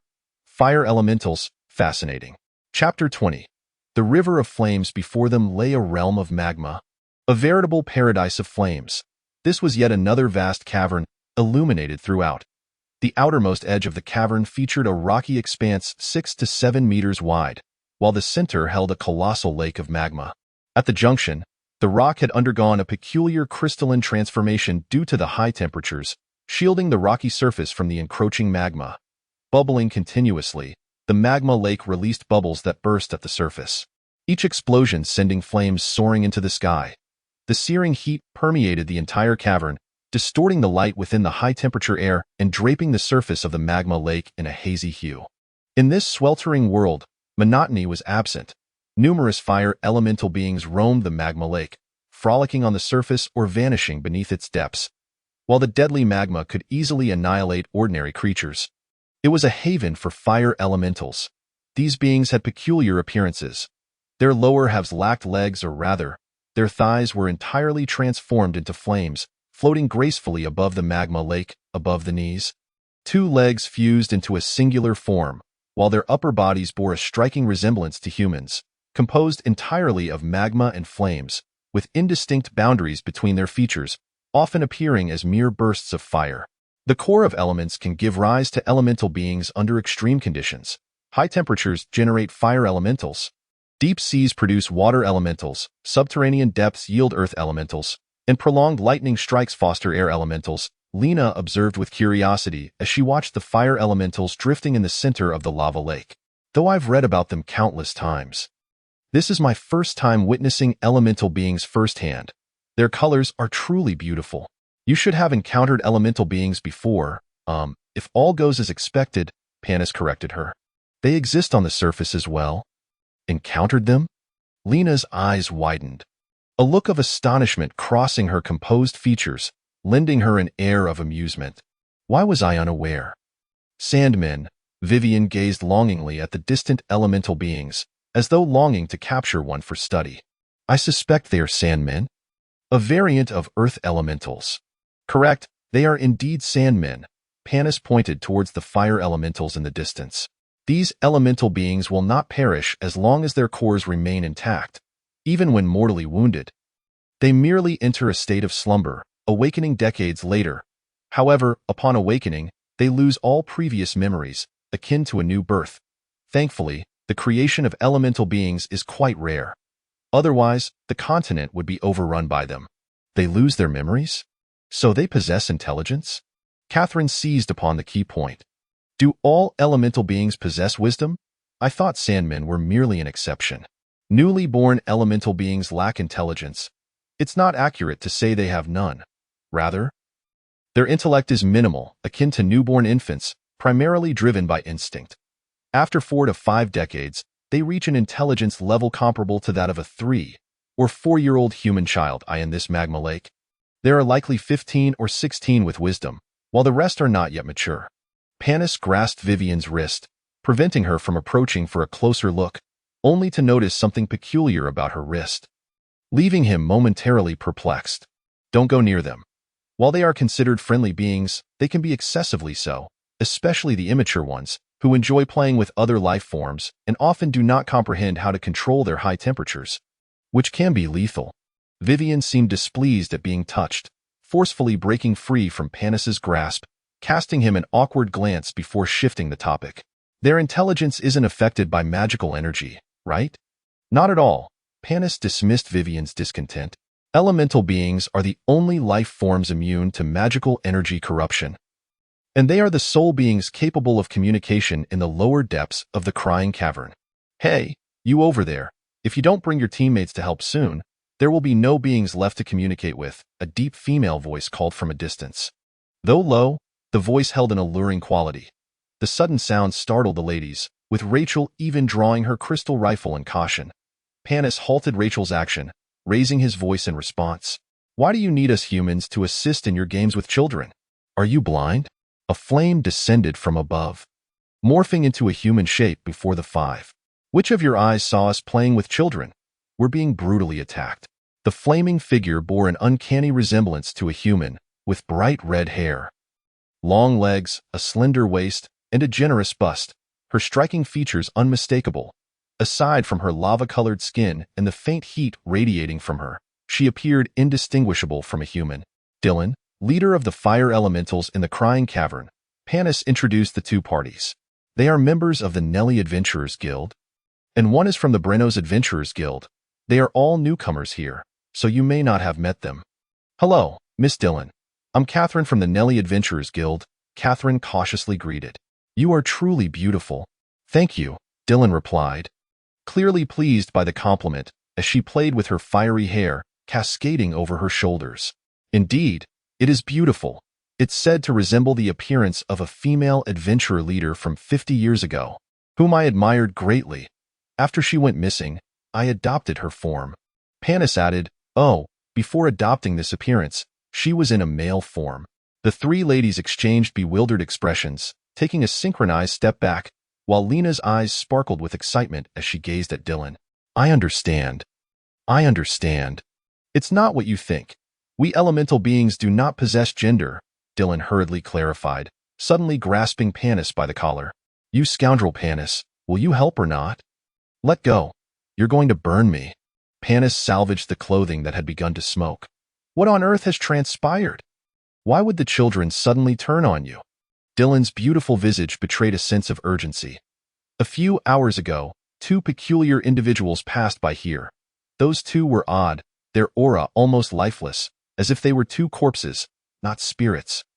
But the deceased. When they passed, they cast some sort of magic. As soon as they left, the children began to attack us. Chorus suggested it felt akin to your common biological illusion or mental magic. We merely need to endure until the spell's duration expires. We do not wish to harm the children, so we can only defend passively by the lake, and several of our kin have already been injured. Oh, I almost forgot to ask for your assistance. You scoundrel, are you going to help or not? We will assist, Catherine interjected before Panis could respond, but we cannot descend into the lake. We can retreat and regroup with you, Dylan declared, his joy unrestrained. As he called out a completely incomprehensible phrase towards the lava lake, with Dylan's shout, 13 geysers erupted from the center of the lava lake, torrents of flames raining down upon the five of them. You could have given us a moment to prepare, Lena murmured. Staring blankly at the hundreds of juvenile fire elements whose attention had now shifted toward them. Fall back to the cave entrance for defense, Catherine commanded, leading her team and the adult fire elements back to the entrance they had come from. Be careful. As they retreated into the cave, the fire elements chattered anxiously, do not harm the children's lives. And you mustn't get hurt either. Avoid using ice magic. Otherwise, the children will go berserk even if they awaken. Once we leave the lava lake, our powers will wane, and we won't be able to assist you. Elementals, flame shield. A radiant shield materialized around Lena and Catherine, and Vivian gasped. This shield can absorb a significant amount of fire damage. You must proceed with caution. Divine art? Terrain alteration. Kneeling, Lena summoned massive rocks to seal the cave's entrance. This should block them, right? No sooner had she spoken than a thunderous explosion reverberated from the other side of the rocks, in mere minutes. The stones sealing the cave entrance were shattered amidst a storm of fireballs.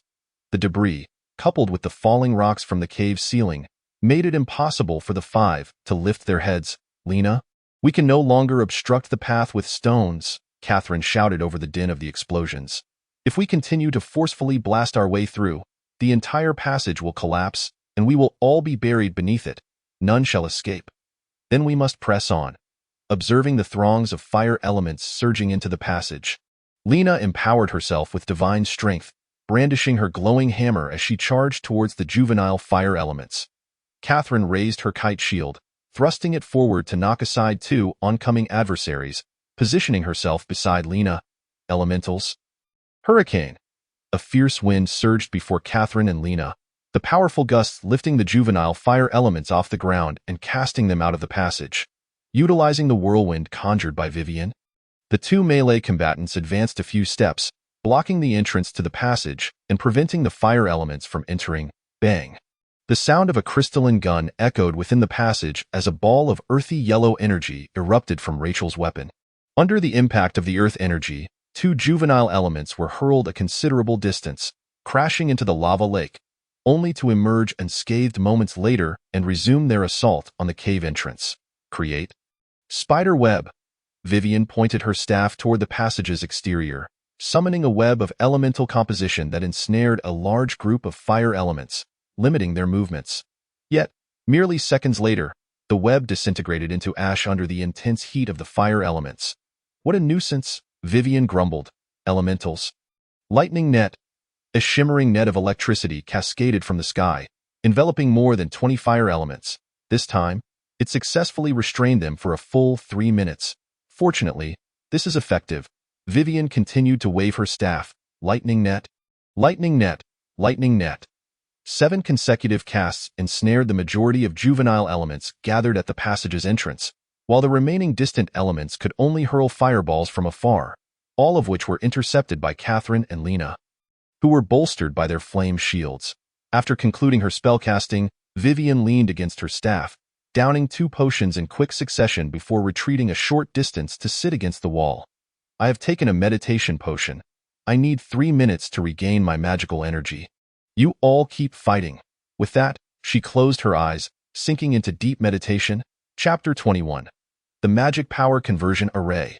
The battle was exceedingly arduous.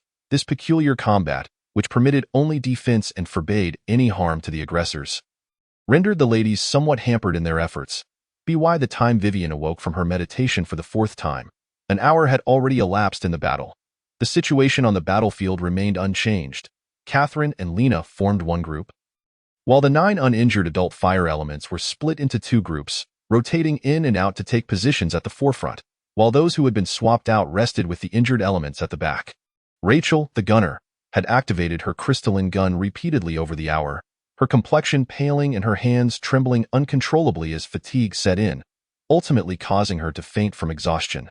Panis, on the other hand, had unusually joined the fray for the first time, albeit merely lurking behind those at the front line, occasionally delivering a brutal kick to any juvenile fire elements that slipped through, sending them back into the lava lake.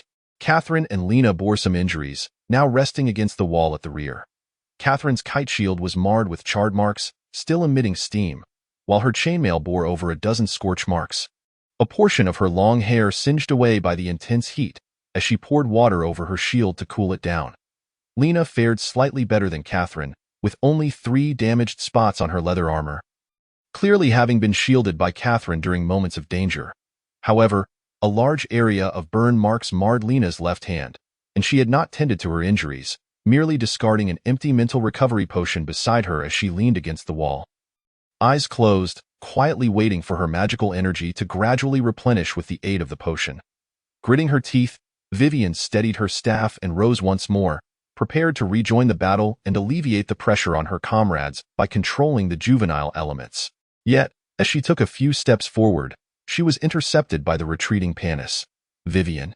After repeated protests from the young ladies, Panis finally relinquished the distant terms of Miss: there is no rush to assist. Dylan and the others have just swapped in and can still hold for a while. Please come here. I need to ask you something. Vivian glanced at Panis with mild curiosity but remained silent, nodding as she followed Panis to where Catherine and Lena Saturday. What brings you back? Catherine lifted her gaze from her kite shield, her expression bright despite the grueling battle. This is your first time in combat, Panis. How does it feel to stand together with allies? I have stated before, I am merely an employer, not a comrade. Panis did not linger on this point, but turned to Vivian and inquired, how much magical energy do you have left? Just over 60%. Vivian assessed her condition and replied, around 65%. You have consumed 4 meditation potions? Panis calculated in her mind. Under normal circumstances, your muscles should be aching to the point of immobility from the meditation's conversion, and you should also be unable to withstand the mental strain of meditation any longer. It's fine. I have special reasons that allow me to disregard physical fatigue, Vivian said dismissively. Moreover, my mental fortitude surpasses that of ordinary mages. My limit is 6 potions. However, after consuming the 6th, while I could still move, casting spells would become exceedingly difficult. What do you plan to do then? Panis pressed. As before, Catherine interjected on Vivian's behalf. She will consume the 5th potion when her magical energy drops to 30%. Relying on the 20% recovered from the meditation potion, along with the 10% regained from the mental recovery potion within 3 minutes to push her magical energy back above 50%. And then expend it all at once. After that, she will switch to a sleeping potion, rest for half an hour, and recover 50%. What if the battle is still ongoing by then? Panis continued her relentless questioning. Then we will have to rely on natural recovery for our magical energy. As at that point, the limit for consuming the mental recovery potion will have been reached. Catherine and Vivian exchanged knowing smiles, as if reminiscing about something amusing. We have encountered 2 crises that compelled her to fight this hard before. She handled each one in the same manner. But the cost was that she ended up bedridden for 7 days afterward. Here, there are no beds, nor 7 days of safety. Of course, I have already considered that, Catherine replied. If such a situation arises, I will carry Vivian on my back, and we shall retreat from the cave to rest, returning to continue once she has fully recovered. The round trip, plus rest time, will delay us by about 10 days. Perhaps you will miss the deadline because of this delay. And that would be a task with a reward that is rarely seen in years. Panis gently whispered, Are you truly willing to forsake a reward of 100,000 gold coins for a group of unrelated beings, who are not even human but mere elements? Will you not come to regret this decision? Ha! Lena suddenly opened her eyes. Catherine would never have regrets. Vivian and I are indifferent to any task rewards, thus, there is nothing to regret. Indeed, I harbor no regrets, Catherine replied with a smile, her voice resonating with unwavering conviction. Considering the duration of the mental magic, such an event is highly improbable. Even if it were to occur, and the mission were to fail as a consequence, I would still not regret it. If I cannot extend a helping hand to the suffering, what right do I have to invoke Lady Nellie's name? What right do I possess to call myself a knight? Panis sighed deeply, his expression shifting as he fell silent for a moment, then resolutely declared, Vivian, I observed you inscribing the vigilance magic circle last night. You must possess some knowledge of magic arrays, correct? Of course, Vivian replied without a hint of modesty. I am an expert-level magic array engraver. What about the magic floating airship? Are you familiar with the crystal energy floating array on the airship? Well, I am somewhat familiar. Is there an issue? Vivian, completely oblivious to Panis's intentions, continued. Those are 2 distinct arrays. Point 1 activates the crystal and continuously transforms the dissipating crystal energy into magical power, while the other employs the converted magical power to maintain the levitation spell. I see now. You mean to use the conversion array to replenish your magical power? How could this be possible? Would one need to inscribe the array onto their body? Certainly, there is no need for self-harm. Panis, having resolved to assist Vivian, candidly explained, You are an expert. You ought to know that inscribing an array is merely a mold. Merely engraving it yields no utility. The true array is meticulously drawn with magical power, shaped into threads that trace the inscribed design. So it would be feasible to directly draw with magical threads on the surface of the body. Vivian was entirely engrossed, a new realm unfolding before her. However, skin is not a suitable medium for magic arrays, as it cannot suppress the dissipation of magical threads. Therefore, each time one absorbs, the array needs to be reinscribed. Yes, the array also requires reconfiguration. Let me think. Hey, if this succeeds, be exceedingly cautious during absorption. The magical power converted from the array is exceedingly volatile and may impact your magical channels, even striking at the core of your spirit's magic. All right, I see you are not listening anymore. Panis shrugged helplessly and stood up once more. Thank you. Catherine earnestly gazed into Panis's eyes and articulated each word. Thank you for imparting this esoteric knowledge to Vivian. What esoteric knowledge? Many are aware of it. I merely heard it from a friend, Panis replied, looking at the cave's vaulted ceiling. Who knows if it will actually work? Let her be a test subject. That wouldn't be too bad. At Lena's light laughter. Catherine also smiled slightly. Regardless, we are grateful to you. You are indeed a reliable companion. Hey, Panis, are you here to assist or merely to chat? Dylan's voice interrupted Panis's awkwardness, and for the first time, Panis found Dylan's voice rather endearing. If you don't step up, be prepared to help me tidy up the elemental cores.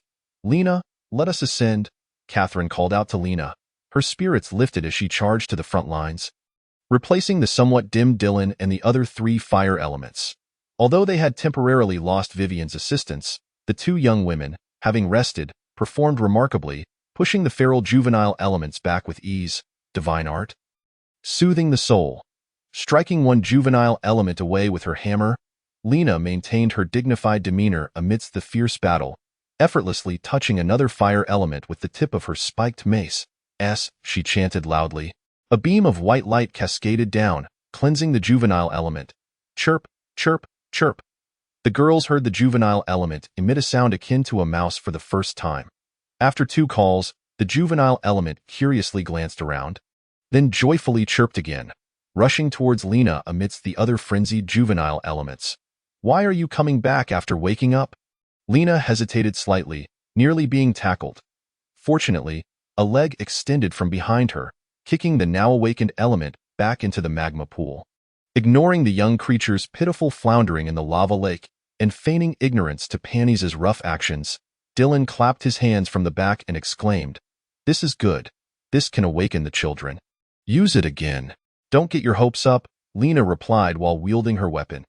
"Even at full magical capacity, I can only use Soothing the Soul 20 times, one at a time. Once I exhaust my magic, I'll have to lie down at the back like Vivian." "What a shame," Dylan pouted in disappointment, calculating the time. "We probably need to hold on for another hour. Everyone, give it your all." Lena, distracted by her speech, was scratched by a frenzied element at her waist, retreating a few steps amidst the smell of singed flesh. "Be careful," Catherine sidestepped, taking over Lena's position and absorbing the full brunt of the juvenile element's assaults. "Tactics. Hold the line." Catherine sheathed her sword and retrieved a kite shield from her 5-fold space bag. The 2 kite shields touched the ground simultaneously, producing a crisp clash of metal against rock. Accompanied by the sound of collision, a hazy aura enveloped the surface of the shields, forming an impenetrable barrier against the advancing elements. The juvenile elements clawed and battered the shields with frenzied instincts. But Catherine, bolstered by her fighting spirit, withstood each assault without yielding. "Catherine, I'm back." Hearing Lena's call after her healing was completed, Catherine forcefully pushed the 2 shields forward, seizing the opportunity to retract one of them. Drawing her sword to unleash a sweeping arc, repelling the encroaching elements and clearing a path for Lena. "Pannies, how much longer until Vivian is ready?" After an extended battle, Catherine felt increasingly strained. It has already been half an hour. Is she not yet prepared? Despite the growing number of fire elements flooding in compared to the beginning of the battle, Pannies remained leisurely, kicking away another one behind the 2 women. Hearing Catherine's anxious inquiry, he responded nonchalantly, as if the matter did not concern him. "Who knows how long it will take? It depends on her comprehension ability and mastery of magical arrays. I have witnessed individuals who could never grasp this technique in their lifetime. That certainly does not apply to me, a genius among mages. Element, hurricane. Element, lightning net. Element, earth cage. Element, earth shatter. Element, tornado." The confident incantation of the young girl echoed, and the cave shimmered with the radiant light of elements, heralding Vivian's triumphant return. Chapter 22. News from the Research Institute. Vivian's re-entry into the fray rendered the battle devoid of uncertainty. Unlike her previous careful conservation of magical energy, she now resembled a lavish spendthrift, unleashing a barrage of high-cost control spells without restraint. The flickering lights of various elemental spells sent waves of juvenile fire elements either being continuously repelled, suspended in midair, or bound to the ground, unable to move a step in an instant. The pressure on Catherine and Lena significantly eased, allowing them to easily keep the remaining juvenile elements at bay. As time passed, more and more juvenile fire elements emitted chirping sounds, regaining their wits and joyfully rushing towards Catherine and Lena. Yet, emulating Pannies' demeanor, Catherine sent each one back into the lava lake with a swift strike of her shield. Seeing the number of frenzied younglings gradually diminish, and more children returning to the lava lake to frolic as they once did, Dylan finally felt at ease. He approached Pannies, who had completely relaxed, standing with his arms crossed, watching the spectacle, and patted his shoulder in praise. "I didn't expect you to be so reliable." "It's not me who is reliable," Pannies indicated with his chin towards Catherine, who was still contending with the remnants of the battle ahead. It is them who are dependable. I am merely a spectator. You are in this together, Dylan laughed heartily. No difference. Panties rolled his eyes. Observing that only a few juvenile elements remained outside the cave, he addressed Dylan. You should really discipline these children. If there had been no adventurers passing through, they might have severely injured you. It's not the children's fault, Dylan defended. They are usually well-behaved. This is all due to the magic they fell under. Well-behaved? Panties scoffed. All right. Elaborate on exactly what transpired. Let us talk in detail inside. I'll first attend to the children. Dylan noted that the battle had concluded and returned to the lava lake cave. Turning back to the five. Would you like to come to my house for a visit? Hee. Catherine glanced at the roiling lava lake, offering an awkward smile. Perhaps not. We are fine waiting outside. Then that's settled. I'll be back shortly, Dylan. Not insisting, led the 13 adult tribe members, all bearing injuries, back into the lava lake as flames. Do you know him? Once Dylan departed, Catherine finally seized the opportunity to voice her curiosity. It seems she is quite familiar with you. I have encountered her numerous times before, Panties replied, inspecting the rock walls as he walked along the edge of the lava lake. You could say we are friends. The fire elementals are characterized by their impulsive and straightforward nature, lacking an understanding of the hypocritical niceties of humanity. When they consider someone a friend, they exhibit no reservations, feeling entirely entitled to both offer help and request assistance. Panis, Vivian suddenly interposed herself in front of Panis, bowing deeply. I am immensely grateful for your assistance. I merely uttered a few casual remarks, Panis replied with indifference, casting her gaze skyward once more.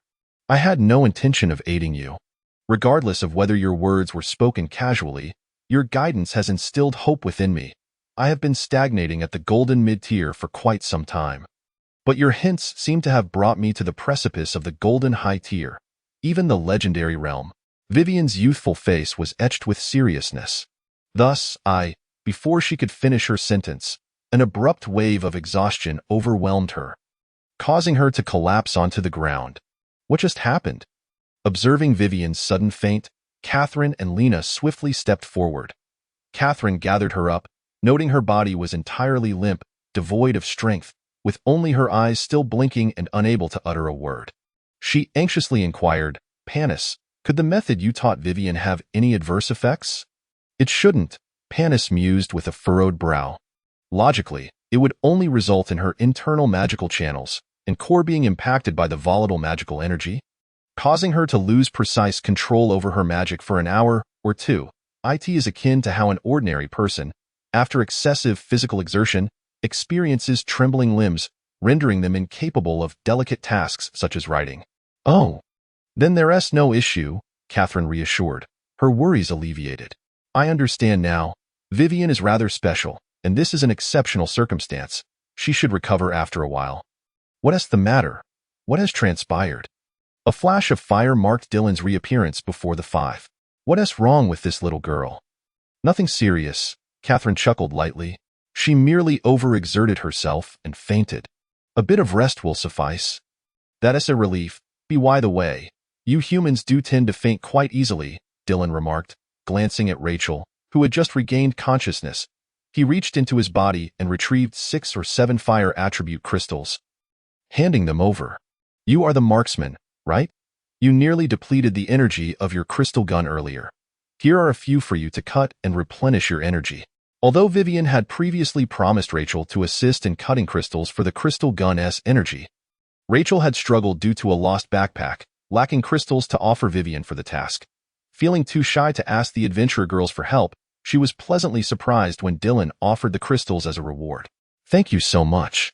I was just fretting over the lack of energy for the gun ahead. And here's this, Dylan waved a kite shield that he had retrieved from the lava lake. Your shield has been quite battered by the children. Take this one. This is... Catherine noticed something unusual as she cautiously accepted it. She gently tapped the shield's surface, incredulity flashing across her face. A magic steel shield? I'm not sure, Dylan shrugged. Who knows what kind of steel it is? Over 200 years ago, an idiot barged in here, shouting a bunch of nonsense before attacking the children, forcing 3 poor souls back into the embrace of the lava. In the end, we tossed him into the lake to burn. Yet this shield has remarkably not melted. So I kept it as a curiosity. It resembles your shield. So I thought to give it to you. Is it useful? If not, I have no other shields. It's incredibly useful. Catherine hesitated. But it's too precious. I shouldn't accept it. I really dislike this trait of yours, humans, Dylan replied impatiently. You broke my weapon to assist me. And I happen to have this, so I'm giving it to you as compensation. What is precious or not, or whether you should accept it, is irrelevant among friends. Recalling Panis's earlier description of the fire elemental's nature, Catherine smiled in understanding. I apologize. It seems I have not acted like a friend. I will accept it. Thank you, my friend. Dylan effortlessly transformed annoyance into joy, grinning widely. Now that's what a good friend should be. And what about us? Panis interjected. Do we have any gifts? Dylan shot a glare at Panis. You didn't break anything. So no gifts.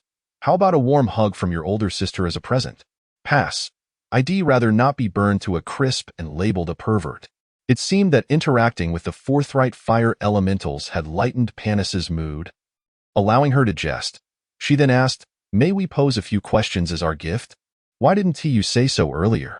Dylan replied upon hearing Panis, moving to a corner by the wall. Sitting on the ground, his body transformed gradually, ultimately becoming a roaring flame. He let out a comfortable groan, his voice emanating from the flames. What would you like to ask? You mentioned that 2 humans cast spells on your children? Catherine gazed in astonishment at Dylan. Now a flame resting. She nearly forgot her original inquiry. Indeed, I just mentioned that, didn't I? The flames flickered in response. 2 humans, one tall and stout, the other slender, both clad in identical cloaks. Do you recall their appearance? I do not. The flames swayed.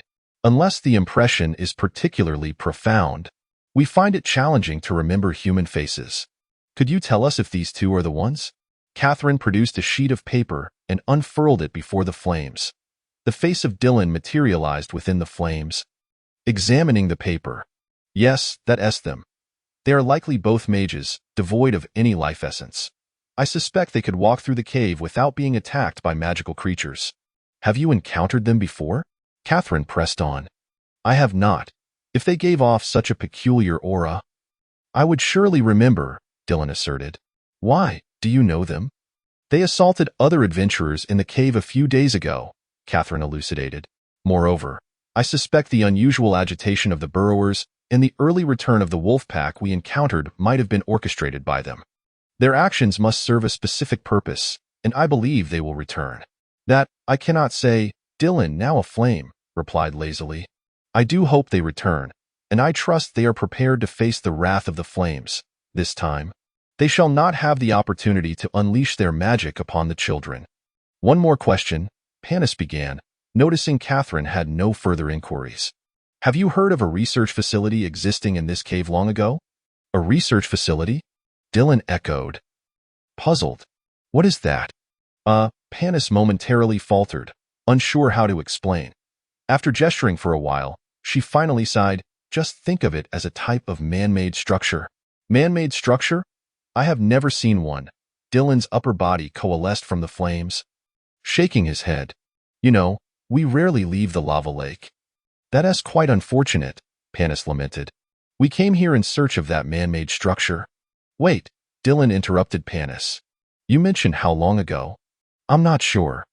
But it has been quite a while, Panis pondered. I estimate it must be at least 700 years.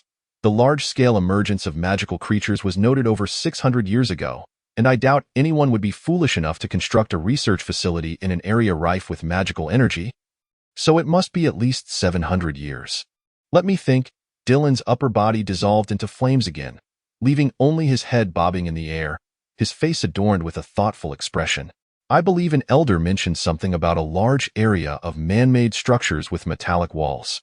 Do you know where it is? Catherine asked anxiously. Finding it is of great importance to us. I don't know. Dylan extinguished Catherine's hopes bluntly. As I said, we seldom leave the lava lake. How could I possibly know? However, I do recall the elder mentioning that it is located in an area we cannot access. I understand now. Panis clapped her hands. Thank you. Dylan, You understand? Dylan regarded Panis with a perplexed expression. I don't even know where I was referring to. Panis retrieved a hand-drawn map from her bag, pointing to several spots on the map. In the lower cave, there are 13 abnormal temperature points, only 6 of which are low temperature. Point 1 is suspected to be a deep underground cold stone vein, while the other 5 are due to unknown sources emanating cold energy. Your elder mentioned it is in a place you cannot go, which must be one of these 5 cold energy convergence points. This narrows down our search significantly, all thanks to you, Dylan. The head dancing in the flames revealed unabashed joy at being able to assist a friend. Beaming with a broad smile, I'm delighted to be of help. And one more thing, Panis glanced at the still motionless Vivian. It seems we won't be able to leave today. We need to spend the night here. No problem, Dylan. As a flame joyfully soared into the air, dancing above the lava lake, calling out, fellow kin, we have guests tonight. Come out, let us prepare for a bonfire party.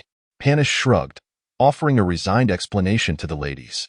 They, tend to enjoy lively gatherings. It has always been their way. It appears they are quite fond of bonfire gatherings. In truth, they simply enjoy being the bonfire. Chapter 23. The portable lifting platform. We need to ascend, Panis remarked, gazing with some trepidation at the pitch-black opening. At this moment, 3 days had elapsed since the 5 had bid farewell to the fire elementals. The journey over these 3 days had been remarkably smooth. Encountering only one formidable creature, a solitary predator that seemed to have just feasted, completely disregarding the group as they passed by at a distance. After 5 days in the cavern, the 3 young women of Nellie's adventuring party began to comprehend why Panis had previously stated that 15 days would feel interminable.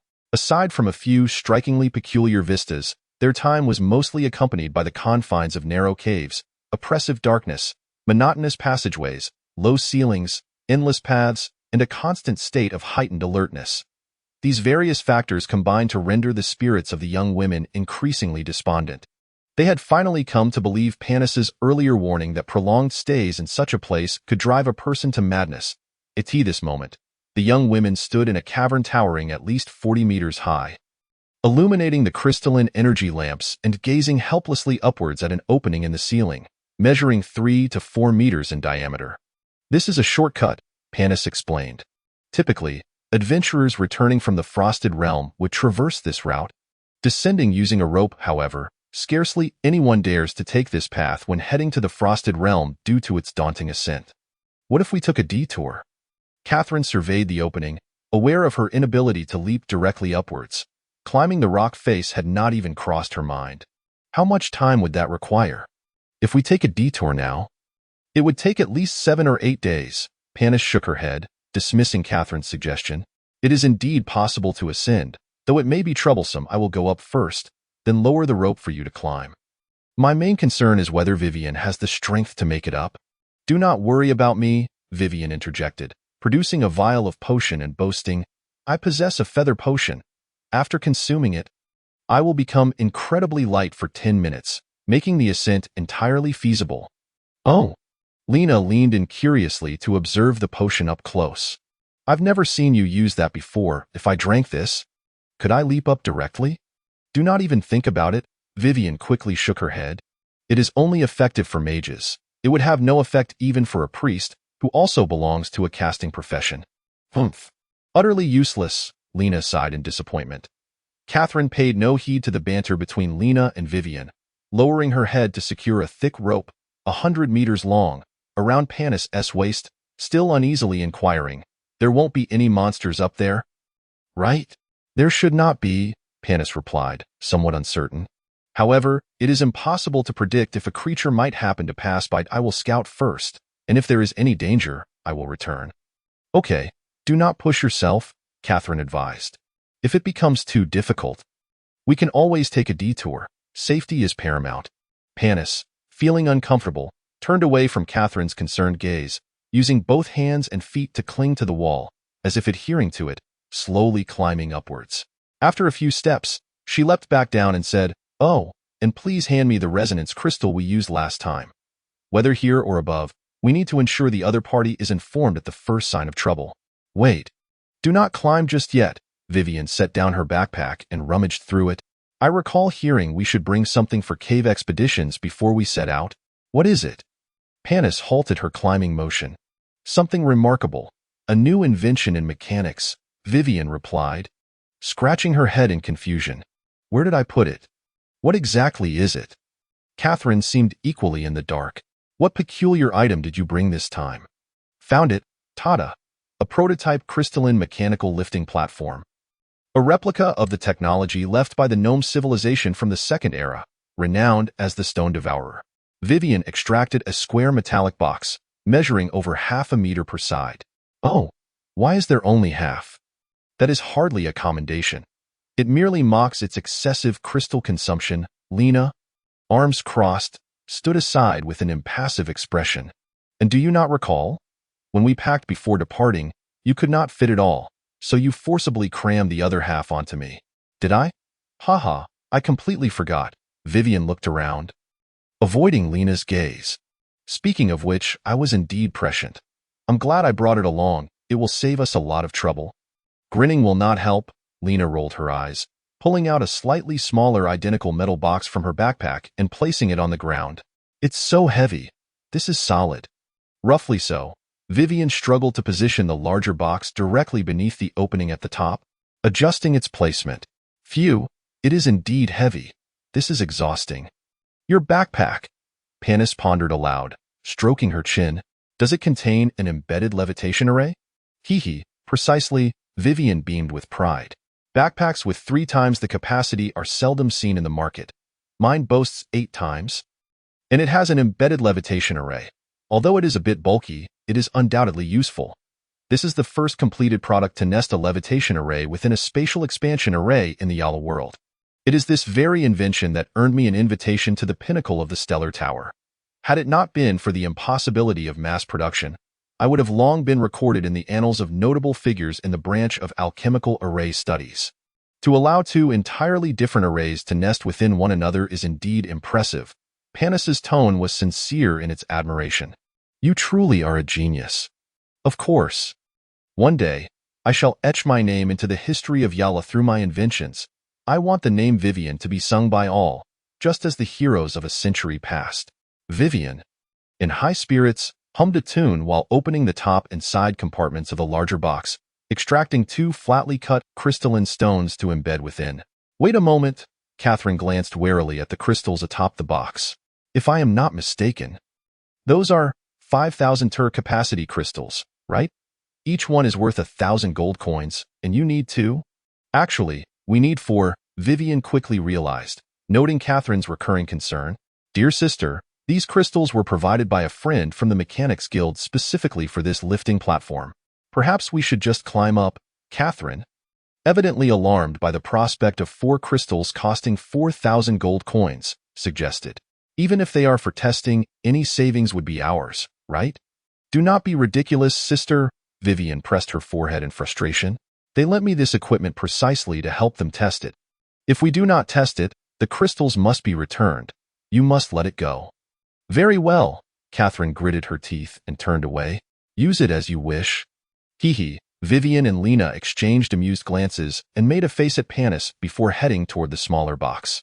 I'll help you move it, Panis offered, having seen Vivian struggle with the larger box. No, Vivian's smile faded, her expression turning serious with a hint of dissatisfaction.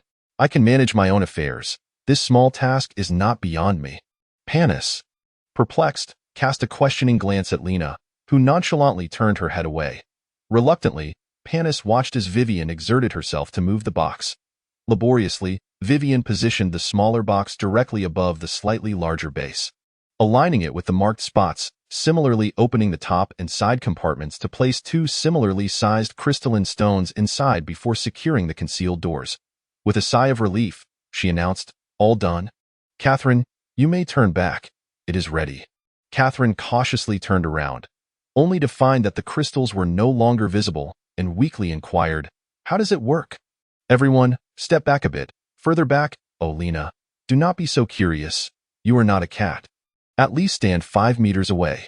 Once everyone had retreated to a safe distance, Vivian activated the array on the metal, leaping to safety herself. As the array activated, the once dull surface of the box illuminated with magical runes, forming intricate arrays imbued with an air of mystery.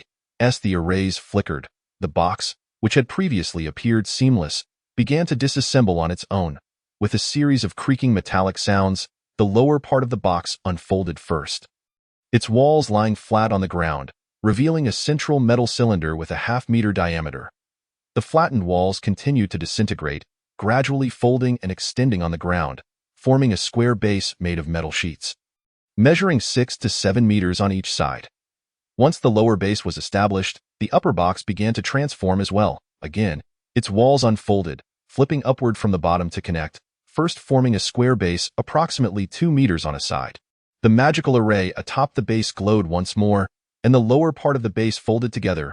Layers of metal sheets that were previously hidden within the box stood upright in succession, ultimately creating a metal chamber about a meter in height atop the base. It is complete. Crafted entirely from magic steel and star crystal alloy, it possesses exceptional hardness and will not easily bend or break. The cylindrical structure, standing 1 meter in height, serves as the elevating system, meticulously crafted from layers of alloy tubes of varying sizes, intricately nested within one another. As it ascends, these tubes extend sequentially from the finest to the coarsest, supported by the crystalline energy, allowing for controlled elevation to a desired height. At the summit lies the platform for standing, which is, in fact, the entrance. Vivian gestured towards an object resembling a doorknob at the edge of the upper metallic enclosure, saying, "Now, everyone please enter." Yet, despite her invitation, a rather unfortunate predicament arose. Vivian realized that even when jumping, she could not reach the doorknob, anxiously bouncing on the ground. "Ha ha ha," Lena laughed maliciously, stepping forward to pat Vivian's soft hat. "Little sister, would you like big sister to lend a hand?" "Go away," Vivian swatted at the hand resting upon her head. "What is this today? More loathsome than the last arrogant one." "Lucky Emily, Lady Emily." Lena stood on tiptoe, swung open the grand door of the upper metallic enclosure, and gestured with a flourish. "Now, everyone please enter." Ha ha ha. Chapter 24. The Trap of the Hell Crystal Eye. No one anticipated that, just as they were about to ascend the platform, the most inconspicuous Rachel would encounter a dilemma. Trembling, she stood at the threshold of the platform. "I'm a bit afraid of heights." "It's all right," Vivian reassured, tapping the metallic barrier. "People fear heights merely because their eyes perceive the increasing distance from the ground. This barrier is designed for those with a fear of heights. Simply crouch down inside and you won't see outside. It's quite safe." "Is that true? But the thought of rising to great heights frightens me," Rachel lamented, her face mournful. "And my legs are weak. I can't jump up, oh dear." "Well, you're already up now," Lena clapped her hands, showing no remorse for having tossed Rachel onto the platform.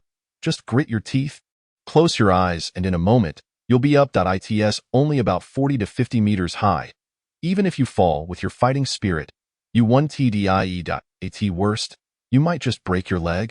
And with a priest around, what is there to fear?" "Shut up and stop scaring people," Catherine scolded, tapping Lena on the head from behind. "Get up there quickly, don't waste time." As the ladies sequentially leaped onto the platform, Panis also entered through the platform's door, casually shutting it behind him. "How is this retrieved? It can't possibly be a one-time use, can it?" "Impossible. How could something worth 100,000 gold coins be a one-time use?" "Sister, don't act impulsively. I assure you it can be retrieved. Just don't jump down." Vivian grasped Catherine, who was about to leap down at the mention of 100,000 gold coins, and quickly explained, "When retrieving, find 2 strong individuals to hold the upper platform in place, then activate the retrieval function, and the base below will naturally fold up and be collected." "All right, is everyone ready?" We were about to set off. Unbeknownst to them, upon pressing a button, a series of clicking sounds erupted from the junction of the upper and lower metallic cylinders, and the platform began to rise with a slight tremor amidst the gentle sounds of metal grinding. The lubricity at the junction needs improvement. The current noise could attract certain sound-sensitive creatures," Vivian noted, pulling out a notebook, murmuring as she recorded. "Stability is good. Speed is slightly slow. Ascent speed uniformity is satisfactory. No signs of descent. Also, it would be prudent to add a size adjustment feature for the upper platform to prevent issues when entering narrow spaces." Yes, that S essentially it.is there anything else? It consumes too much energy, Catherine's discontented voice chimed in. Using it once costs 4,000 gold coins, which is quite painful. They are aware and are working on improvements. Vivian closed her notebook. In truth, it's rather swift. We're almost there without realizing it. Rachel, you may stand now. While Vivian diligently recorded the experimental results, the platform had already ascended into the vertical shaft amidst the sounds of metal grinding, and the five could now see the transverse passage illuminated by the crystalline lamps. Stop! Vivian activated another control array, and the already slow-moving lift gradually came to a halt, opening the door just as it entered the transverse passage. It would be better to add another feature, Panis remarked as he stepped off the platform. The door should open inwards. Otherwise, if the space is insufficient, it won't open at all, and one would have to climb out. Indeed, that's a good point. Vivian jotted it down. Now we can retrieve it. Catherine, Lena, you two assist in holding the bottom of the platform? Yes, just like that. Raise the platform slightly to lift the base off the ground. All right, we're ready to begin. First, the retrieval array for the lower section. It should be this one. The platform emitted a tremor. The sound of metal grinding resumed, and after 4 to 5 minutes, the vibrations ceased.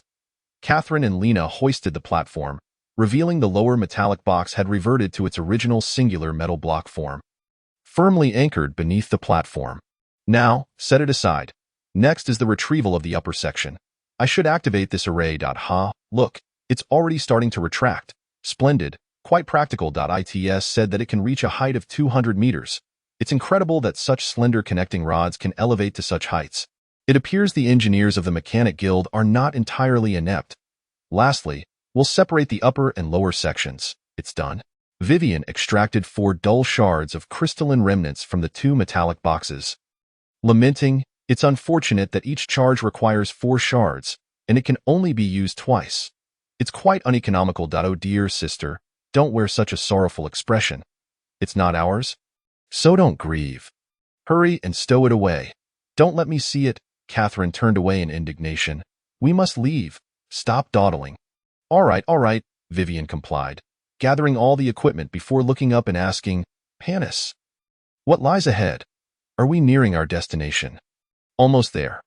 Once we pass through the hell crystal thicket ahead, we'll arrive. Panis indicated down the transverse passage. Following this path leads directly to the hell crystal thicket. There are no forks. Hell crystal thicket? Lena rummaged through her books by the light. I recall hearing that name before. Found it? It's formed from singing crystals absorbing magical energy. Singing crystals? Aren't those the ones that produce melodious sounds? They can be quite expensive as decorative items. Indeed, they are singing crystals. However, once they absorb magical energy and transform into hell crystals, the sounds they emit become exceedingly shrill. Panis stated solemnly, exercise caution. That area is one of the most perilous spots in the entire lower cavern. Why is it dangerous? Catherine inquired, puzzled. Can crystals really kill? As Panis led the way, he explained, both singing and hell crystals share the property of resonance. When certain unique sounds are present in the environment, they resonate in response. If hell crystals gather in excess, they can resonate repeatedly with one another, producing increasingly piercing sounds. Ultimately, when the frequency reaches a particular threshold, it can shatter flesh. Is it really that formidable? Catherine exclaimed in astonishment. So we must remain silent and refrain from making any noise? It's not so simple. Panis halted a mere 10 meters from the passage's end. The hell crystal thicket is inhabited by a swarm of magical creatures that coexist with the crystals. These creatures are quite feeble and lack any offensive capabilities, yet they possess 3 traits. First, they can emit sounds that induce resonance in the crystals.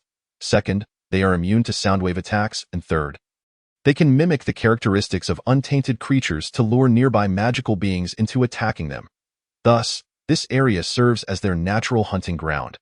They entice magical creatures using the energy of ordinary life forms, then utilize the resonance of the crystals to kill them for sustenance. Even the legendary overlords of the lower cavern are reluctant to venture here. It's far too dangerous. Panis, you must have some method to cope with this, right? Catherine frowned. Otherwise, you wouldn't lead us through this path. There is but one method, Panis affirmed. Run. Activate your fighting shield or magical shield and follow me as fast as you can. It takes at least a minute for the hell crystals to resonate to a lethal level.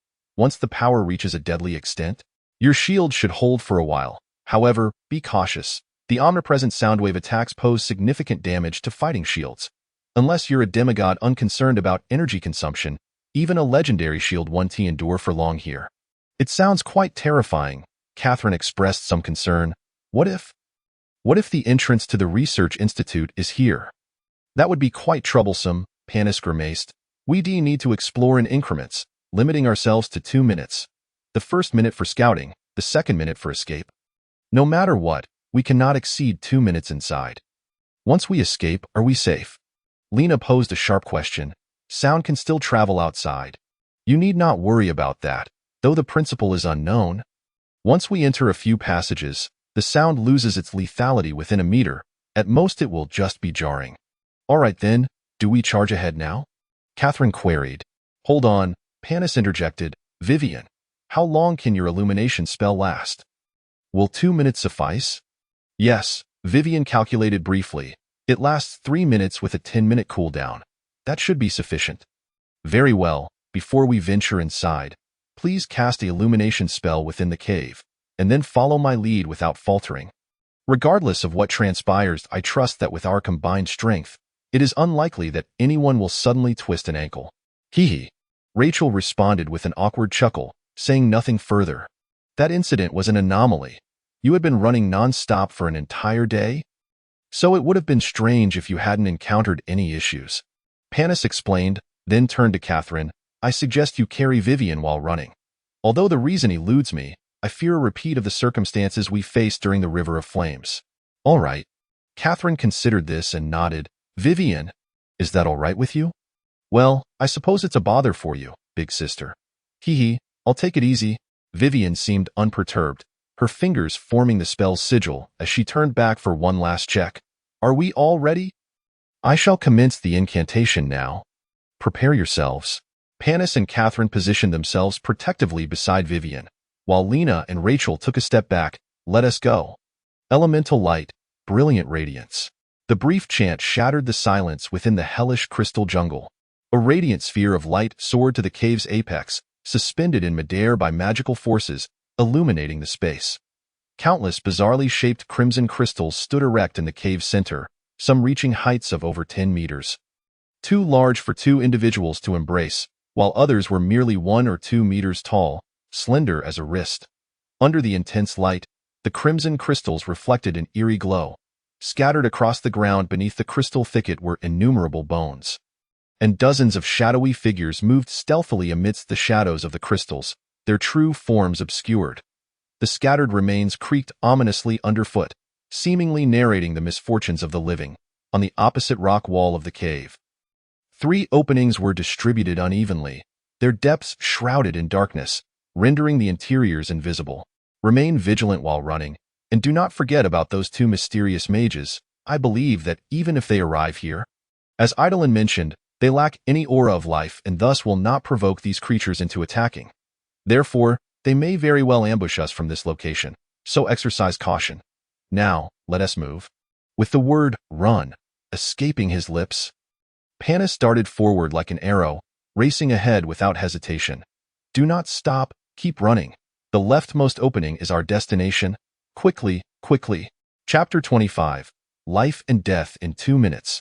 The creatures in the crystal jungle, originally known as whistle beasts, are a rather uncommon breed of magical beast found in the mountainous regions of Yala continent. Standing less than a meter tall, these upright creatures possess remarkably robust lower limbs, capable of supporting their bodies for running and jumping. Conversely, their upper limbs are comparatively slender, serving only a supplementary role during running, primarily used to maintain balance. This magical beast is rather feeble, their flat-headed structure, despite having sharp teeth, lacks significant biting power, making it difficult to deliver a fatal blow to prey. Consequently, they primarily scavenge the remains left by more ferocious magical beasts or wild animals. When confronted by predators, they raise their tails, which are not muscle-based but rather transformed into a keratin-like structure with varying sized holes. When they raise their tails and sway them in the wind, the holes emit the roars of the region's more ferocious magical beasts.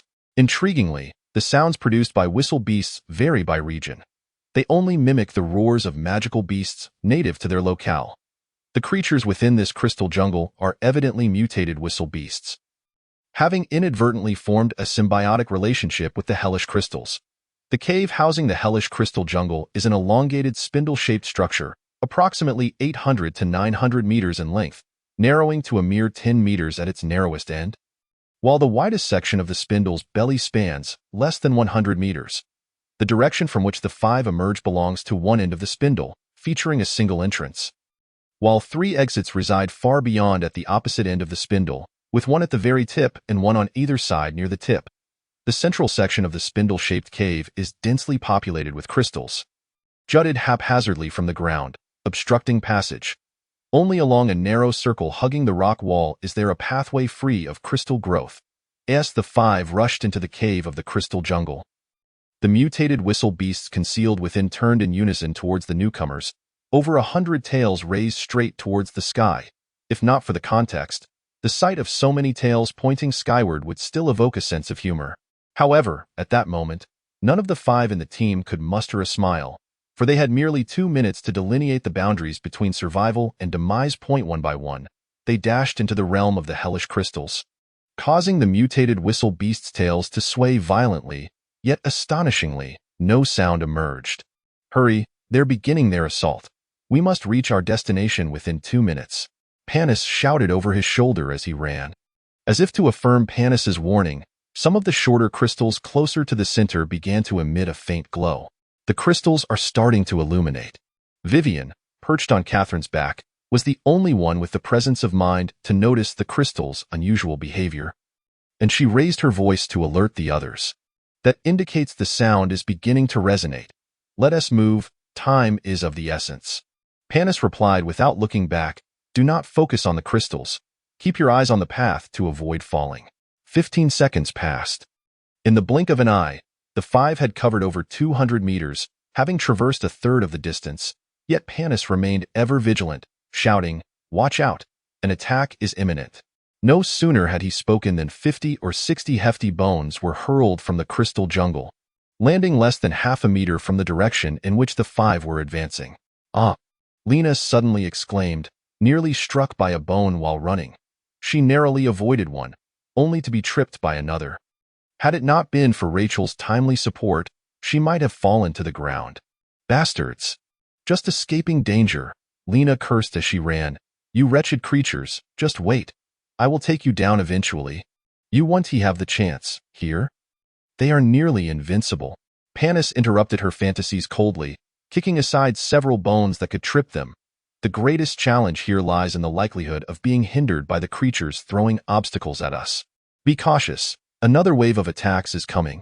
30 seconds gone, a barrage of bones intermingled with stones was hurled towards the five as they ran, creating a treacherous landscape of various skeletal shapes scattered across their path, akin to traps awaiting prey. Better to slow down slightly than risk twisting an ankle or falling. Navigating skillfully among the bones, Panis reminded the girls behind him, watch your footing. There's no need to rush. We still have time. The surrounding hellish crystals grew ever brighter, casting a crimson glow over the scattered bones, draping them in a layer of otherworldly brilliance. Squeak, squeak. Observing that their attacks had yielded no results, the horde of mutated whistle beasts emitted taunting calls, and more bones and stones were flung as projectiles. Fortunately, the five, having anticipated this, adeptly dodged as they continued their run. 45 seconds. Deploy your aura shields. We're less than 200 meters away. Do not let anything go awry at the last moment. With a glimmer of hope for victory, Panis was the first to activate his aura shield, no longer dodging the incoming projectiles but focusing solely on avoiding ground obstacles, letting the debris bounce off his shield. Spell, slow. Illusion, silence. The two incantations rang out in succession. The first voice was entirely unfamiliar, while the second belonged to Vivian, her youthful tone unmistakable. A small, hunched figure appeared at the cave entrance the five sought to enter, attempting to cast a slow spell from 200 meters away. However, Vivian, having anticipated this, instinctively unleashed a silent spell, thwarting the adversary's intent to strike from the shadows. It's him. Rachel screamed piercingly upon recognizing the assailant. That demon attacked us. Do not stop. Push through. Panis urged without hesitation. To pause here is to invite certain death. We must charge forward. Is it truly that easy?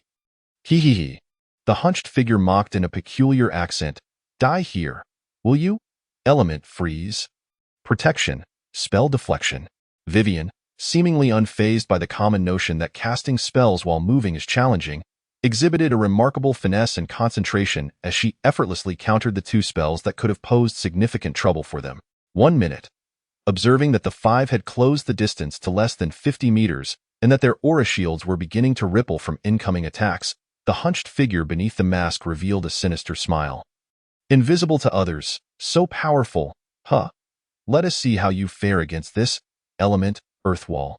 The Earth Wall spell, lacking a clear target, rendered Vivian powerless as the silence spell remained in cooldown. A wall of earth surged from the ground, sealing the cave entrance without a single gap. Beast. As Panis approached the cave's entrance, he unleashed a furious curse, accelerating his pace to cover several dozen meters in an instant. Clenching his right fist, he struck the earthen wall with a powerful blow, exclaiming, "Martial technique, shattered dragon's roar." Though this technique, typically wielded by a berserker, failed to demolish the wall, it left a web of cracks in its wake. Just as Panis prepared to deliver further strikes, he heard Catherine shout from behind, "Get out of the way!"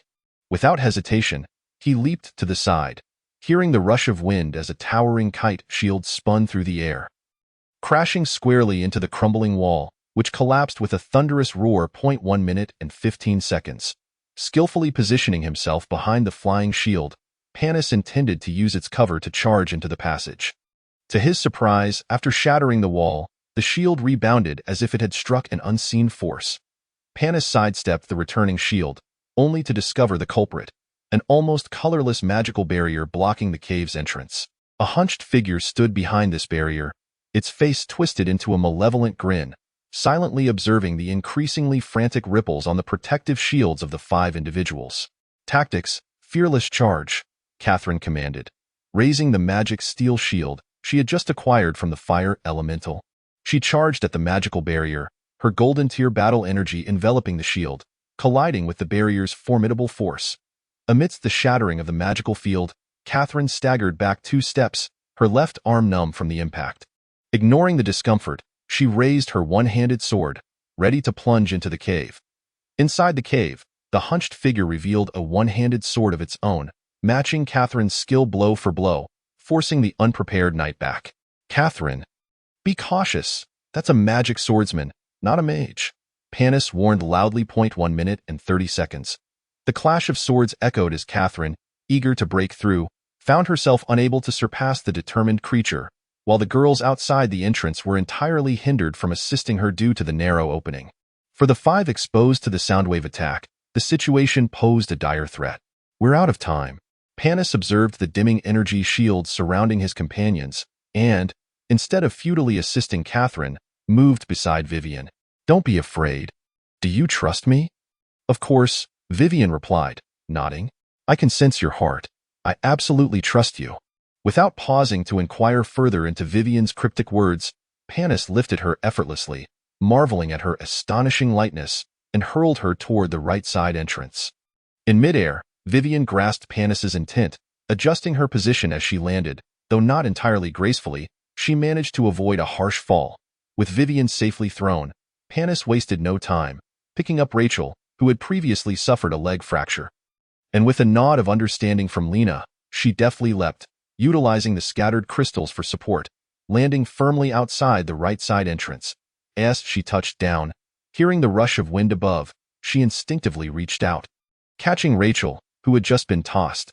Seeing the 3 girls escape danger, the hunched figure let out a furious roar, and a massive fireball soared past Catherine, hurtling towards the entrance where the girls stood.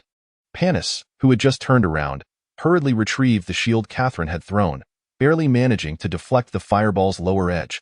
Unfortunately, he could not prevent the fireball from striking Lena and Rachel, who had just landed. 1 minute and 45 seconds.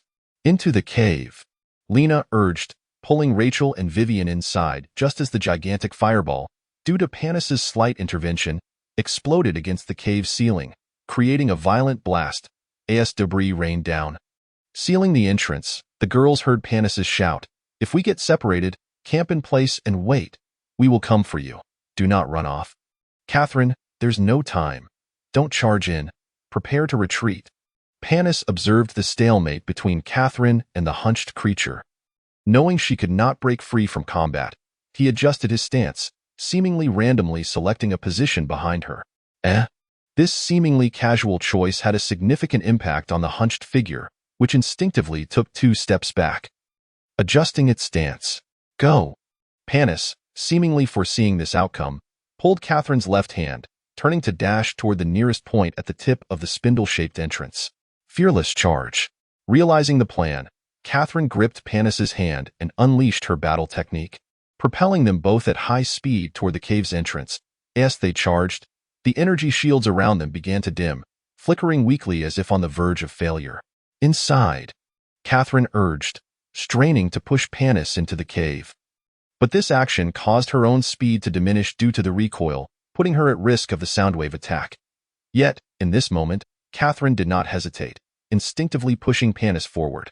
However, Panis skillfully used the momentum to pivot and instead sent her into the cave. Ensuring she reached safety just as the energy shield collapsed completely down, Panis's shield also failed almost simultaneously, and in an instant, all the blood vessels in his body ruptured under the soundwave's pressure. Gushing forth torrents of blood as he barreled through the final stretch, collapsing beside Catherine. 2 minutes. Chapter 26. Moments alone with the night.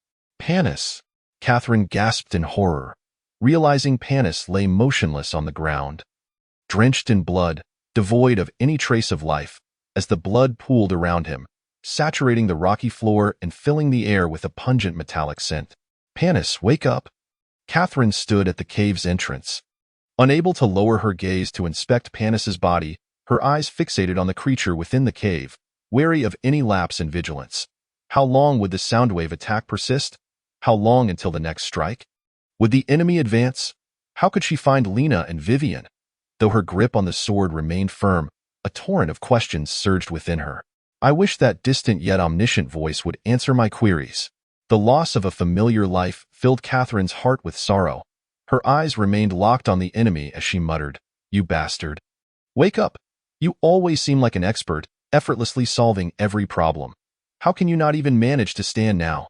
Such a simple task should not confound you. Get up. We need you. I'm your employer. Defying my orders could cost you. The attack will last 3 minutes. There is still 1.5 minutes remaining.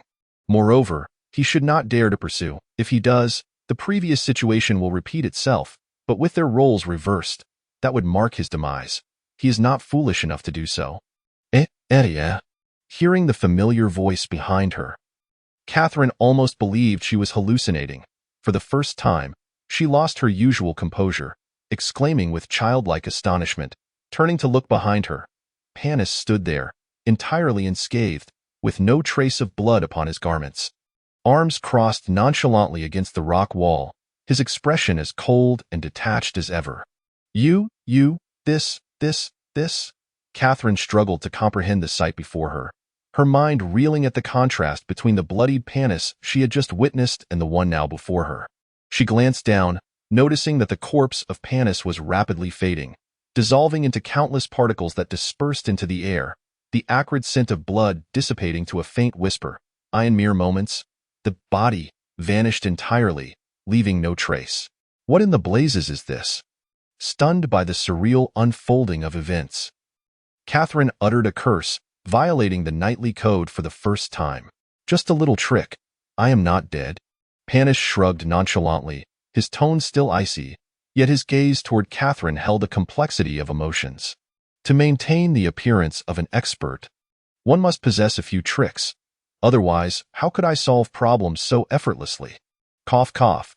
Catherine cleared her throat, her cheeks flushed as she shifted the topic. "So, the enemy won't pursue? See for yourself." Panis gestured toward the hunched figure in the distance. "He has already retreated." Indeed. Upon witnessing Panis's nonchalant appearance, the creature stomped its foot in disappointment before slowly retreating into the darkness of the passage. "We should leave as well." Panis retrieved 2 crystals to replace the light source of his helmet. Adjusting his gear. We need to find a way around to locate them. I told them to wait for us. We must hurry. Wait a moment. Catherine produced a resonance crystal and lightly struck it 3 times with her energy. After a brief moment, the crystal in hand vibrated 3 times as well, prompting its storage.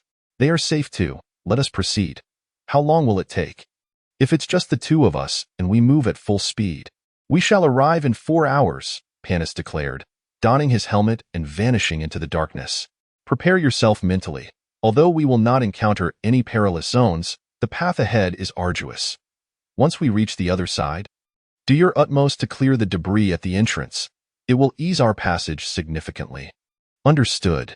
As they traversed the corridor at a swift pace, Catherine suddenly inquired softly, Mr. Panis, why did you push me in earlier? Because I possess certain survival techniques that shield me from harm? While you do not, Panis replied with indifference. You are the employer. Failing to protect you incurs a financial penalty. Please, let us not discuss this matter any further. Annoyed by Panis' reiteration of her earlier desperate words, Catherine muttered in frustration, This is an order. Bring it up again and there will be consequences. Heh. For the first time, Panis revealed a genuine smile before swiftly concealing it. Very well, I shall remain silent. However, you seemed intent on pushing me in first, did you not? Lacking my tricks, you would truly be in danger. Are you not aware of this? Of course I am, Catherine replied with a proud smile. But I am a knight. And it is a knight's code to protect others with one's life in times of peril, is it not? Another one of those answers. Simply because you are a knight, you must guard others? After a barely perceptible sigh, Panis continued, Stop, do you see that crevice? We must squeeze through. It is exceedingly narrow. We can only move sideways, so, why do you wish to be a knight? Phew. It's so cramped. If I were any larger, I would not fit. Why does it matter? Does one need a reason to become a knight? Catherine struggled through the tight space. Everything we do has its reasons, Panis remarked as he withdrew a dagger, channeling his energy to chip away at 2 rocks, slightly widening the path before resuming his inquiry. Some are driven by honor, others by gain, and still others by the desire for acknowledgement and praise. What about you? You adhere to the knightly code and take Nelly as your goal and faith. What is your motivation? Honor, gain, status, wealth, glory. I'm utterly exhausted. Catherine leaned against the rock behind her, softly panting, feeling that this brief passage of just over 100 meters was more taxing than running several kilometers. It's none of those. Perhaps it is simply happiness. Emerging from the crevice, Panis gestured for a brief respite, muttering, What sort of reason is that? Catherine hoisted her backpack anew, pulling out a cloth to wipe the dust from her chainmail that had settled against the rock wall. It is precisely because of happiness. Being a knight brings me genuine joy. That is why I chose this path. Simply for the sake of happiness. Panis was taken aback, momentarily forgetting to continue their journey until Catherine prompted him to resume. Indeed, Catherine's smile was natural, reminiscent of happier days. Once, I stood at a crossroads of choice, and I hesitated. However, when I realized that not becoming a knight would render my life devoid of joy and leave me with eternal regret, I had no choice but to embrace that singular path, did I not? I do not wish to live each day in regretful unhappiness. I understand now. Panis turned a corner, donning waterproof shoes and trousers, leading Catherine into a waist-deep river, bending to navigate through it. Moreover, you have misunderstood something, Mr. Panis. Catherine, striving to keep her upper body dry, continued. You have confused the relationship between because and therefore. I protect others because it brings me joy. Each time I assist someone in need, uphold justice in my heart, or redeem those in despair, I experience the most profound happiness. Is there anything more joyous than achieving such deeds? It is for this reason that I must become a knight. And I adhere to the knightly path, not because I am compelled to do so, as you seem to think, Mr. Panis. Bang! Upon hearing Catherine's words, Panis was so stunned that he abruptly straightened, hitting his head against the rock above. Fortunately, the helmet cushioned the blow, and he muttered with his head lowered, You. So that is how it is, huh? Then, do you feel the same? What are you talking about? What are you asking me? Catherine queried with curiosity. No, it is nothing. Panis shook his head heavily, his voice reminiscent of distant memories. Is this the difference between us? Have I been on the wrong path all along? Heh, is this what you have been trying to convey to me through your actions? My beloved Panis. Catherine, unaware of Panis's inner murmurs, cautiously asked, surely you must have had a knightly friend once? A very close friend? Catherine could not see it, but Panis's expression suddenly turned cold, and he radiated that aloof and solitary aura once more. Braving the pressure of his indifference, Catherine pressed on, from your attitude over these past few days, I can sense that something must have transpired between you two. Can you tell me about it? Panis fell into silence, and Catherine, unhurried, patiently awaited his response. Miss Catherine. After a silence of over 10 minutes, Panis finally spoke, his tone still cold and unyielding. I have asked you before, why can you not move when you hear the sound of coins? I haven't. I have asked you why Lena's temperament shifts with different books every day? I haven't. Then have I asked you why Vivian immerses herself in her world and rarely engages with others? All right. I understand your point now, Panis. Catherine sighed and shook her head. I will not inquire further. Thank you. Panis replied curtly, not uttering another word. An awkward silence permeated the low riverbed, punctuated only by the rhythmic sound of water splashing as they waded through. Chapter 27. Reunion at last. We have emerged from the dark river. Catherine exhaled in relief, stretching her back as she sat on the ground to remove her waterproof trousers and boots. My legs have gone numb. Why is the water in the cave so cold? This river flows from the ever-frozen lake in the frozen hell, which is the coldest area of the lower caves. According to our route, our ultimate destination lies there. After the previous silence, Panis's voice held a hint of unease. It is also a troublesome place, very troublesome. Why is it troublesome? Catherine asked, puzzled. Is it just the cold? It is not merely the cold. Panis frowned. Forget it. Once we find them, we shall proceed with the plan to explore the frost-bound realm first, and if there are no other issues, we will consider other locations afterward. You are the expert. Your word is law, Catherine reiterated her earlier statement. Let us go. We still have half the journey ahead. Panis packed his backpack, carefully discerning the path, adopting a nonchalant demeanor. I have only traversed this way a few times. Few adventurers take this route. I apologize, Panis. Catherine, following behind, suddenly offered an apology. I should not have asked questions that were inappropriate. Panis remained silent, eventually responding in a subdued tone, It's fine. I am not angry, but I will not give up so easily. Hearing Catherine's words, Panis turned in surprise, only to find her smiling, playfully raising her index finger like a little girl. Be careful. Mr. Panis, you know my intentions, and our battle has only just begun. Boring. Panis scoffed, turning back to continue on his way, yet the coldness on his face gradually faded. Would you like to join our adventure party? Panis? Although Panis's expression was hidden, Catherine keenly sensed the shift in the atmosphere and pressed her invitation further. Not interested. Panis rejected without a second thought. Don't be so hasty in your refusal. Catherine chuckled lightly, cheerfully adding, the benefits are quite good. Room and board are provided, and you can receive 20% of the adventure spoils. Moreover, during non-task times, you can freely manage your own schedule, complete freedom. I have absolutely no interest. Panis's tone dripped with impatience. And you would have 3 beautiful women as your companions. Ignoring Panis's annoyance, Catherine continued to tempt him. Just think about it. 3 beauties revolving around you daily. What a dream come true for any man. Beauties? Panis scoffed. I only see 3 girls who have yet to wean. Oh. You prefer girls who have yet to wean. That's quite a predicament. Having left Lena and Vivian behind, Catherine seemed to shed her usual composure and maturity, jokingly light-hearted. But what about Vivian? Although she is a few years older than your preference, she is still somewhat close. Shall I introduce you? You better back off a bit, Panis exclaimed, exasperated. Hee, fine, fine. Catherine stifled a giggle, but soon composed herself, her expression turning serious as she remarked, But truly, Panis, have you not considered escaping from this tormenting existence? Not in the slightest. Panis replied firmly. I find this life quite satisfactory. Indeed? Satisfactory, Catherine laughed heartily, as if she had heard a jest.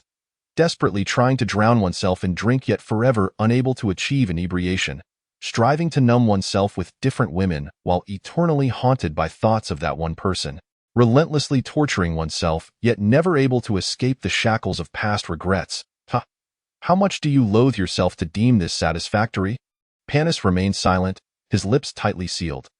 In truth, each of us bears a past we are unwilling to confront. Catherine's voice softened as she continued. You cannot fathom how Lena and Vivian appeared when we first met, without anticipating Panis's response. Catherine continued, back then, Lena was akin to a timid little beast, cloistered in darkness. Regardless of day or night, she would draw the thick curtains, as if only then could she find a semblance of safety. When alone, she would light a lamp and immerse herself in various books, extinguishing the light the moment someone approached, retreating into the shadows. Yet, she feared the dark, so she would clutch a book while hiding. For her, the book was her source of strength. Only by holding it could she feel genuinely secure. Moreover, she had no understanding of how to express her emotions, resorting to flatly uttering simple sentences, her countenance perpetually numb. After a brief pause, noticing Panis had no intention of interrupting, Catherine pressed on, if Lena merely struggled to respond to your communication, Vivian was utterly unresponsive. She is indeed a genius, having squandered a considerable amount of time prior. Thus, she possesses an abundance of thoughts to validate through experimentation, dedicating every moment of her day to contemplation, eating, sleeping, bathing, walking.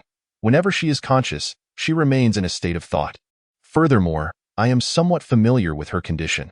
She is truly unique, enduring excruciating headaches akin to a mage's mental fatigue daily, yet refusing to exhibit her suffering. When you converse with her, she is simultaneously managing her pain, maintaining her thoughts, and engaging with you, with the latter being the least prioritized. Hence, she would often respond with just an "oh" after a lengthy discussion. As for why they are this way, I have known Vivian since childhood and have a slight understanding of her, whereas my insights into Lena are merely conjectures. Nonetheless, we are gradually healing, Catherine asserted with conviction, clapping her hands to emphasize her point. So, Panis, why not join us and together, slowly emerge from the shadows of our past? What transpired is insignificant. What matters is what the future holds. Is this your notion of salvation? Panis' tone was notably calm as he finally unveiled Catherine's intentions. Indeed, Catherine unabashedly acknowledged her thoughts. This is my salvation? The knight's salvation. Panis chuckled softly, shaking his head in silence. It is futile. Why? Catherine inquired, perplexed and urgently pressing. You yearn for it as well, do you not? I can see that even in your suffering. You anticipate salvation. Why do you refuse to accept it? Is it not worthwhile to grant yourself a chance to escape the past? You are kind, Catherine. I appreciate your goodwill. Panis sighed deeply, his tone heavy. But it is futile. You cannot save me. No one can redeem me. I am a sinner, and this is the punishment I deserve for my transgressions. The punishment will accompany me until the day of judgment. I shall never, ever attain salvation. Therefore, you might as well relinquish your hopes. Even so, I can still sense the longing deep within you. Catherine's tone remained resolute. I will not give up. You will surely be redeemed. Panis die in the Knight's Creed. There is no option for surrender. Well, suit yourself, Panis replied wearily. Regardless of what lies ahead, we must hasten our pace. We shall arrive in a little over half an hour. Very well, Catherine ceased to press the matter of salvation, quickening her pace. I hope they are all safe. There should be no issues. This area rarely sees any monsters, Panis reassured her. And as the leader, you must trust in your comrades' abilities. Yet they are not merely comrades to me, Catherine replied with a bittersweet smile. They are family. Thus, even knowing they possess the ability to confront any danger, I still worry. Then let us hurry. Once we reunite, your worries will dissipate. Catherine, before she could even glimpse their figures, she heard Lena's joyful voice. Vivian. Rachel, I can hear my sister's voice. Oh, following the sound, she dashed through a few narrow corners, finally encountering the girls. At that moment, Lena, Vivian, and Rachel had merely erected a small defensive array, encircling a crystal source fire. Catherine, hurry over. Rachel's culinary skills are quite commendable. She has prepared a delightful meal and saved you 2 portions. Come quickly, or I shall devour it all myself. Lena unabashedly expressed her joy and excitement, deactivating the defensive array and exuberantly calling out. Rushing through the last passage, Catherine embraced Lena with elation. I am so relieved to see you all unharmed. You faced no attacks, right? Of course not. Upon receiving Panis's warning, Vivian promptly erected the defensive array. We even had an invisibility array earlier, but I estimated you would arrive soon, so I deactivated it to avoid you getting lost, Lena explained rapidly, seemingly channeling the protagonist of some book. But what about you? What happened behind you? Did you encounter any danger? Ignoring the 2 women engrossed in their conversation, Panis placed a bowl of food from Rachel beside him, surveying the debris blocking their path. Let's eat later. I need to see if we can clear this. Fortunately, I reckon we can clear the way in about half an hour. Shall we start digging now? Vivian remained lost in thought, while only Rachel seemed to notice Panis. Upon hearing his words, she stood up, declaring, I'll help too. There's no need. Panis took a seat by the fire. Let us camp here for the night. Tonight, I can manage it with Catherine. You are injured, and the 2 of them lack the strength for spellcasting. So you should all rest. Thank you for your care, Rachel expressed her gratitude. Then let us take a break. You have all taken a long detour, after all. Chapter 28. Whispers of Dreams. Is this dream returning again? The familiar night sky, the familiar moonlight, the familiar howling wind, and the familiar yellow sand. Indeed, this is once more the place where my sins lie dormant. Therefore, you too must be here, my beloved. I extend my hand, gently grasping the small, rough yet soft hand that appears in my palm. You truly are here, my beloved, my knight. Turning my head, I gaze greedily upon your visage. How could so many deem you unattractive? Your beauty is intoxicating, yet they simply cannot perceive it. This is my dream, my sin, my punishment, and my beloved, do you know? I am so dreadfully afraid of this dream, so terrified of my past transgressions. Every night when I return here, the fear of the past and the self-loathing for who I once was gnaw at my heart. Yet, even with such fear, even with such pain, I still refuse to seek redemption, still refuse to escape this painful punishment. My beloved, do you understand why? Because you are here. Only here do I dare confront my past sins. Only here can I face you. Only here can I once again immerse myself in your tenderness. Only here can I express my yearning and remorse, to relive your gentleness in this illusion, to once more hold your hand. I would willingly remain forever ensnared in this endless nightmare. I would willingly endure the torment of pain and regret each night. I would willingly confront my own vile cowardice and the self I despise most. I would willingly forfeit any chance of redemption until the end of time. Is this not precisely what you desire? My beloved, is this not the punishment you wish to bestow upon me? Is this not the retribution for my past, for my cowardly and vile self? Yet even so, I still yearn to tell you. Each day, each night, each time we meet in dreams, I wish to tell you. My beloved, I miss you, my beloved. I am sorry. Kale, my friend, are you interrupting my reverie once more, Lady Mina?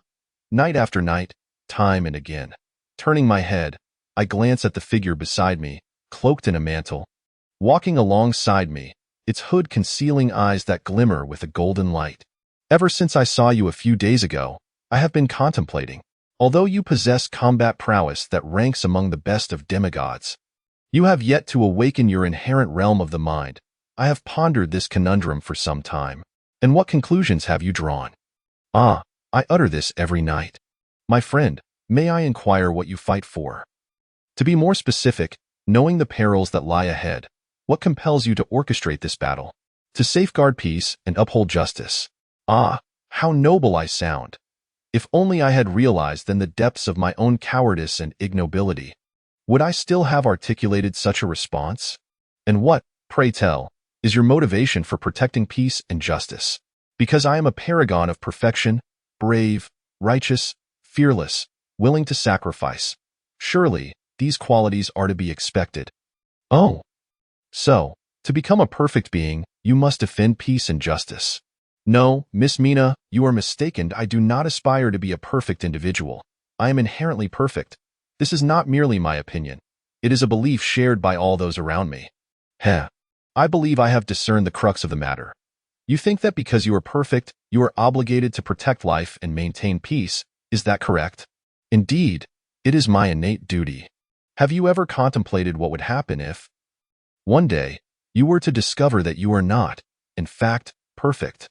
Impossible! That day shall never come. I am steadfast in this belief. Heh, such pride and arrogance. What a grave sin, my friend. Mina gently shook her head beneath her hood. No creature is flawless. Humans, elves, dwarves, dragons, not even deities. Furthermore, do you not sense that you have inverted the cause and effect? I'm afraid I do not comprehend your meaning, Miss Mina. Fear not. One day you will inevitably come to understand. Mina's golden eyes gazed into the distance, as though she could see beyond the confines of time. But the price may be one you cannot bear, my friend. Ah, Mina, you have long since perceived my dilemma.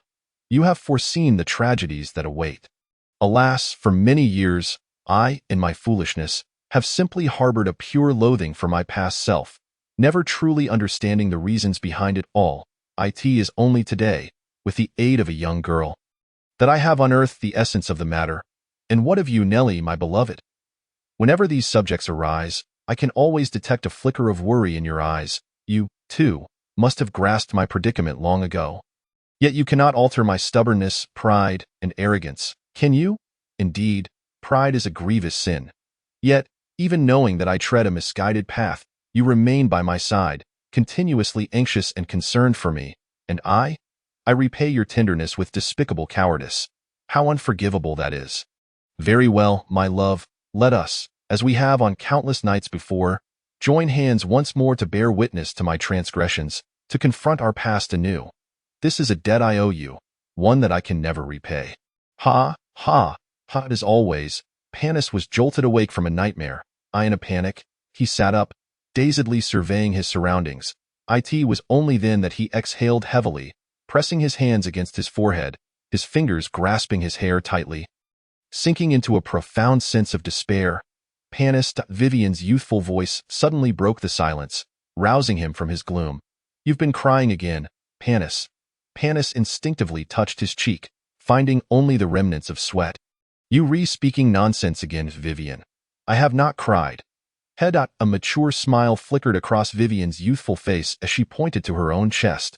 Your heart is weeping, day in and day out. Can you truly perceive my thoughts? Panis rose and reseated himself beside the crystal lamp. What makes you think I am crying? Of course not. I cannot see your thoughts, Vivian shook her head. But I can discern the essence of every soul, their joys and sorrows, their virtues and vices. Do not underestimate the sensitivity of a prodigious talent. Panis furrowed his brow, instinctively shifting the topic. What brings you to the night watch? As a mage, you ought to be resting. I cannot sleep. Vivian perched upon a large stone of indeterminate origin, swinging her legs as she spoke. I have a headache that woke me, so I let my sister rest. What is the cause of your headache? Panis scrutinized Vivian's face. It's severe. Hee. This is the first time you've shown concern for another, Panis. Vivian chuckled lightly, showing no signs of being troubled by her headache. It's nothing to worry about. It's a chronic issue. It hurts every day, but I can manage. You know the reason behind it. Upon hearing Vivian's teasing, Panis felt an almost imperceptible flush creep across his face. Enduring it like this is not a solution. Can you refrain from discussing it? Vivian's expression dimmed. I'd rather not talk about it. That's perfectly fine. I merely inquired out of curiosity. Panis shrugged nonchalantly. Hee. Thank you, Panis. Vivian's smile returned. You truly are a good person. I sensed your kindness from the very first moment we met. I am no good person, Panis muttered. I am merely a sinner. Vivian flashed a mischievous grin. Have you forgotten my gift? You cannot deceive me. I shall fetch Catherine. Panis's gaze wandered as he stood. You should try to sleep a little longer. Otherwise, you won't be able to endure tomorrow. No. Vivian rejected Panis's kind offer. I genuinely can't sleep due to the pain. Let my sister rest for a while. She is very tired. Just keep me company for a chat. Will you? Panis sighed in resignation and sat down behind Vivian. Do not move. Just stay like this. Why? Vivian obediently complied, turning her back to Panis. She felt several fingers pressing against either side of her head. A cool sensation coursing through her mind, soothing the familiar what is this? It feels wonderful. Just a few techniques unique to life-affiliated beings. As Panis massaged her, he explained, I learned them from the elves. It seems they are quite effective. However, this method can only provide temporary relief. To cure it, you must first identify the cause. You should take your headache seriously. Ailments require prompt treatment. Prolonged neglect can lead to complications. You are becoming just as nagging as my sister. Vivian covered her mouth, her eyes furtively glancing at Catherine's sleeping bag. Once she confirmed that Catherine was still fast asleep, she continued, She always lectures me like this, and it only makes my head hurt more. This feels so good. Can I lie down? Of course. Panis paused his massage. Just relax. Vivian joyfully reclined on the stone, resting her head on Panis's lap. Curling up like a kitten, after feeling the refreshing touch of Panis's fingers once more, she let out a contented sigh. This is lovely. The pain has truly lessened. Panis, although she always lectures you earnestly and tries to change you, please do not harbor resentment towards her. Why would I? Panis chuckled softly, shaking his head. I bear no ill will towards any of you. That is a relief.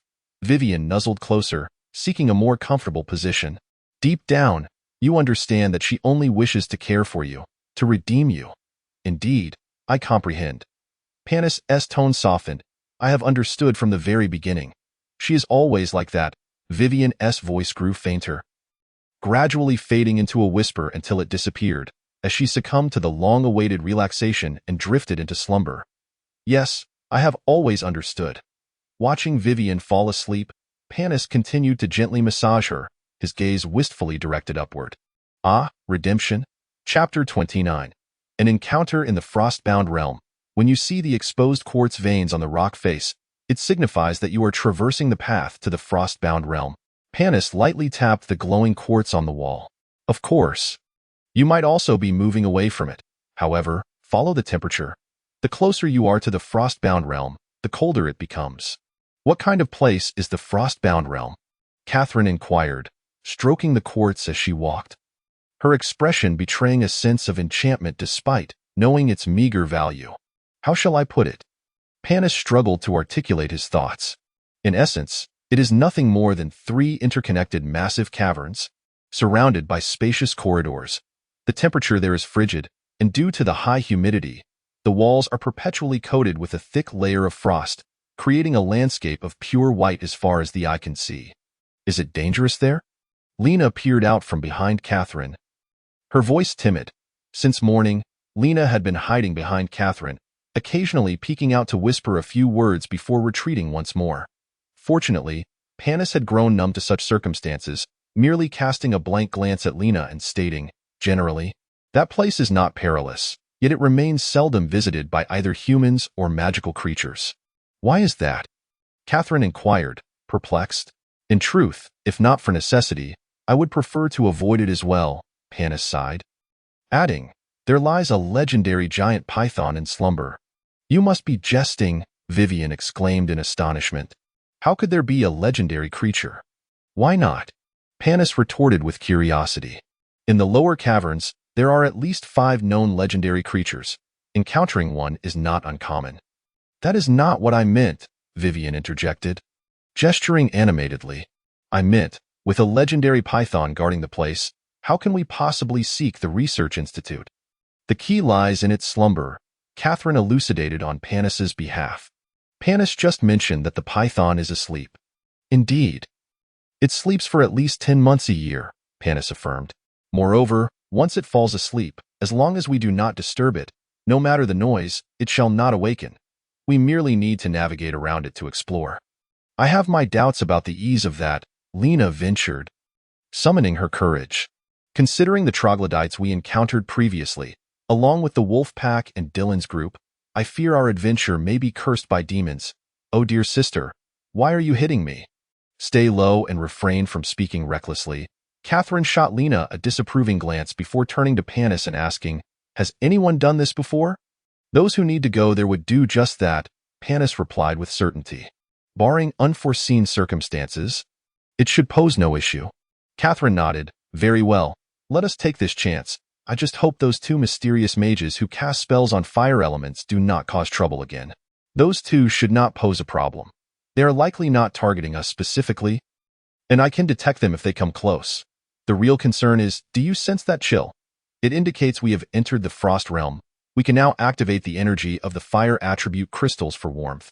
As the girls nodded in agreement, Panis continued, my primary worry is with that short fellow we clashed with. I did not detect him last time. He must possess some unique method of concealment. Furthermore, it seems he has set his sights on Rachel, which is why he attacked us last time. Reflecting on yesterday's battle, that last fireball was aimed at Rachel. He has his sights on me? Rachel exclaimed in surprise, pointing at herself. Why would he focus on me? If anything, I should be seeking vengeance against him. Who knows? Perhaps. Panis's previously indifferent demeanor shifted as his eyes narrowed, fixating on the darkness ahead, and he quietly called out, Who goes there? Step forward. The passage ahead was cloaked in shadows, silence enveloping the air with no response. Vivian, Panis urged, still fixated on the dark ahead. Understood. Watch me. Vivian deftly retrieved an orange vial from her bag, preparing to hurl it into the shadows. It is us. We have met before. A notably slow voice emerged from the darkness as two figures, cloaked in shadows, gradually stepped into view before the five. It is you, Catherine realized. The executioners of the Shadow Hand? We encountered you at the entrance. Panis, however, remained unperturbed, his gaze unwaveringly locked on a specific point in the darkness. Do I need to invite you out? Heh. A light, feminine chuckle resonated from the shadows, imbued with a beguiling allure. You truly discovered me, you remarkable little creature. Accompanied by the laughter, the sound of graceful footsteps echoed, revealing a pair of slender legs first to the five. The straight calves were encased in knee-high boots, the unique design accentuating the perfect silhouette of the wearer's feet. Above the boots was a form-fitting leather skirt, its elastic material allowing for unimpeded movement. As the wearer walked and swayed, a hint of snow-white skin peeked from the junction of the skirt and boots, accentuated by a delicately cinched waist adorned with an exquisite belt. The upper body was clad in a tight leather top, the coarse material failing to conceal the alluring curves beneath. As she moved, an enchanting face emerged from the shadows, gradually illuminated by the light on the helmets of the five. The corners of her lips curled into a mysterious smile, her eyes radiating untold tenderness, and her fair skin was touched with just the right hue of red, evoking boundless imagination. Such a woman required no movement, no words. A mere glance or smile could bring countless men to their knees. Utterly entranced, I, too, hail from the Shadow Hand, an assassin, codename Passion. The breathtaking beauty's voice was laden with irresistible allure. Upon encountering the sudden appearance of Passion, Lena instinctively withdrew a thick novel from her bag, flipping through a few pages in the dim light, only to look up at Passion and then lower her head in sudden dismay. I lost. I actually lost. An assassin with a codename? Catherine's expression changed. Are you a high-ranking member of the Shadow Hand? Well, not quite a high-ranking member, just a little errand runner for the superiors. Passion feigned a look of grievance, yet stifled a laugh, turning her gaze to Panis. However, I am quite curious about you, little silver-tear fellow. Would you care to share how you discovered me? You may ponder it at your leisure, Panis replied indifferently, showing no sign of being affected by Passion's beauty. Guess correctly, and I shall tell you. But I do not wish to guess. Passion swayed her slender waist, appearing before Panis in an instant, leaning against him and tracing circles on his chest with her lavender-tipped finger. If I offer myself to you, would you tell me? I am afraid not. I am not a praying mantis. Panis's voice was devoid of fluctuation, calm and unperturbed. Passion's finger paused mid-circle, the tip gleaming with a dangerous edge, her eyes narrowing with a menacing glint. What do you mean by that? Quite unfortunately, Panis replied with a faint smile. I have encountered Passion before and know you well. Dear Indulgent, stop. TCH, how disappointing. A look of boredom crossed the beautiful face of Indulgence, casually stepping away from Panis. I now know who you are. Let me think, Panis, correct? Heh, you know me, and I know you. That makes it fair. When Passion's own adventuring party came here years ago, they encountered you, right? At that time, you were temporarily hired as a swordsman and explorer. Later, Passion invited you multiple times, but you coldly rejected her, correct? Passion has been unable to forget you for years. Lamenting, a golden-tier adventurer, a legendary assassin, and yet he completely ignored my invitations. How I loathe him. Heh, I have memorized it all, young man. To leave a lady so infatuated with you is not a mark of a good man. You know, Duppy, by the way, I am quite curious. What abilities do you possess that make Passion so fervent towards you? Silvertear? Hemph, I do not believe it. The truth remains. Panis shrugged nonchalantly. Enough. Indulgence waved her hand in mild frustration. For Passion's sake, I shall not hold this against you. Now, do tell, what brings you here? A mission. And you? Panis replied tersely, lacking any interest in prolonging the conversation. Suddenly, he sniffed the air, furrowing his brow. How long have you been down here? Oh dear. I have been discovered. Indulgence giggled, covering her mouth. For a month now, they sent these two to deliver supplies to me. If you remain down here any longer, you will be on the brink of becoming a demonized creature, Panis scoffed. Hasten to complete your mission and return. I do not wish to encounter another legendary creature in the lower caverns. Heh, you truly are the type Passion described. Rest assured, I know my limits. Indulgence, devoid of the enchanting aura she initially exuded, resembled an ordinary pretty girl. My mission items are inside. Do you wish for assistance? No. We shall enter ourselves, Panis declined without a moment's hesitation. A peculiar expression suddenly crossed Indulgence's face. Is your mission also within? It might be. We need to investigate. But wait, if you know the mission items are inside, why delay for a month? Panis felt an unsettling shift in the atmosphere, his expression mirroring her oddity, for the first time losing his usual confidence. You awakened it, didn't you? Heh. Indulgence chuckled nervously, her gaze darting around. It is merely a minor coincidence, truly, just a coincidence. Can you keep a secret?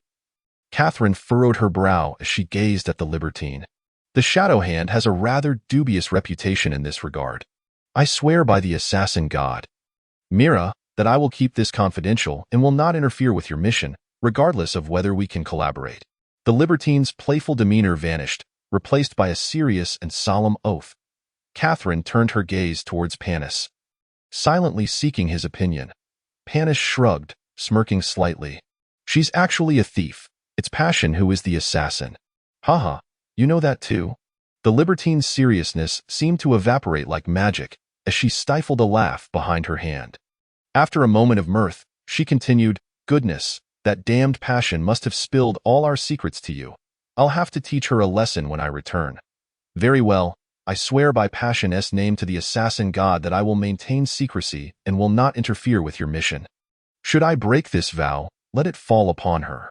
Upon hearing this even more dubious oath, Catherine frowned again and glanced at Panis, who merely shrugged, staring intently at the dark rock wall as if it might reveal some hidden treasure. Catherine understood Panis's thoughts. He clearly found the vow reliable, but was reluctant to shoulder any responsibility for it. All right, although I don't quite understand why, this seems a trustworthy oath. I should inform you that we are searching for a secret location. A secret location? The libertines seem to have an epiphany. In the frost-bound realm? I'm not certain. But Panis believes it is possible, which is why we wish to investigate, Catherine explained. Let me think. The libertine stood still, one hand resting on her hip, her body unconsciously forming an alluring S-shape. Her other hand's index finger rested on her lips as she gently bit it. The sheer impact of these gestures was enough to make onlookers yearn to devour her whole. Hey, do you really need to be that exaggerated? Lena, who had remained silent until now, unexpectedly shifted into a rarely seen enchanting character, exuding an astonishing allure. Yet, when compared to the libertine, whose every strand of hair seemed to possess a deadly charm for men, Lena appeared utterly ordinary, and under this stark contrast, She couldn't help but protest. It's just a question. Is such a pose necessary? Oh, haha, little sister is angry. The libertine's large, sparkling eyes playfully winked at Lena as her fingers lightly brushed over her soft, ample bosom. No worries, when you grow a bit more, you'll be as charming as your sister. Oh ho ho, just a bit more. Ah, I can't take it anymore. I must return, Lena exclaimed in frustration, pulling out a book and hastily flipping through several pages. With each turn, her expression grew calmer, and by the time she finished, her face had settled into an expression devoid of emotion, her gaze flat and rational, even her voice becoming straight and steady. Let us not waste time. What on earth have you thought of? The libertine was taken aback by Lena's sudden transformation, tapping her forehead in confusion. Ignoring Lena, she turned to Catherine. The secret location you seek should be a human structure with at least several hundred years of history. Catherine's expression shifted immediately, her voice rising in urgency. You know? Catherine's reaction confirmed the libertine's suspicion, and she boldly stated the girl's destination. The research facility, am I correct? You truly know. Catherine, realizing her demeanor had betrayed their objective, ceased to conceal it. Indeed, our target is that very research facility. Let us propose a deal, the libertine suggested contemplatively. You may present your terms, but I cannot guarantee acceptance, Catherine replied noncommittally. If it is too perilous, I will not put my companions in jeopardy for a mere transaction. I will not endanger your group, the libertine glanced at Panis, gritting her teeth in frustration. I certainly do not wish for my confidant to harbor resentment over this matter. Very well. Catherine nodded. Now, what is your proposal? My task involves retrieving a specific item from within. I suggest we collaborate. You assist me in accomplishing my mission, and in return, I will share some intelligence regarding the research facility. The libertine laid out the terms of her proposal. You are a legendary tier, Catherine inquired, voicing her inner curiosity. Why not enter and eliminate the monster yourself? I cannot defeat it, the libertine replied bluntly. My attacks struggle to breach its hardened exterior. Its defense is nearly at the pinnacle of legendary status. Were it not for its relatively low offensive capability, it would have already dominated this cave. And how do you envision our assistance? Catherine probed further. The libertine began to outline her plan. I will distract it while you venture inside to help me locate my target item. What about your two subordinates? Catherine pressed. With them around, we wouldn't even be needed.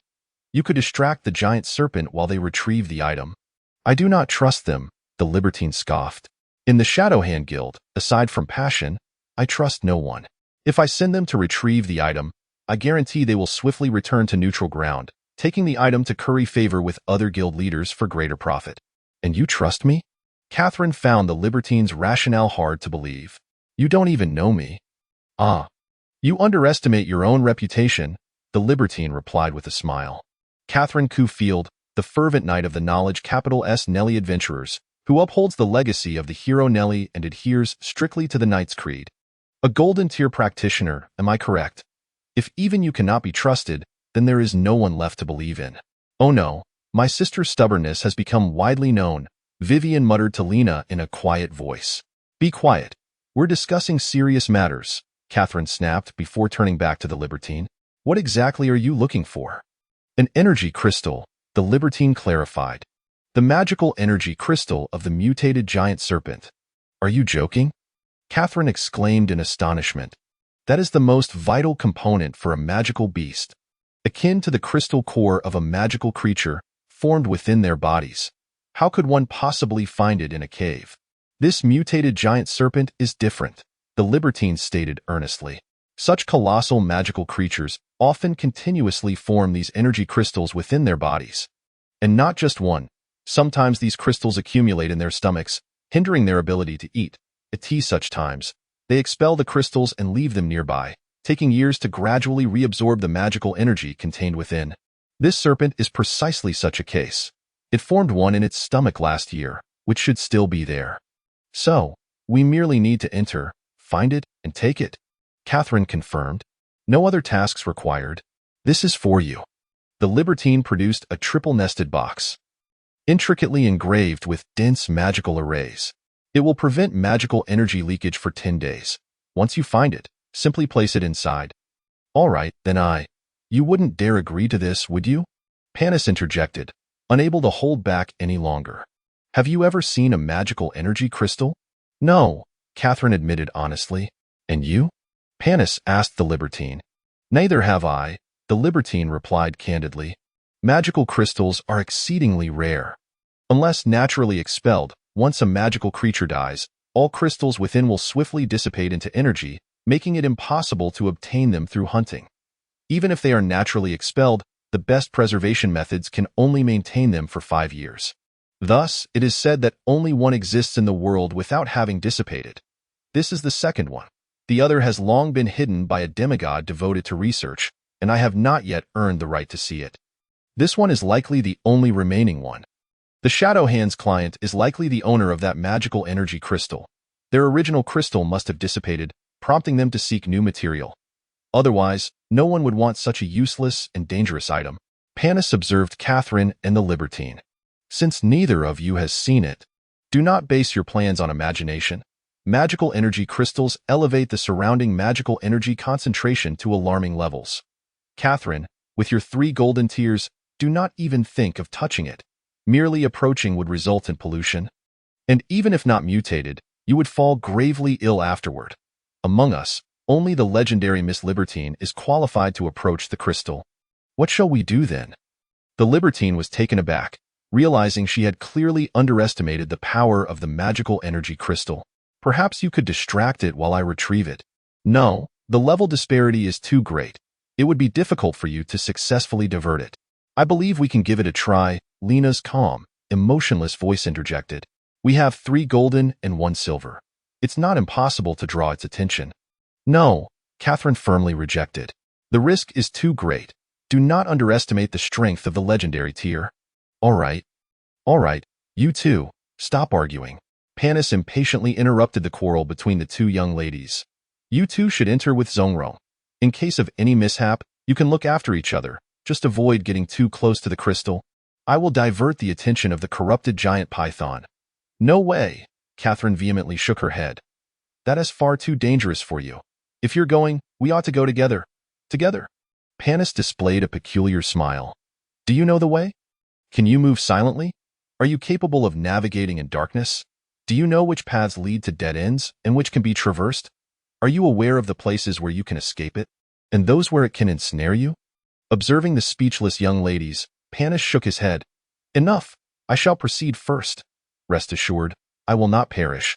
When you hear a sound, wait a few minutes before following. Retrieve the item and wait for me in that nearby small spore grove. Miss Zongrong, you should know the way, correct? Fear not, I know the way. With the task nearly within reach, Zongrong was in high spirits. Smiling as she waved at Panis. Good luck, young man. May our collaboration be a pleasant one. Chapter 31. The lethal bait. The corrupted giant python had experienced a rather unpleasant fortnight. Ever since 20 days prior, when a creature that was typically regarded merely as prey intruded upon its lair, awakening it from slumber with a forceful attack, its days had been fraught with discomfort. This giant serpent, long reigning supreme in its subterranean domain, had not felt pain or injury for many years, yet the assault from that mere morsel had forced it to once again encounter this long-forgotten sensation. Remarkably astute, it sensed a threat from the fleeing creature and refrained from pursuing it as it typically would. Nevertheless, who could have predicted that this food would linger at the entrance of its lair for a full 20 days? With such a threatening presence guarding the entrance, it had not dared to indulge in a deep sleep for 2 decades, an unfathomable notion in its otherwise protracted existence. The python's forked tongue flicked in and out, the crimson appendage exploring the air, while its nostrils flared, drawing in scents with a hissing sound. The threatening aroma seemed to have vanished. Excellent, it could resume its slumber. The giant python lightly thumped its tail against the ground, producing a muffled thud to express its joy. After this release, it lazily clamped down on a crystal the size of a human head. Reclining once more on the ground, preparing for several months of rest, Panis stood barefoot and motionless at the entrance of the frosted domain, enduring the bone-chilling cold as he silently observed the corrupted giant python, which was preparing to drift into slumber once more. He was aware that the serpent's sight and hearing were mere decorum. However, its sense of smell and touch were extraordinarily acute. Though he had sprinkled numerous scent-masking powders upon himself to elude the python's olfactory senses, any rapid movement or excessive pressure on the ground would undoubtedly betray his presence. Thus, he remained steadfastly still, refraining from any action. Only when the serpent settled back onto the ground, its forked tongue lazily undulating, did he allow himself a moment of relaxation. He then executed a barely perceptible, slow movement, inching toward the rocky wall, pressing his hands against it. Employing a few clever tricks, he adhered himself to the wall, gradually exerting pressure with his arms to lift his feet from the ground, effectively becoming one with the rock face, inching upwards centimeter by centimeter. Step by step, Panis maneuvered to position himself directly above the python. Hanging inverted from the cave's ceiling, silently awaiting his moment. Hissus, the corrupted giant python, seemed to sense something amiss, raising its neck in confusion and extending its tongue to probe the air. Finding nothing unusual, it once again settled down. Panis exhaled a breath of relief upon witnessing the serpent's return to repose. Utilizing the ambient glow emitted by the luminescent moss, which no magical creatures dared to consume, he took his first opportunity to survey the entirety of the python. This giant serpent, while not among the largest of its kind, measured over 30 meters in length, with a girth of approximately 3 meters at its thickest point, of course, in the realm of colossal magical beasts. This was relatively small, especially compared to those towering at dozens of meters. Yet, for the creatures inhabiting the cramped confines of subterranean caverns, it was indeed a behemoth, in the underground world. Only such serpentine creatures could attain such a size while still navigating most environments. Despite its size, the corrupted giant python boasted astonishing defensive capabilities. A layer of scales, harder than steel, enveloped its skin, smooth and gleaming with a metallic sheen. Beneath this formidable armor lay thick, resilient skin, creating a dual-layered defense of hardness and toughness, rendering the serpent nearly indestructible. It was no wonder that Zongrong had admitted her inability to contend with it. Such a powerful creature presented a significant nuisance to all, including Zongrong and, naturally, Panis himself. Unless absolutely necessary, he would prefer to avoid provoking such a formidable entity. However, necessity had indeed arrived. Observing the python's vigilance waning and the frequency of its tongue flickering diminishing, Panis inhaled deeply, his eyes sparkling with determination. Every muscle in his body tightened as he propelled himself off the rocky ceiling, descending rapidly towards the giant serpent's gaping maw, mere inches away. The keenly perceptive python immediately sensed the anomaly. Instinctively extending its tongue to gather information from the at that very moment, an ordinary dagger materialized in Panis's hand just in time to strike its tongue with tremendous force. A sound akin to a bowstring snapping reverberated through the cavern as the small dagger embedded itself nearly halfway into the serpent's tongue. A fountain of black blood, tainted by corrupted energy, gushing forth, filling the air with the python's furious hissing. Utilizing the recoil from the impact, Panis flipped backward, tucking his knees to his chest as he executed several somersaults in midair. Landing gracefully on the ground, close against the rock wall, observing the now frenzied giant python in agony, the python coiled its body, its tail crashing against the ground and the walls of the cavern, sending tremors through the structure, while debris rained down from above. Seemingly not satisfied with the level of provocation, Panis discreetly released a hint of living essence. When the group first entered the cave, they had sprinkled magical camouflage powder upon themselves to mimic the essence of corrupted energy, concealing their own life force. After several days of adventure, the effects of the powder had faded, yet they had accumulated a significant amount of magical energy from lingering in a densely corrupted area, rendering them undetectable without further application of the powder. However, at this moment, Panis intentionally let out a trace of living essence. Due to the instinctual animosity that corrupted creatures harbor towards ordinary beings, the lower-tiered magical creatures would attack frantically upon sensing such essence. Meanwhile, higher-tier legendary creatures like the giant python retained a degree of rationality. Yet, in its current state of excruciating pain, the python succumbed to madness. Its innate hostility ignited by the living essence, and, as Panis had anticipated, it launched a reckless assault against him. The serpent exhibited no semblance of thought, its massive jaws agape as a torrent of icy breath surged toward Panis, who stood poised at the wall's corner. Before the icy blast reached him, he vanished from sight. The wayward frost collided heavily against the wall, shattering the thick layer of ice that had encased it, which then reformed anew in a more fortified state. In the instant following the frost's arrival, a crystal, the size of a human head, struck the ice armor, sending shards flying. The magical crystal, once held in the python's mouth, was expelled alongside the icy breath. Fortunately, the crystal was sufficiently resilient not to shatter upon impact. Having leapt diagonally upward just before the icy torrent descended, Panis reached the apex of his jump. Pausing momentarily, just then, a colossal tail, nearly exceeding his own height and diameter, swept toward him. Yet, Panis had anticipated this, ensuring he remained close to the rock wall. As the tail approached, he bent slightly, his back brushing against the wall. The ice layer upon the rock face shattered with what appeared to be a gentle touch, allowing Panis to leverage the impact to redirect his trajectory, landing securely on the ground.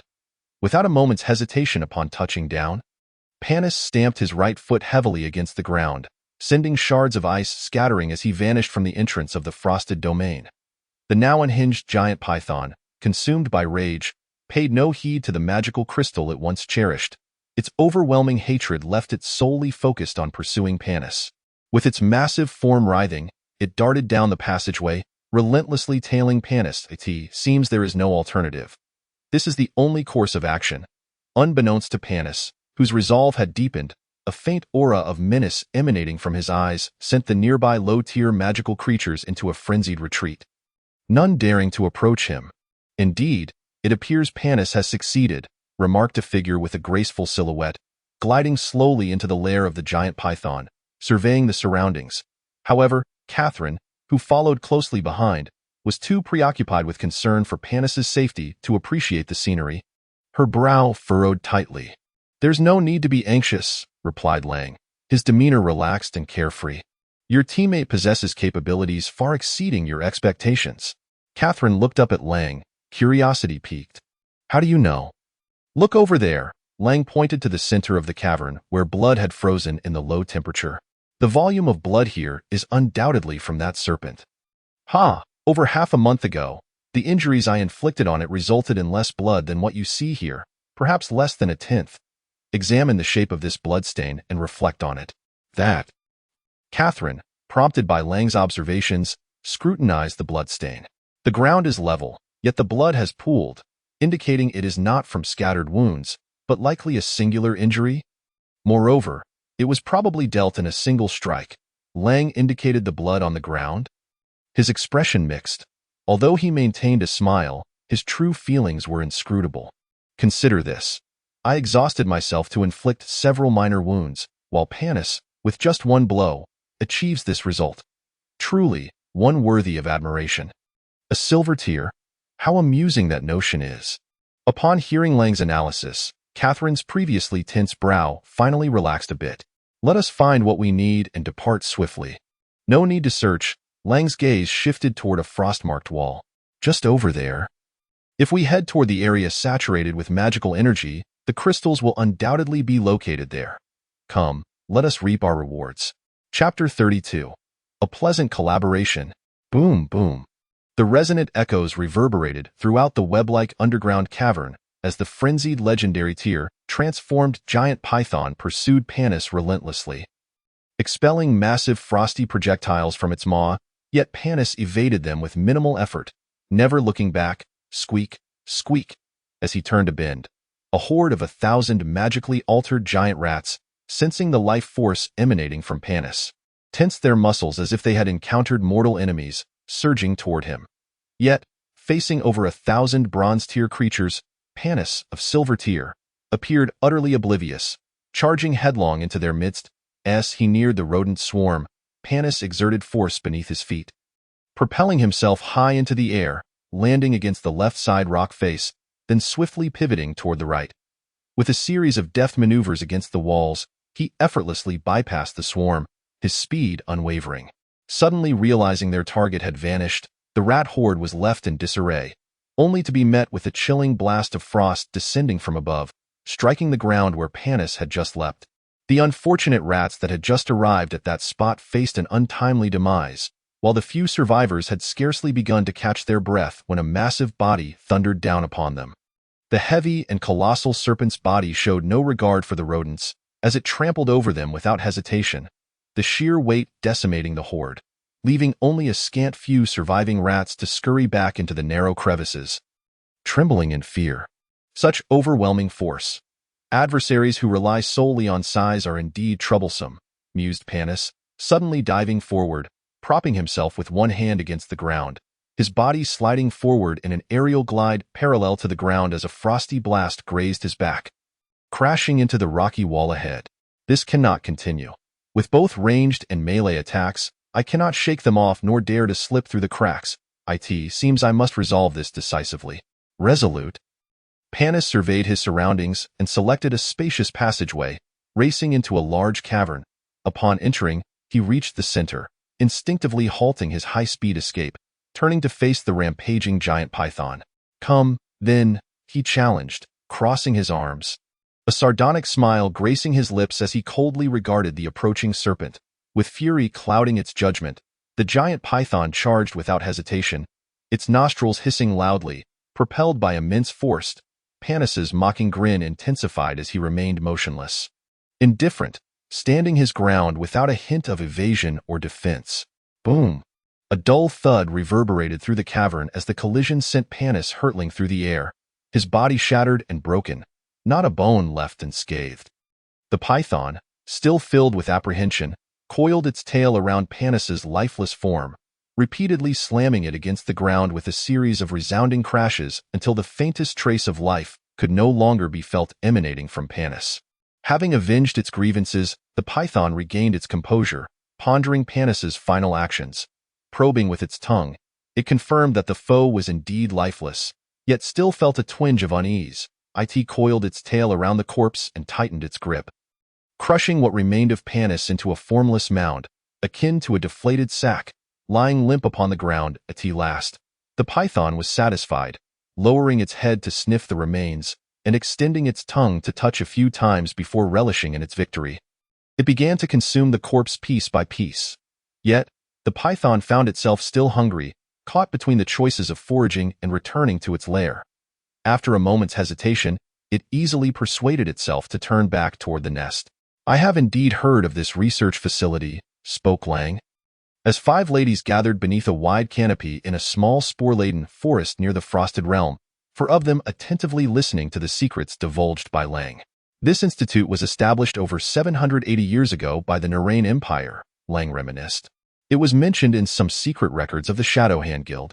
What country was the Narain Empire? Vivian inquired, unfamiliar with the name. An empire that has long since perished, having been extinguished for several centuries, Lang replied, shaking his head.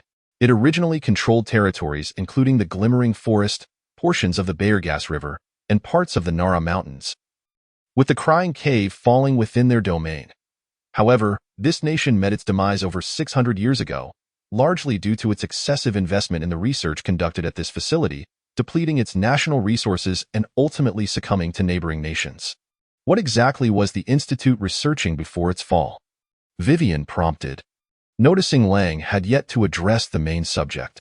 Immortality, Lang scoffed derisively.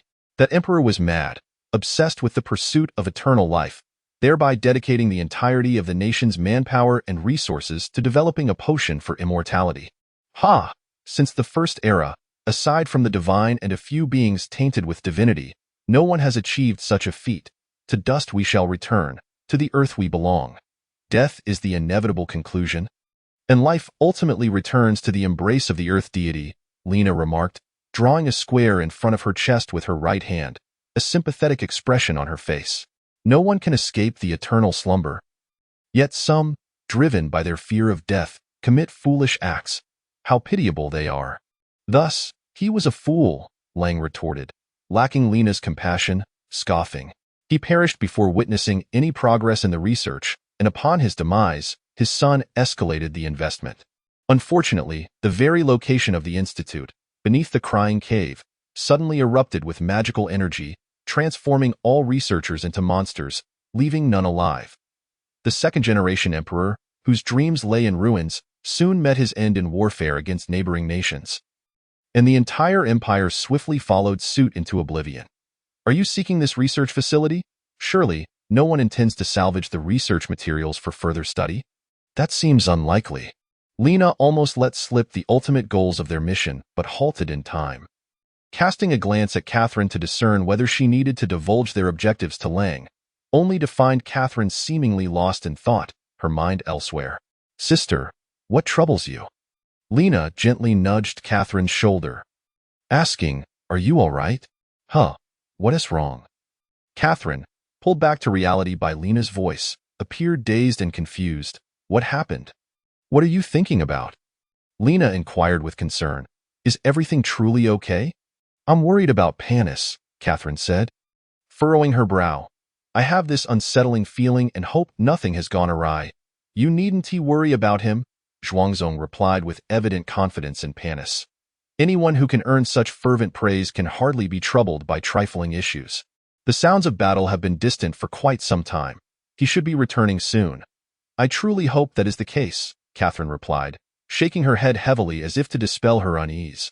I hope he is as assured as he claims to be. Zhuangzong understood that such matters could not be resolved merely by words of comfort, with a casual smile.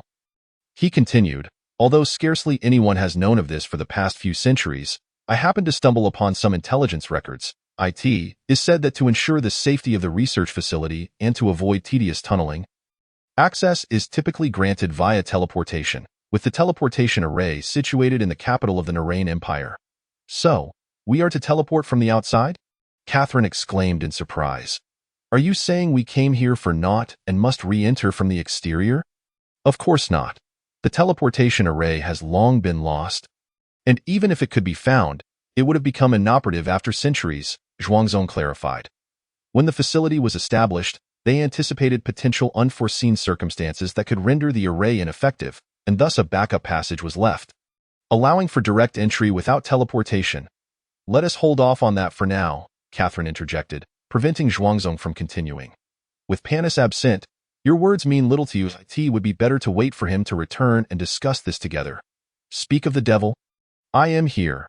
Panis' voice suddenly emerged from beneath the mushroom canopy. Panis, you've returned?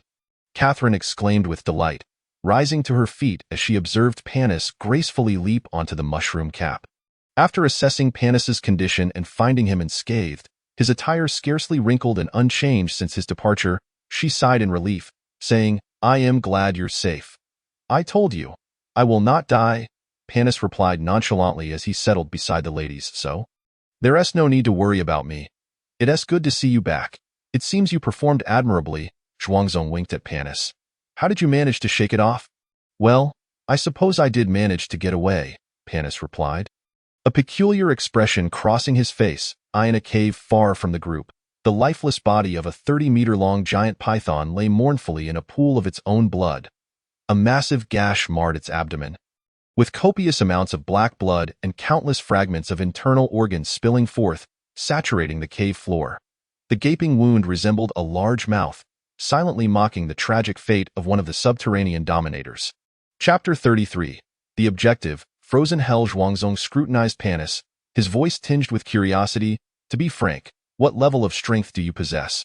How did you accomplish this so effortlessly on your own? Just as you see it, Panis shrugged in response. Zhuangzong scoffed. I find that hard to believe. Even professionals at the golden rank struggle with such feats. You completed it with nonchalance, yet expect me to believe you are merely at the silver rank? Do you think I am as gullible as a child? I swear by all the deities I know. Panis raised his hand, asserting, I have not utilized any power above the silver rank.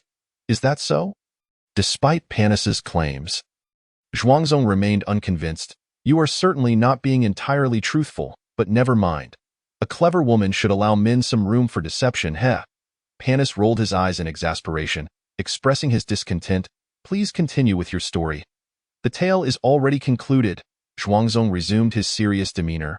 What I witnessed was merely a brief record, and these stories stemmed from my interest after reviewing the documentation. Panis nodded. It is impressive that such a secret could be kept with the might of an entire nation. Having even a succinct record is remarkable. But what of the location? Surely that wasn't gleaned from historical records as well. There are only vague mentions, Zhuangzong admitted with a hint of embarrassment. Just a single line states that the backup passage is concealed beneath a thick layer of ice. Therefore, knowing the location of the ice should allow us to ascertain the approximate position. What a hassle, Panis sighed, rubbing his forehead. I should have seen this coming. What's wrong, Panis? Catherine nudged him with her elbow. Do you know where it is? Yes, I do, Panis replied, though his expression remained troubled. I would prefer to be mistaken. Oh? Zhuangzong inquired with curiosity. I realize I shouldn't pry too deeply, but I can't help but wonder. Could you share where it is? Given your strange demeanor? Frozen hell, Panis disclosed without reservation. Within the lower layers of the underground caves, the only place that can be described as having a thick ice layer is frozen hell. Are the monsters there formidable? Zhuangzong asked. Are they more dangerous than the legendary giant python? There are no monsters there. Not a single one, Panis stated authoritatively. This is the warm central region of Neville, and even if beasts or magical creatures were to be transformed, they would not alter their innate behaviors. Few monsters can adapt to cold environments. The giant python that perished earlier was already at its limit in the frosted realm. Even with its strength, it would not endure the temperatures of frozen hell. Is it akin to the ever-frozen tundra? Catherine ventured, though I've never been there. I've heard it's unimaginably cold. Indeed. Just like the ever-frozen tundra, it is equally frigid. Panis confirmed Catherine's comparison. Isn't that advantageous? Catherine queried, puzzled. We have crystal stones for warmth. We can withstand such low temperatures, and without the interference of monsters. We can search for the passage with ease. That is indeed true, Panis lamented, cradling his head in a near groan. However, I can't help but feel it would be better if the vast expanse of the cave floor were not entirely covered in thick ice. Good heavens, Lena gasped at Panis's words. How shall we find it? Exactly, Panis sighed. We'll have to gradually melt the ice layer and explore bit by bit. To traverse a space of over 100,000 square meters seems impossible. Heh, Zhuangzong chuckled awkwardly. This isn't my fault. I've shared everything I know with you. As for how easy or difficult it is to find, that is beyond my control. No worries, I have some ideas now. Panis set aside his worries. Your information has proven invaluable, thank you. Zhuangzong caught on to Panis' implication. So, if I understand correctly, you intend to proceed on your own without my assistance? Certainly, Catherine interjected on Panis's behalf. Our agreement was for you to provide us with information, and in return, we would assist you in completing your task. Now that the transaction is fulfilled, we are capable of managing the subsequent matters ourselves. Ensure you are certain of your decision, Zhuangzong expressed disbelief. Having a legendary tier thief at your side can simplify many challenges. Given Zhuangzong's prior camaraderie with Panis, I could extend further assistance outside our agreement. Are you certain you do not require it? You ought to take your leave, Lena waved her hands in a shooing motion. Your presence is too unsettling. Even Heidi dares not emerge to breathe. Not only Heidi, several others are reluctant to face anyone. Vivian vigorously nodded in agreement, her small head bobbing, her twin ponytails swaying along. The magical energy emanating from you is becoming increasingly potent. It's advisable to leave now. If you linger for a few more days, you risk falling ill upon your departure, so hurry back. You all, Zhuangzong blinked, seemingly perplexed by their thoughts, yet ultimately chuckled. You truly worry about this? How amusing. Panis, your friends are quite intriguing. They are my employers, Panis corrected him as a matter of course. Their concerns are not easily comprehensible to the average person. Employers? Zhuangzong scoffed. Your demeanor towards Zhuangzong is what I would call the attitude of an employer. This aloofness toward them is not representative of such. Regardless, I will accept your goodwill. I shall take my leave now. With a carefree attitude, Zhuangzong stood, slinging his backpack over his shoulder and waving goodbye to the young women. Thank you, you four fascinating ladies, for your concern.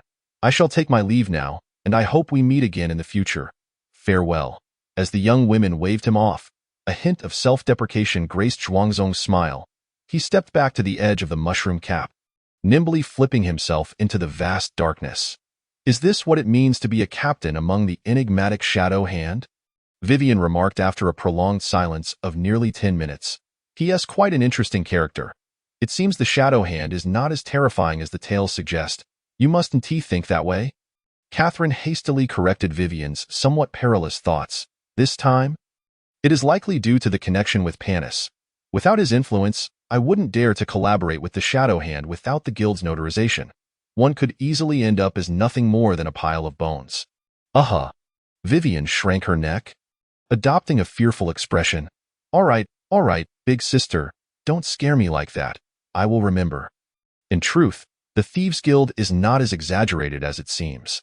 Panis shook his head, stating, while most are indeed as Catherine describes, there are still a few who are quite exceptional. Nevertheless, it is always prudent to exercise caution when dealing with them. Panis, you just mentioned you had some thoughts. Lena, seemingly relaxed after her earlier indulgence, wore a smile. What thoughts? It is as follows. Panis gestured on the umbrella's canopy.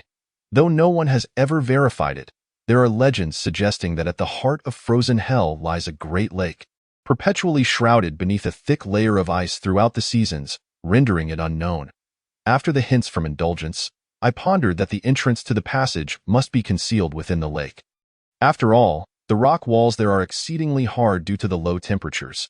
It would be nearly impossible to excavate a tunnel manually, so it must utilize a natural passage. Any entrance large enough for human passage would not be too narrow.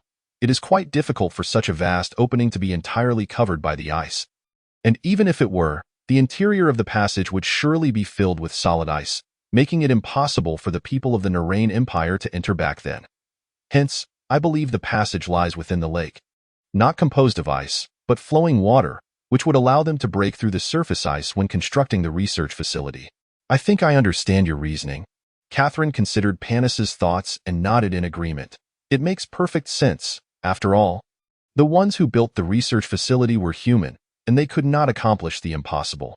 However, if we venture into frozen hell, we must be extremely cautious about keeping warm. Panis leaned closer to the crystalline lamp and produced a 100-tur capacity fire attribute crystal he had prepared earlier. Each person should use 4 of these crystals at a time.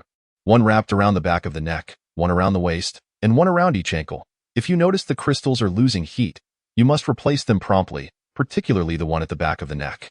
In that place, losing the warmth provided by the crystals would result in frostbite within minutes, even for a golden tier physique, if exposed to the elements. This cannot be forgotten. Understood. We shall remember. Catherine surprisingly took out paper and pen to record these instructions. Is there anything else? Furthermore, once we locate the lake's expanse, I will descend to explore. You must remain stationary above, setting up a magic formation and camp, and absolutely do not move. At that time, hand me a resonance crystal. If there is a special circumstance that necessitates movement, use that to notify me, and I will ascend immediately. I've noted that down, Catherine stated, but you are going alone. Is that wise? Perhaps I should accompany you. It is best not to. Panis advised, your presence above ensures the complete combat capacity of your adventure group. So all 4 of you must remain there. I alone can evade any dangerous aquatic creatures below. You have not trained in the stealth techniques of thieves and scouts, making it difficult for you to avoid them. Very well. You are the expert. Your word is final. Catherine nodded. Is there a third point? Thirdly, once I descend, you must keep a close watch on the spot where the ice breaks. I do not wish to exert myself breaking through the ice anew upon my return. Panis said earnestly, my safety depends on your vigilance. Rest assured. We shall do our utmost to secure your retreat. Catherine stood, solemnly adopting a knightly oath posture. Do not be so dramatic. Panis waved his hand. Survival takes precedence. If worst comes to worst and one becomes frozen, we can devise a method to break through, retaining some hope. However, if lives are lost, there is no hope left at all. I will make prudent judgments. Catherine, however, did not acquiesce to Panis. Is there a fourth? None. Just these 3 points. The rest are trivial matters. Panis replied. Very well, then let us set forth. Our destination. Frozen Hell. Chapter 34. Frozen Hell. This is a peculiar world, a realm composed of ice and snow. It is a cavern merely spanning over 100,000 square meters, where the wind blowing from the entrance carries warm, moist air that swirls within, transforming into drifting snowflakes under the cavern's low temperatures. The air, now devoid of warmth and humidity, bears the biting chill of ice and the ground's accumulated snow, streaming out from the cavern's exit. It's so cold. The frail Vivian rubbed her reddened face, softly complaining, "Had I known, I would have brought a tent. It would at least shield against the wind." A tent would be of no use here. Lena, comfortably seated cross-legged on her backpack, raised her gaze from her book. The ice surface is too hard. It would be exceedingly difficult to set up a tent. Speaking of which, you are the one among us who should be least afraid of the cold. Your only cold spot is your face while I am freezing all over, if anyone should complain. It should be me. You are bundled up in such thick clothing. Of course you wouldn't feel cold. Vivian waved her hand, emphasizing her point. As for your face, with such thick skin, you naturally wouldn't feel the chill. Vivian. Catherine glared at Vivian, her tone carrying a hint of reproach. I have told you before, you are the only one who must not remove your hands from the crystal's protective aura unless absolutely necessary. Retract your hands at once.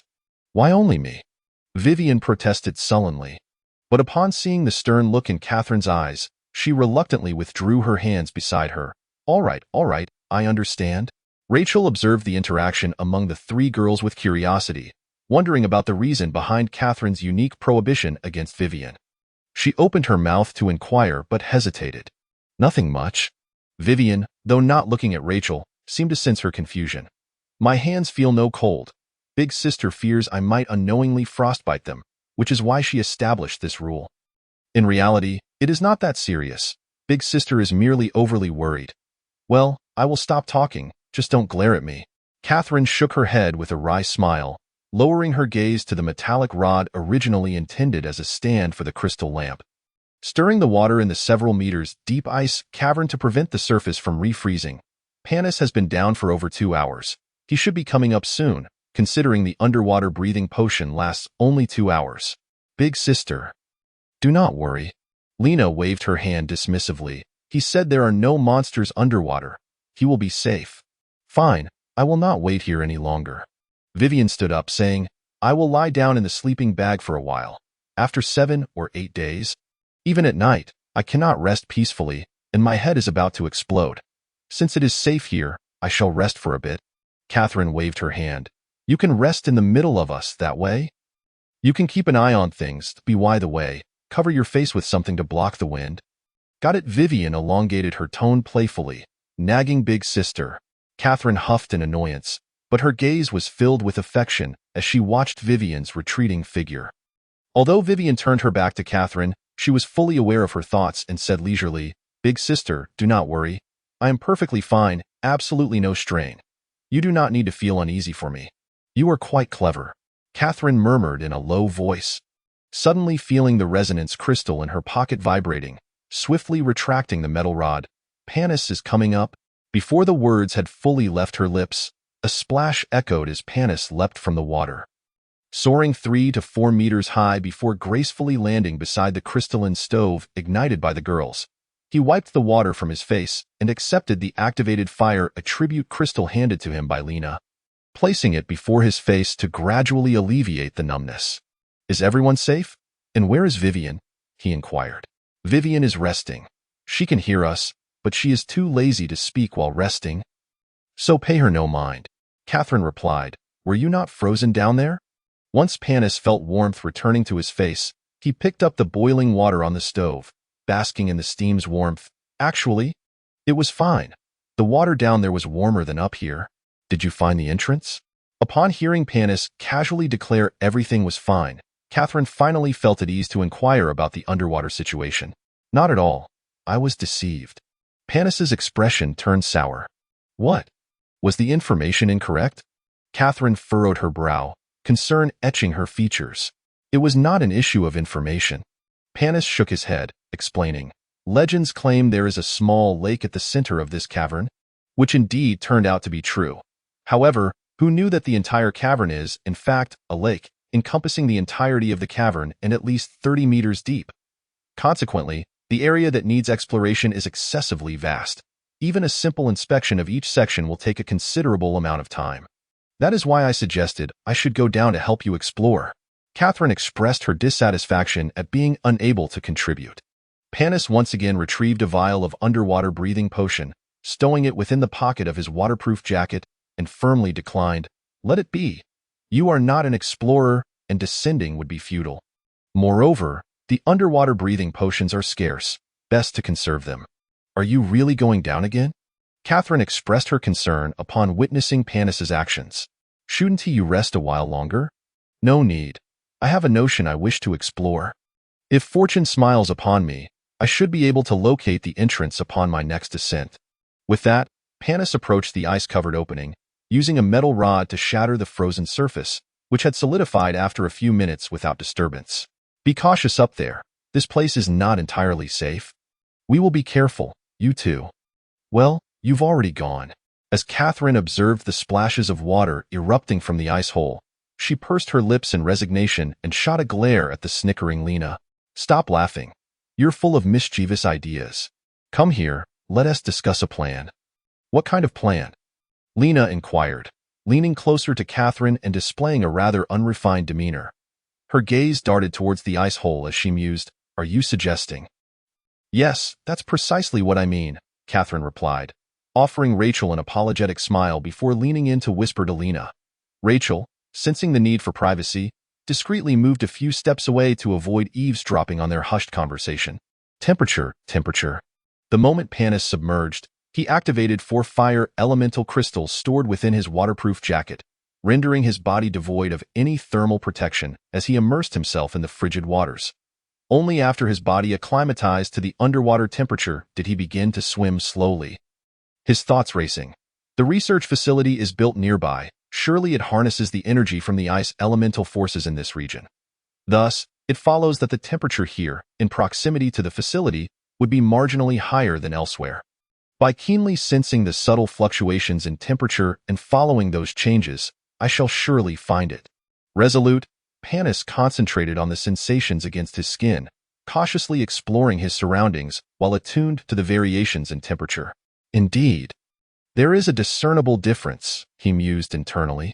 The further I venture this way, the more pronounced it becomes. I suspect that at the very edge, the temperature will elevate to a level detectable by anyone. This must be the direction. With his thoughts swirling, Panis quickened his pace, swiftly reaching the lake's edge, where he gradually searched along the rock face. Just as I suspected. As he neared the lake's bottom, Panis clapped his hands, his eyes gleaming with delight, as he beheld a pitch-black opening in the rock wall. If all goes according to plan, this should be it. However, to be safe, I shall investigate further. Cautiously, he swam into the passage, discovering a gently sloping tunnel that ascended at a gradual incline. Based on his estimation, the tunnel's end lay several kilometers away. After traversing several hundred meters along the slope, he began to discern signs of human intervention, and upon progressing further, he found the rocky walls replaced by hewn stone blocks. Upon reaching the tunnel's terminus, Panis realized he stood before a vertical shaft over 10 meters deep. Equipped with a metal ladder for climbing, however, centuries of neglect had rendered the ladder rusted and unusable. Above the shaft, a gentle light was visible. Confirming that he had indeed found his target, Panis turned and swiftly returned to the water. After a short while, he felt the resonance crystal beneath his waterproof jacket tremble. This signals trouble above, he thought. His heart racing, he slowed his movements, approaching the original entrance with caution, striving to minimize any sound. Upon reaching the opening, he noticed the metal rod still slowly stirring the water's surface, preventing the ice from reforming.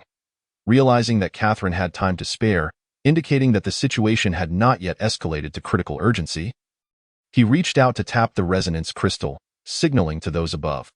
Only when he saw the metal rod retract did Panis silently surface. As he emerged, he immediately sensed something amiss. The crystalline lights overhead had extinguished, plunging the area into darkness. Confounded, he struck the resonance crystal again, only to receive a quick tremor in response, followed by Catherine's hushed voice from above, "Hurry up." It was only upon hearing Catherine's voice that Panis felt a wave of relief wash over him. He disabled the 2 light sources on his helmet, plunging himself into darkness, and carefully braced himself against the sides of the ice cave, striving to exit noiselessly. The moment he emerged, he encountered Catherine's outstretched hand. After a moment's hesitation, he grasped it, only to be pulled beside her as she whispered urgently in his ear. I just caught a glimpse of a shadow moving near the entrance of the frozen hell. I am certain it was a person, but with the crystalline lights extinguished, there's no glow from the elemental crystals in that direction. It's peculiar.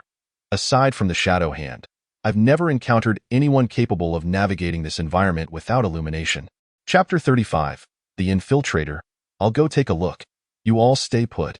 Panis whispered back to Catherine. Quickly have Vivian set up the concealment formation that way. If they approach, they won't detect your presence. The moment the lights went out, we set it up, Catherine replied. However, we can't be certain if they noticed our location before the lights were extinguished. Don't worry. Maintain vigilance while I scout ahead.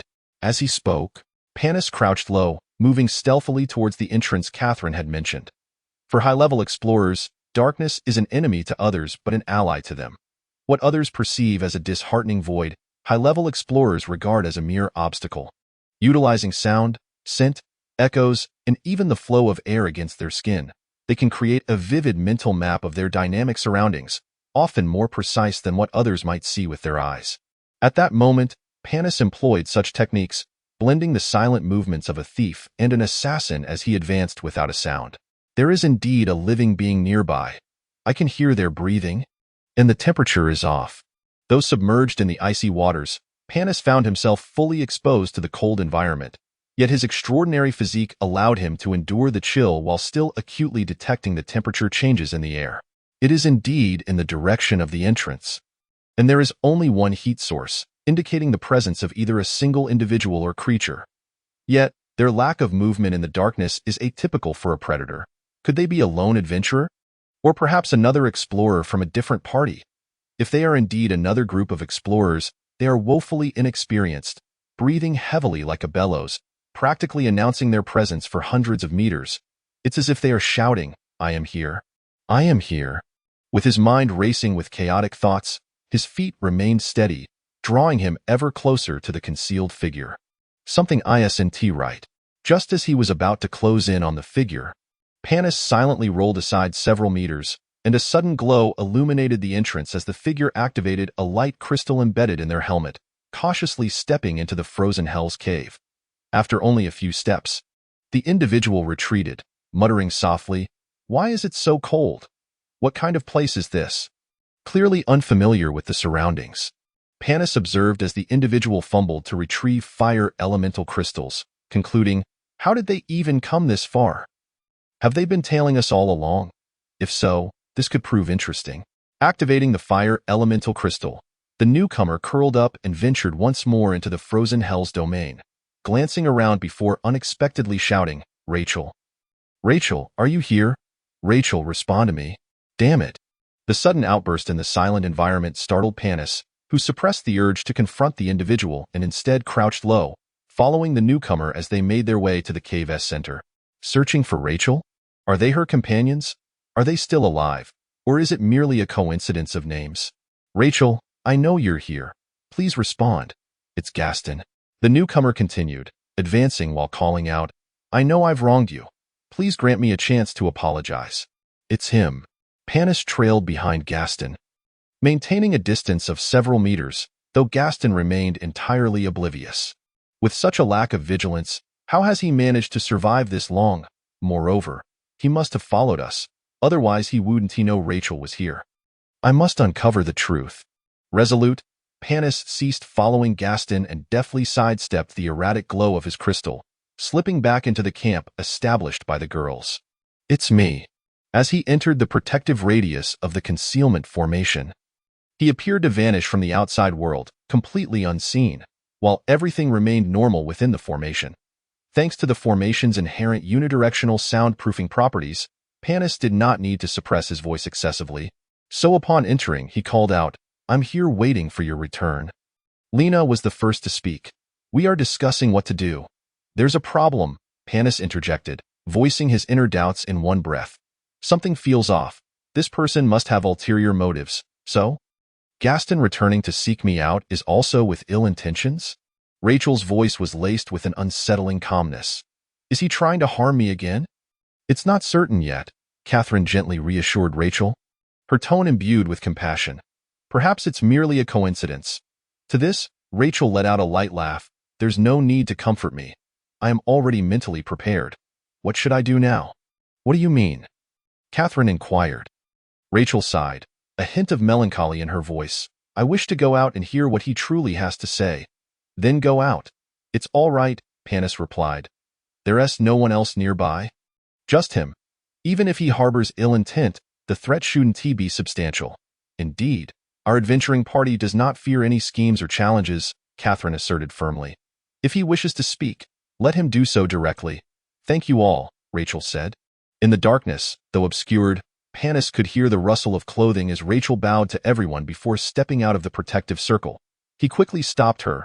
Wait, in that case, for safety's sake, why not simply dismantle the barrier and turn on the lights? This will illuminate the surroundings and prevent any unseen traps lurking in the dark. That's a good idea, Catherine decisively commanded. Vivian, dismantle the barrier. Rachel, where are you? Gaston continued to call out. Stop shouting. I'm right here, Rachel responded just as the crystal lamps illuminated the area. The five, already prepared, were not taken aback by the sudden brightness, using the light to scrutinize Gaston. With his black hair, Gaston appeared quite slender and handsome, yet now, under the harsh glare, he shielded his eyes, grimacing in discomfort. Didn't he run away? Rachel confronted Gaston, only to find that the affection she once held for him as a lover had vanished, leaving her as calm as if facing a complete stranger. What brings you here? I regret it, Gaston replied, tears streaming down his face, unsure if it was remorse or the pain from the light. I regretted leaving shortly after I went, but when I turned back to find you, you were already gone. I wanted to apologize to you in person, so I followed your trail until I caught up here. Oh, is that so? Rachel mused thoughtfully. You tracked me all the way here? Heh, after all these years. I had no idea you possessed such remarkable tracking skills. It must have been quite arduous, traversing through so many perilous places. You've done well. Indeed. It was quite dangerous, Gaston said, wiping the sweat from his brow, as if recalling the fear. But it was worth it to finally catch up to you. Rachel smiled faintly. With such abilities, we should have made you the explorer of our adventuring party. Perhaps then, they wouldn't have met their demise here. I only excelled under pressure, Gaston stammered, eager to explain. Looking back, my legs still feel weak. Very well, Rachel replied nonchalantly. Now that you've seen me as you wished, what do you want to say? Gaston glanced at Panis and the three young women standing beside Rachel. Who are they? They are my saviors.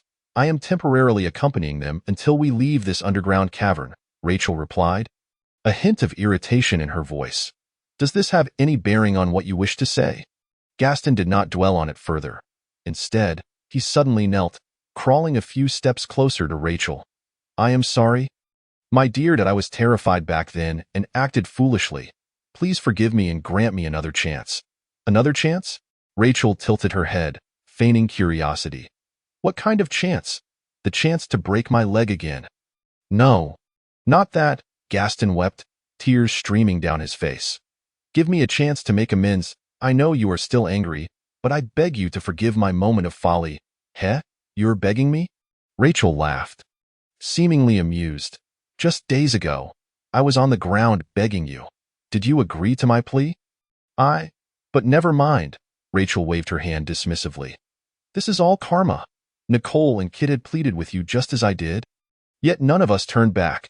Thus, regardless of how egregiously you treated me, it is merely the retribution I deserve. Very well, I forgive you. You may rise now, and then what? Gaston, with a look of joy, stood up and eagerly exclaimed, Then let us return together, to the surface, to forget the past pain and start anew, shall we?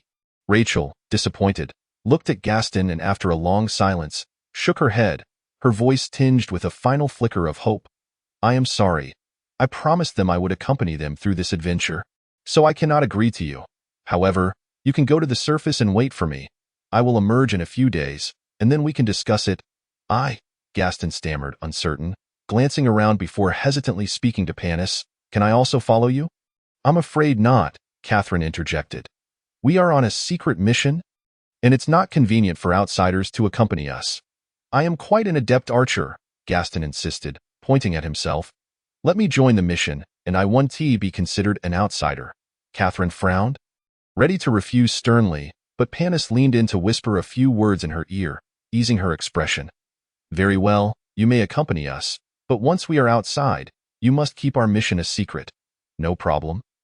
No problem, Gaston sighed in relief, eagerly agreeing. Chapter 36. The door of the Research Institute. You have 2 packs tied to your back, Panis pointed out to Gaston. One of them must be Rachel S., which you took when you left? It is Rachel S., but I found it later when I went to look for her, Gaston replied with a smile. I thought it might still be useful, so I took it with me. That works out, Panis said, not pressing further. Everyone, make sure to wear the waterproof leather gear and check one last time to ensure the fire attribute crystals are all replaced.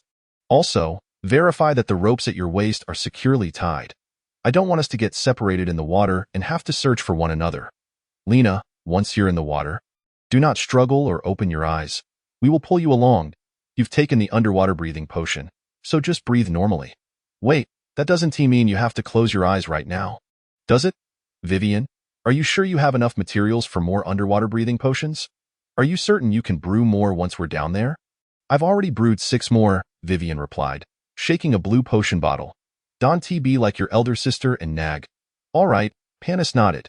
If everyone is ready, we'll prepare to dive. Hold on, Catherine hesitated at the entrance of the ice cave. What if we all go down and it freezes over again? Not to worry. When we return, I'll come first and break the ice here. We'll only stay for a maximum of 3 days. If we can't find what we seek by then, we'll need to return for supplies in 3 days. The ice won't be too solid. With a little effort, we can break through it again. Trust me, Panis explained, having already prepared for this. That's good to hear, Catherine replied, indicating her agreement. Then, as previously discussed, I will go first and Catherine, you'll bring up the rear. All right, let us set off. With the command given, Panis was the first to leap into the ice cave, splashing water everywhere. Beneath the ice, the water remained as dark as ever. The light above, already dim, became even more blurred through the water, making it difficult to see even a meter away. In such an environment, only those with advanced exploration skills could navigate freely. For others, even with great strength, their abilities would be limited. At this moment, the only one who could effectively lead was Panis, who swam confidently towards the memory of the cave entrance, undeterred by the darkness. Lena obediently closed her eyes and floated, allowing the rope at her waist to guide her along with Panis. Vivian, in third place, also appeared less adept at swimming, but unlike Lena, she was not afraid of the water. Having consumed the underwater breathing potion, she need not worry about taking breaths and mimicked the swimming movements she observed, managing to swim reasonably well. Rachel closely followed Vivian, keeping her distance from Gaston, her gaze often darting nervously back. Meanwhile, Gaston, several times, attempted to accelerate towards Rachel, only to be pulled back by Catherine, who had a similar level of swimming capability as Panis. The 6 of them formed a long line, slowly approaching the entrance of the Research Institute under Panis's guidance. Glub, glub. Feeling the surrounding tranquility, Lena, with her eyes secretly opened, first beheld the dark entrance of the research facility. Just as she opened her mouth to utter something, a few gulping breaths of icy lake water surged in, causing her to panic and completely forget Panis's earlier warning. Instinctively, she shut her eyes, held her breath, and flailed her arms and legs in a desperate struggle. In the midst of her turmoil, she suddenly felt someone grasp her flailing arm from behind, subsequently encircling her body with their arm and pulling her forward through the water. Soon regaining her composure, Lena realized that it was Panis who had noticed something amiss and turned back to rescue her. She patted Panis's body, signaling that she had recovered and could be released. Thus, the group gradually swam over a distance of more than 2,000 meters, traversing the long underwater tunnel, where they could distinctly feel the water becoming shallower as the slope inclined, until they finally stood at the bottom with their heads above the surface. Panis, standing in water that reached his chest, effortlessly pulled Lena, who was still floating upright, to her feet and turned to await the others to gather by his side. Upon seeing Panis stop and rise, the others followed suit, adjusting their positions to stand in the water. Only Vivian, having leapt out of the water, shouted, "Let us move a bit further," before plunging back in. the surface entirely submerged over her head. Panis shook his head, chuckling, and led the way forward for over 100 meters until he noticed the water had receded to his waist before pausing again. Vivian finally succeeded in surfacing, wiping the water from her face while muttering indignantly, "This is utterly outrageous. To be so overlooked, it's infuriating." Catherine approached, patting Vivian's head in a comforting manner, while surveying the tunnel walls evidently constructed from artificial stone materials. "Is this the periphery of the research facility?" "Uncertain. I didn't manage to ascend earlier," Panis replied. "However, it should be this place, unless there are others with deranged minds constructing buildings in such a cursed location. At long last, we have found it." Catherine let out a long sigh. Grinning mischievously, 100,000 gold coins, here I come. Panis chose to ignore Catherine's habitual antics and address the others. Ahead lies a vertical shaft 10 meters deep. I will ascend first to secure the ladder, and you should follow one by one. Use my ladder, Vivian offered, handing over a half-meter-long retractable ladder. It extends up to 15 meters. All right, Panis accepted the ladder, recalling that they had traversed over 100 meters and had completely emerged from the water. Standing on dry ground, he untied the rope around his waist and removed his outer waterproof suit before approaching the base of the vertical shaft, vigorously turning the winch to extend the ladder. As the winch turned, the retractable ladder slowly ascended. Seizing the opportunity while Panis was busy securing the ladder, Gaston sidled up to Rachel with a flattering smile, hoping to strike up a conversation. However, Rachel cast him a cold glance and turned away. Just as Gaston was about to pursue her, he suddenly heard Catherine cough heavily, compelling him to halt his unwelcome advances. "All right, you can come over now." Panis's call alleviated the awkward atmosphere. Rachel hurriedly dashed to Panis's side, gazing upward into the shaft. "Oh, there's light," she exclaimed, noticing the bright illumination beyond the shaft as she watched Panis climb. "How is it possible that a research facility from hundreds of years ago still emits light?" "That is the hallmark of magical technology," Vivian explained, walking alongside Lena. "Unlike crystalline energy technology, which relies entirely on crystal sources, magical technology can maintain illumination as long as the energy source is intact and the magical conduits remain undamaged. Therefore, this place may simply be a transformed mage tower. Never extinguishing? Does that mean it could last for thousands of years?" Rachel, generally unfamiliar with magical technology, expressed curiosity. "Not likely," Vivian chuckled, providing a detailed explanation. "It appears that this place utilizes a ley line absorption array to harness the energy of ice, converting it into attribute-less magical energy to activate various arrays. Do not forget, artificially constructed magical conduits will naturally deteriorate. Even if the ley line absorption array is inscribed on mithril discs, it will become ineffective after a few centuries. For this place to sustain itself for 600 to 700 years is already quite remarkable. Let us ascend before continuing our conversation." Panis had already climbed out of the shaft, his head now visible. "It's very safe up there, and quite warm." "Let us go." Catherine, being the last to arrive, smiled at Rachel. "You go up first." "Thank you." Rachel glanced at Gaston involuntarily before ascending the retractable ladder. Upon emerging from the shaft, the contrast with the lower cavern was striking. A long corridor greeted her. While similar passages in other locations would have been pitch dark, with walls composed of irregular rocks, here the corridor was neatly lined with stone, and every 10 meters along the ceiling were intricately carved small arrays. These arrays were powered by the magical conduits hidden behind the stones, ensuring a steady supply of energy. Beneath each small array, hovering approximately 20 centimeters down, was a white luminous orb, casting a gentle yet bright light throughout the corridor without being harsh on the eyes. "Indeed, this resembles a transformed mage tower," Vivian remarked, observing the overhead lights as she walked. "This is the most commonly used illumination array in mage towers. There are likely temperature-regulating arrays hidden in the shadows, which is why it feels so warm here." "You mages truly are a pampered bunch," Lena said enviously. "You managed to make your living conditions so splendid." Such multifunctional mage towers can only be constructed upon discovering a ley line energy outlet and possessing the strength to seize it. Otherwise, one can only build rudimentary versions, which collect scattered magical energy daily, barely enough for basic operational consumption, let alone surplus energy for temperature control and lighting. It seems we have indeed found the right place, Panis remarked as he turned back. This should be the underground research facility. Absolutely, Vivian affirmed confidently. Researching magical potions. There is no better place than a mage tower, allowing for instruments to be used without regard for energy consumption. Look, that ahead must be the main entrance. Upon hearing this, Panis shifted his gaze forward. At the corridor's end stood a metal door over 4 meters wide. After centuries of wear, the paint on the door had entirely peeled away, and rust marred its surface. Can such a corroded door still be functional? Panis asked uncertainly. Uncertain. Let us give it a try, Vivian replied, recognizing that from this point on, her role would be pivotal.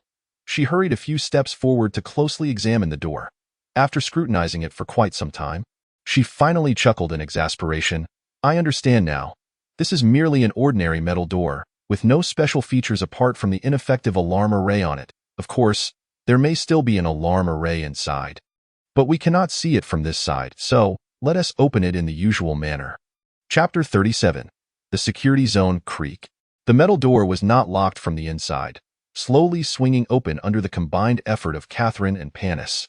The rusty hinges emitted a sound that made one's teeth ache, as countless metallic fragments fell like leaves in the wake of the door's movement, quickly covering the ground behind it with yellow-brown debris.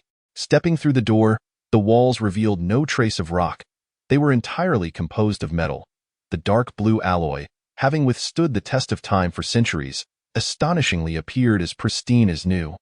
Unlike the door, which was riddled with rust.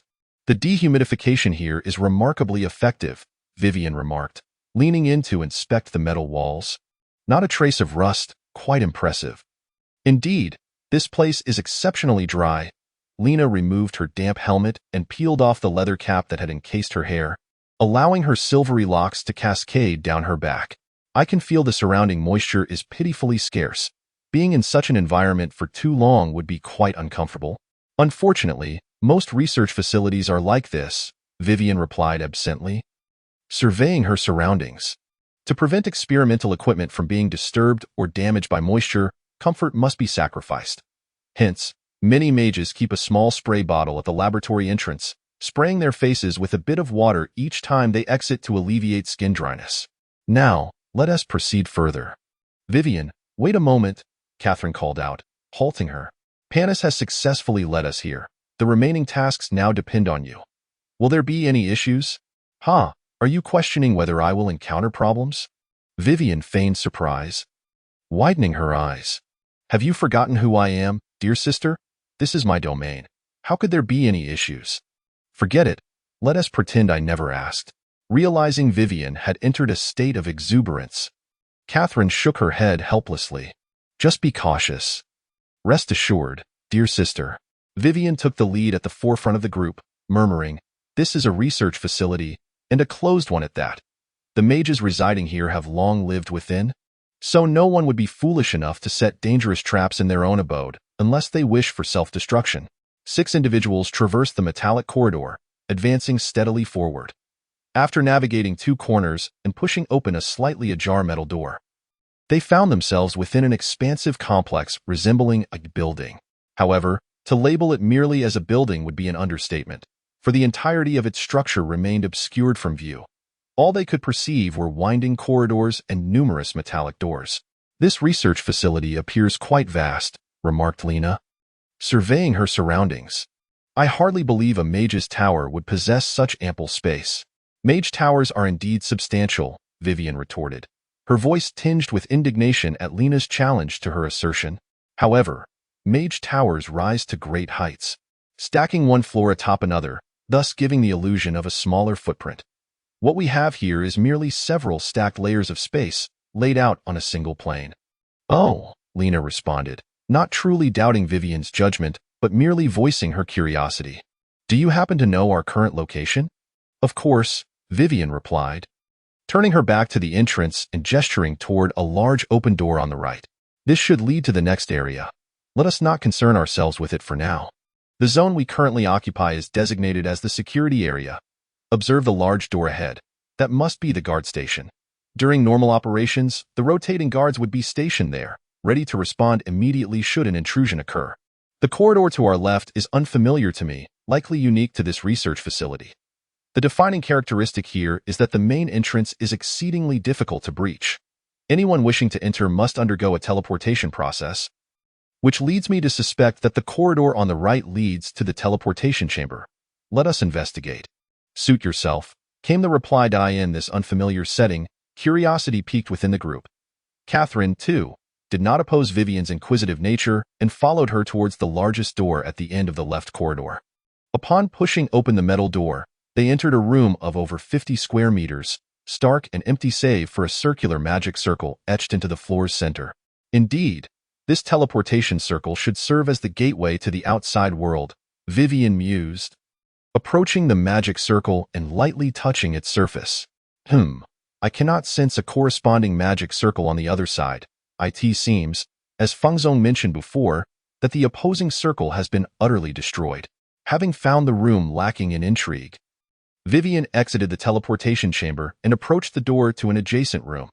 Upon opening the large door, they were greeted by 2 rows of metal cabinets, each adorned with numerous cabinet doors, the handles of which bore the keys to their respective compartments. I see now, Vivian exclaimed with a clap of her hands, realization dawning upon her. This must be a storage area for visitors or inspecting officials to deposit their personal belongings. No visitors are permitted to bring personal items inside. Well, let us take a look. There may be something of interest within, Lena chimed in eagerly, encouraging Catherine to join in the exploration. Catherine pondered for a moment, realizing that since they had already located the research facility, there was no immediate urgency to seek out the task items. She felt a twinge of curiosity, but, prioritizing safety, glanced at Panis. Panis, could you check for any traps first? None, Panis replied without even glancing. I inspected upon entering. There are no ordinary traps. As for magical traps, that would require Vivian's expertise. Very well, Catherine nodded in agreement. However, you two must not get carried away. This is work, not play, Vivian retorted, though her face betrayed her insatiable curiosity as she eagerly opened one of the cabinet doors. Inside lay nothing of particular interest, a long white robe fashioned from fabric, accompanied by a pair of black, soft-soled leather boots. After centuries, the leather and fabric had become brittle. A gentle touch resulted in gaping holes. Lena and Vivian, standing at the forefront, exchanged grave looks and each proceeded to open another cabinet. Indeed, they found identical robes and boots within. Sister, Panis, you should come see this. Lena's voice was heavy with foreboding. What is it? Catherine, Panis, Rachel, and Gaston, who had been hovering nearby, approached, sensing the shift in atmosphere. Look here, Lena gestured toward the garments within the cabinet. Does this seem familiar to you? This, Catherine stammered, her eyes wide with disbelief as she gazed at the clothing. This is identical to what the assailant wore. Rachel, take a closer look. Is this not the same attire worn by that short attacker? Panis, similarly astonished, sought confirmation. As Panis spoke, Rachel and Gaston had already glimpsed the clothing, and upon seeing it, Rachel clenched her fists tightly, nodding emphatically, while Gaston, overwhelmed, trembled and averted his gaze. Now this is intriguing, Panis mused, arms crossed and chin resting on his hand. It appears that individual must have escaped from the research facility. Otherwise, they wouldn't habitually wander about in this attire. That seems improbable, Catherine interjected, her brow furrowing in contemplation. We meticulously examined the ice surface in the frozen hell, and there were no signs of recent breaches. Moreover, the entrance was so rusted. If someone had come and gone, we would have surely discovered it. Besides, this place dates back centuries. How could that individual possibly survive until now?